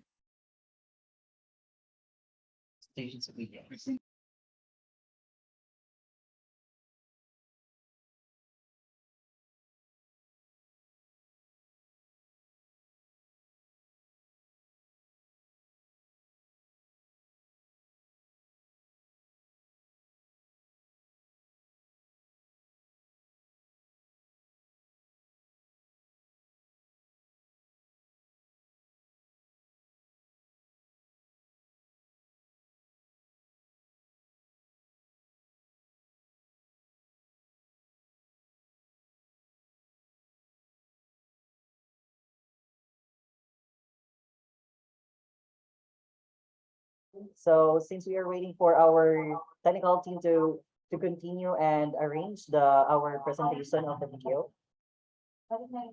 Okay, so invite everybody to please fill up the links of attendance and also the evaluation form that we will send you through GCs and also in the chat box. And also congratulations to the presenters who are done presenting their presentation and also to their reactors. Thank you for sharing your valuable time and effort during this moment. Okay, thank you so much.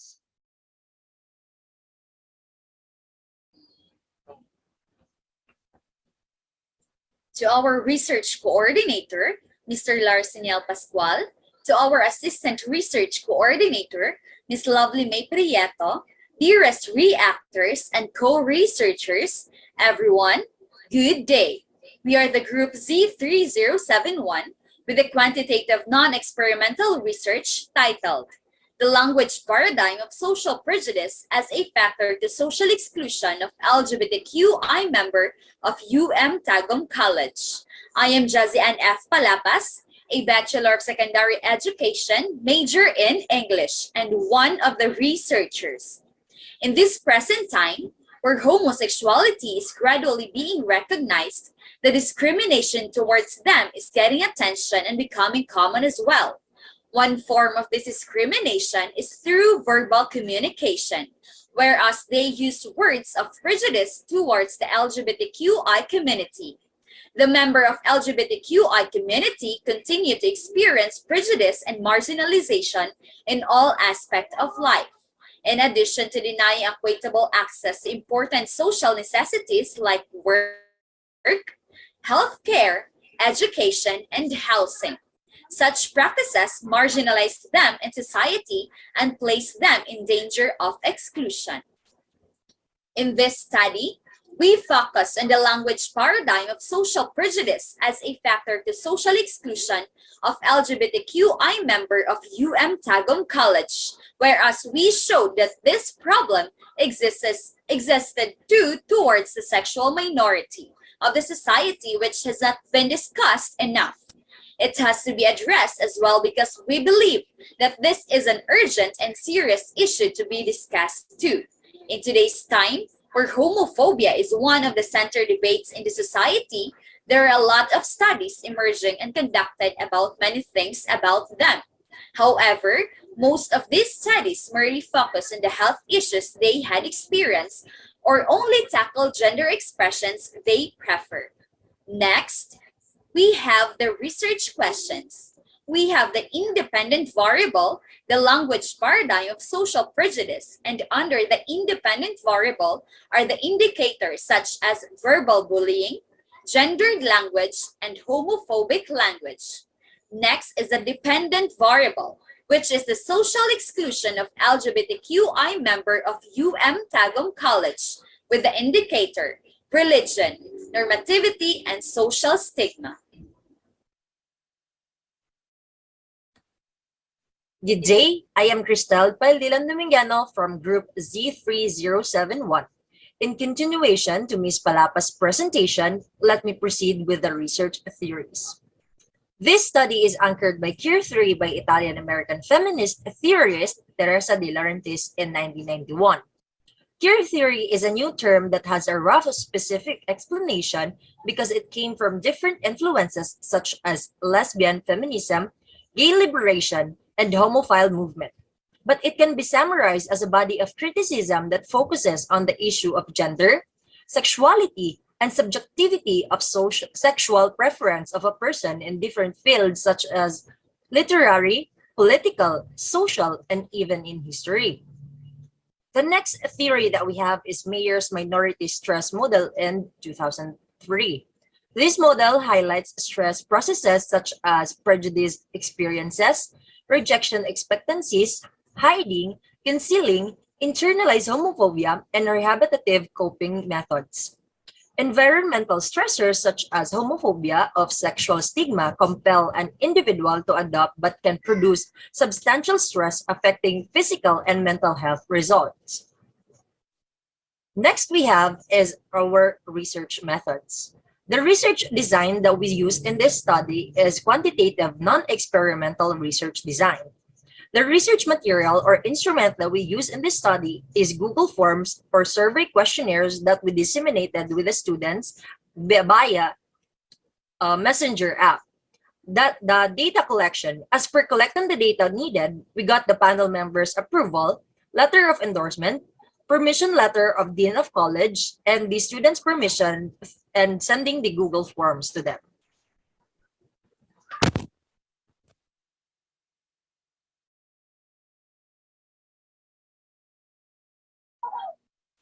Good day, everyone. I am Noreen May Kapurihan from Research Group Z3071.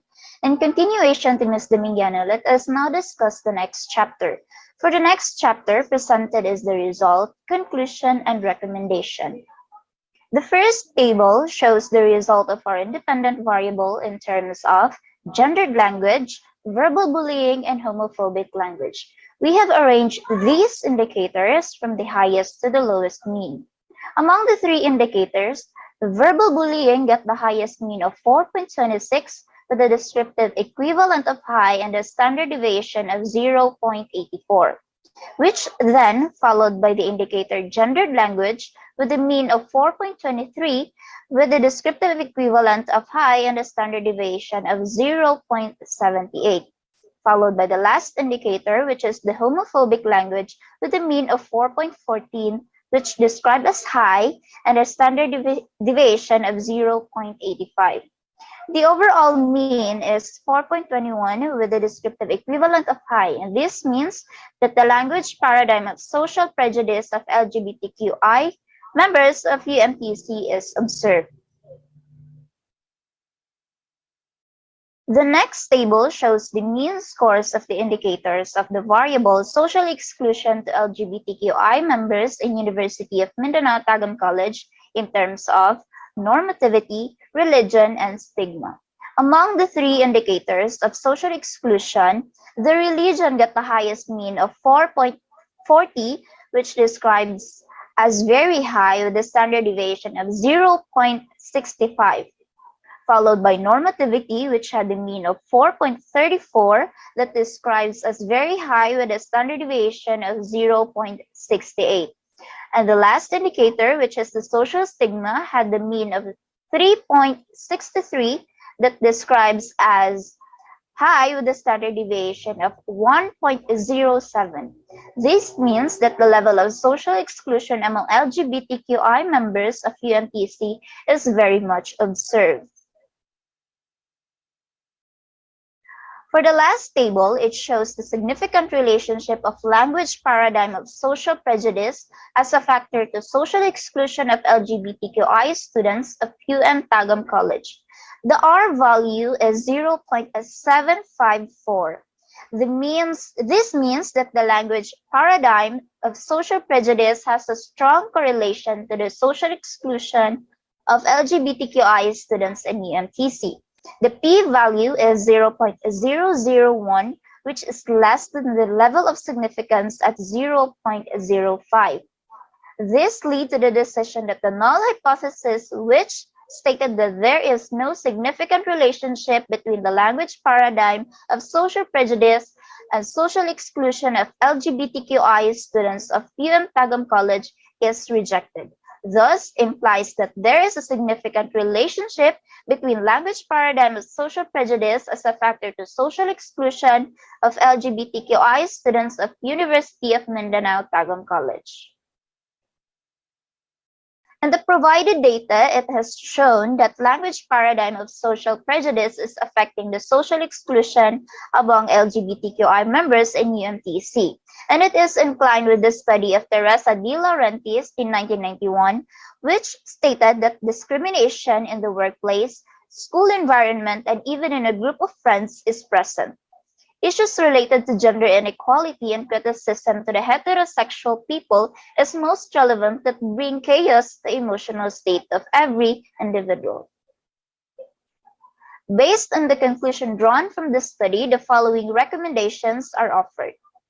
The Commission on Higher Education may enforce more specific rules and regulations against using language paradigms of social prejudice to prevent the social exclusion of the students that are part of the LGBTQI community.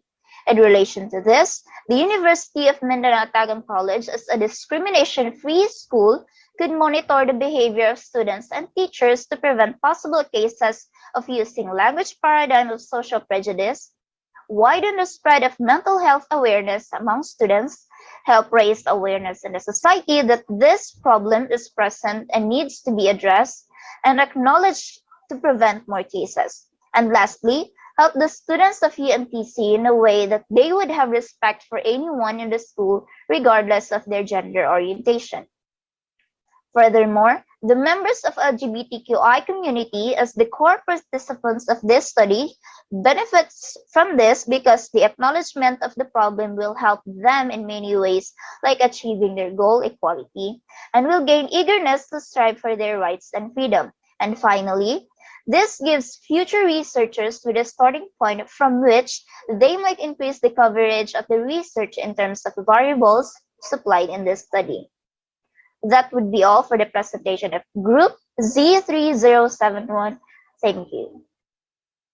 Okay, thank you so much to our last group presenter, Z3071. And of course, it's time for your reactor also to give his or her comments, suggestions, or questions. Let's have Ma'am Clares Espartero, graduated at St. Mary's College, Tagum Incorporated, a current Bible school student, and school Philippine Baptist Christian College of Mindanao Incorporated. Ma'am? So good afternoon, everyone.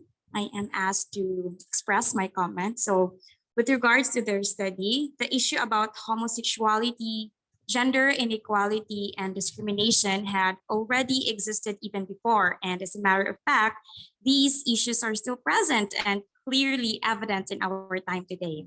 So this is actually a crucial yet very interesting topic for me to discuss. And in the same way, very helpful, especially for me personally as a Bible school student.